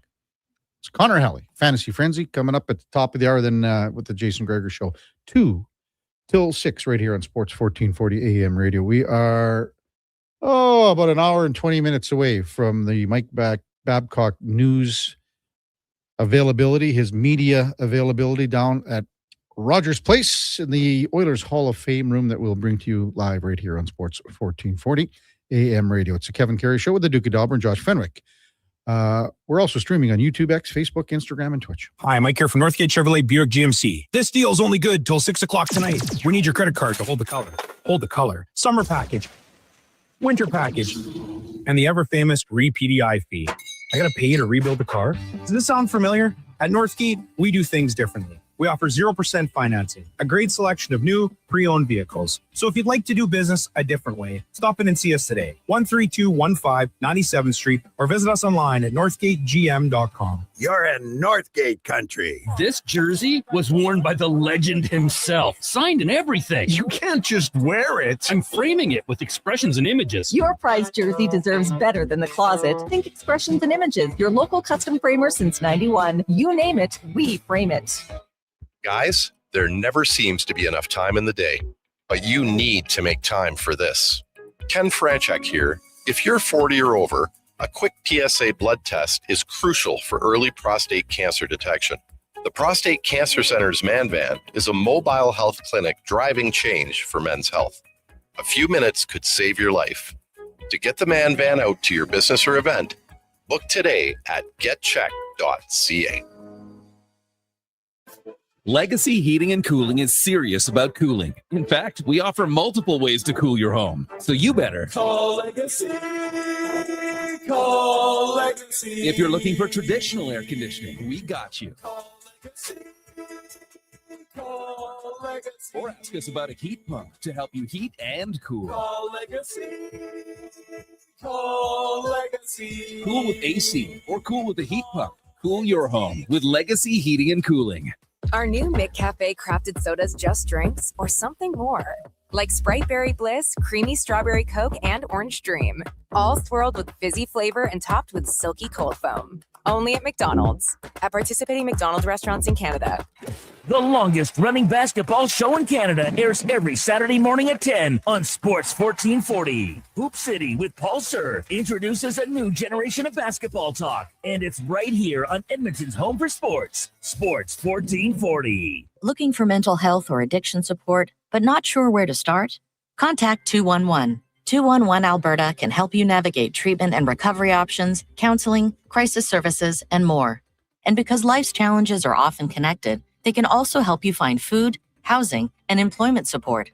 It's free, confidential, available 24/7, and offered in more than 240 languages by phone. 211 Alberta. One number, countless connections. A message from the Government of Alberta. Step onto the field of dreams and into sporting glory. Join the Riverhawks Community Foundation on August 22nd for the Field of Dreams Festival at Remax Field. This isn't just any event. It's an adult baseball camp featuring former Toronto and Edmonton baseball star Devon White. Swing for the fences from 5 to 10:30 p.m. while supporting local youth sports. Upgrade to VIP from exclusive meet and greet. Secure your spot today at riverhawksfoundation.ca.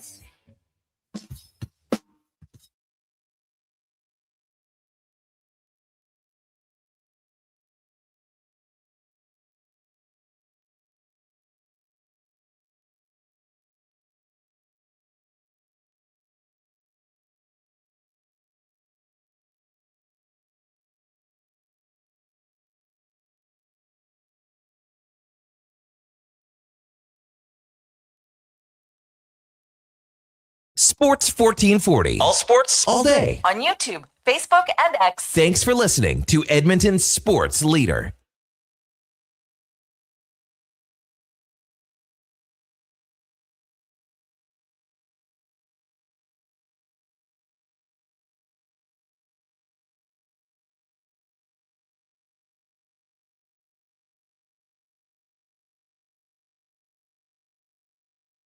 All right, welcome back to the big program, 1044 in Edmonton. Text 833-401-1440. Jordy says, boy, low tide is going to be stoked filing some breaking news during your show.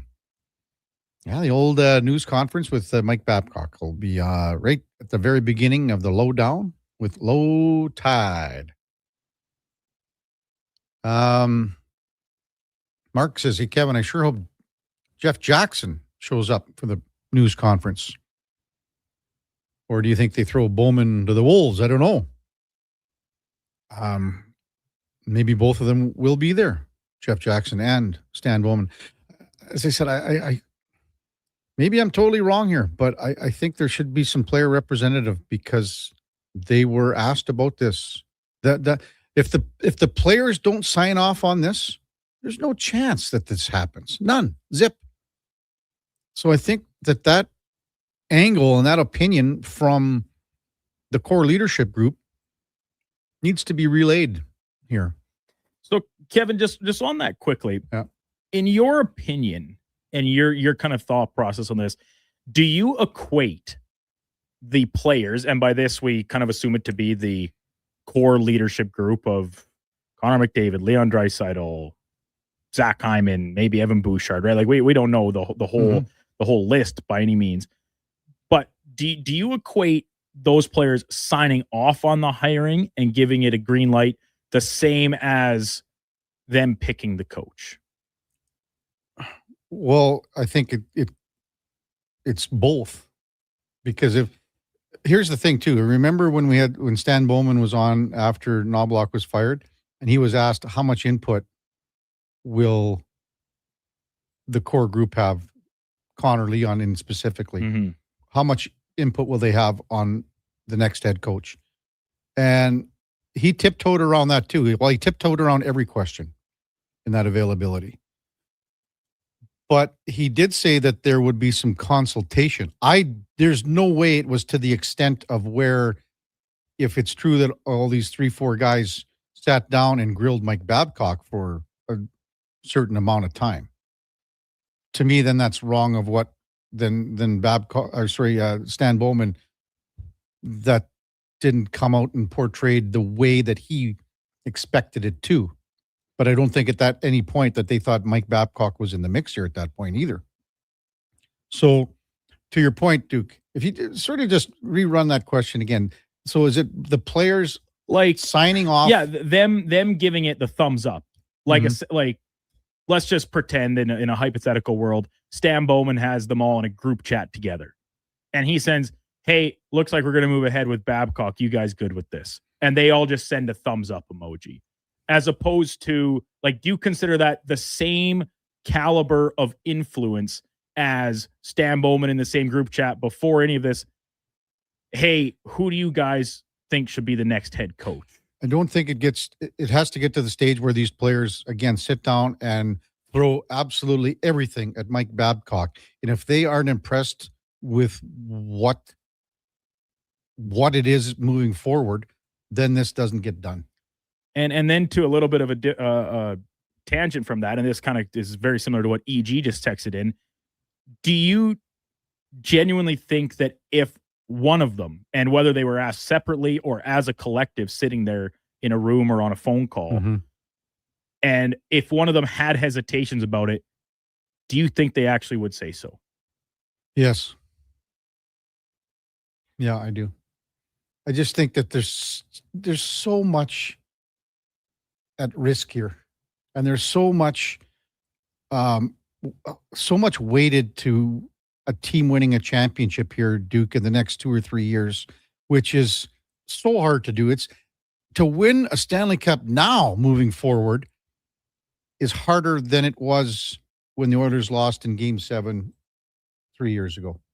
Yeah. The teams, there are 2 or 3 teams, 3 or 4 teams that are way better than what they were 3-4 years ago. There's also probably a couple teams that are worse. Yeah, but I mean, those teams, I don't think you're scared of. Like, you know what I'm saying? Like, and now you're scared of Carolina. You're scared of what Florida is going to bring to the table next year. I mean, Colorado had a regular season for the ages. Dallas is going to be there again. I mean, just to get to the Western Conference final is going to be death again. So, you're talking about the text BG sent in. Bowman already lied about the players wanting input. Is that what you're saying? No, I was EG's. EG said, do you think they only signed off because they didn't want to say no to the owner? And I don't know if it's necessarily to that extent, but I'm just thinking, is there just this deference where they say, yeah, I don't care who hire who you think is best. Like, it's not them actually giving validation to the hire as much as a deference. I don't see. I think because of this is such a big time in this organization's history. With where Connor McDavid is, where Leon Draisaitl is, who's where and whatever else moving forward. Excuse me, sorry, someone was just phoning me, Duke. I don't know why. Doesn't everybody know what you're up to at this time of day? And it's Spinner, has no sniff, no clue. What a dummy. He probably wants to call you, Kevin, what are you going to ask Mike Babcock today at the press conference? Anyway, so I think at this stage of their careers, the players that were consulted here, if they were to just agree on this is, and again, Speck said this is a Daryl Cates move. This isn't a Stan Bowman move. Mm-hmm. And if this is it, and if I just don't see the players going along with it, if this would be detrimental to their careers. I can't see that. That was EG that texted, yeah, do you think they only signed off because they didn't want to say no to Cates? I just think, again, at this point of their careers, there's too much on the line here for them to go, yeah, whatever you want, Daryl. Not a chance. PG said Bowman already lied about the players wanting input on the coach during the presser when Chris was fired. That's what we just said. Then it comes out that 3 of them sat down with Mike. We're going to see, man. This is going to be an interesting media availability for sure. Oddball says, not really. I don't know what not really. Not really going forward with the cap going up. More teams won't spend to the cap. I don't know about that. I think this team is always going to spend to the cap. I think a lot of teams are always going to spend to the cap, no? Any news on what we're paying Babcock from Walt? And nothing on that, and no term. I said earlier, I believe that it would be 3 years minimum. Yeah, IMAX has 100% had to say yes, and we've covered that they won't be mistreated. I just, again, I don't see the players going along with this if they don't believe that there's some change to Mike Babcock compared to where he was prior in Detroit, Toronto, wherever else, Columbus. Again, that's why I would hope that there'd be a player at this availability, because to me, that is the most important part, because these players, again, why were they, if they were brought in here to rubber stamp this and green light it, their opinion means way more than anyone would have guessed. Way more. And I think some people, like, you always hear that phrase, inmates running the asylum. Well, hey, let's be honest here.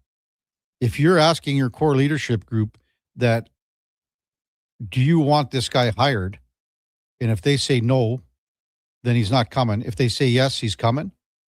What does that tell you? It tells you how much input that these guys have moving forward.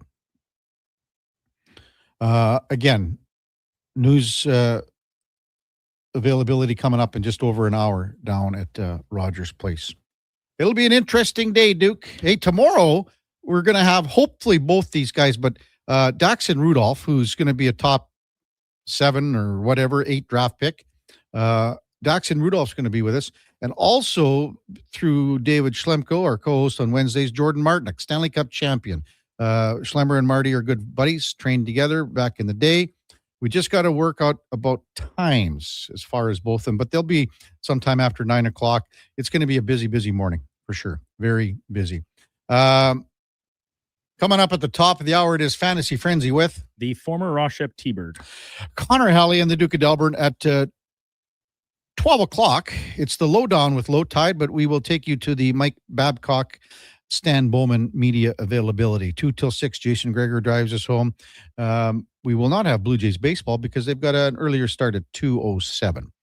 We've got Fox Sports all night long. We'll be back with you tomorrow morning at 7 bells. Before all that, time now for a Sports 1440 update brought to you by All-Star Construction. They shape and build Edmonton communities, specializing in underground utilities like power, gas, telecommunication, and street lighting. That's All-Star Construction. Hey, thanks everyone for listening this morning. It's a lot of breaking news, a lot of stuff that's going to be happening here in the next little bit here on Sports 1440.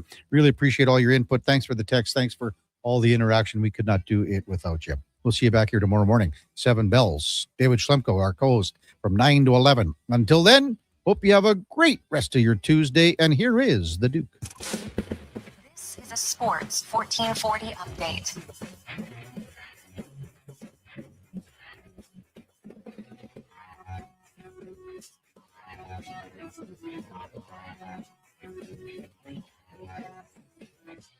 Mike Babcock has officially been named the next head coach of the Edmonton Oilers, becoming the 19th bench boss in franchise history. It's going to be introduced at a press conference from Rogers Place coming up at noon today, Mountain Time. You can listen to that right here on Sports 1440. And in a joining move, the Oilers also confirmed that former Senators head coach and LA Kings interim head coach for the back half of this past year, DJ Smith, will be part of Mike Babcock's staff here with the Oilers. World Cup action today, full slate of games yet again in Houston. Portugal taking on Uzbekistan at the top of the upcoming hour. England against Ghana from Boston at 2. 5 o'clock, Panama and Croatia in a must-win game for both clubs from BMO Field in Toronto. And Colombia and the DRC wrap up the night from Guadalajara, 8 o'clock kickoff in Mexico. In the majors today, the Blue Jays continue their set against the Houston Astros with a 2:07 scheduled first pitch from downtown Toronto. Shane Bieber going to make his first start of the season on the bump for the Jays. Elsewhere, Mariners are in Pittsburgh. The Royals take on the Rays from Tampa Bay. The Red Sox continue their set in Colorado against the Rockies. Yankees are in Detroit. Orioles visit the Angels. And the Giants hosting the Athletics in the nightcap. Piece of news from the NBA offseason is the Portland Trailblazers reportedly hiring Minnesota Timberwolves lead assistant Micah Norrie as their next head coach. Norrie, also a former assistant with the Toronto Raptors. Coming up on Sports 1440, it is Fantasy Friends with Hallie and Douglas. I'm Brandon Douglas at your Sports 1440 update. Sports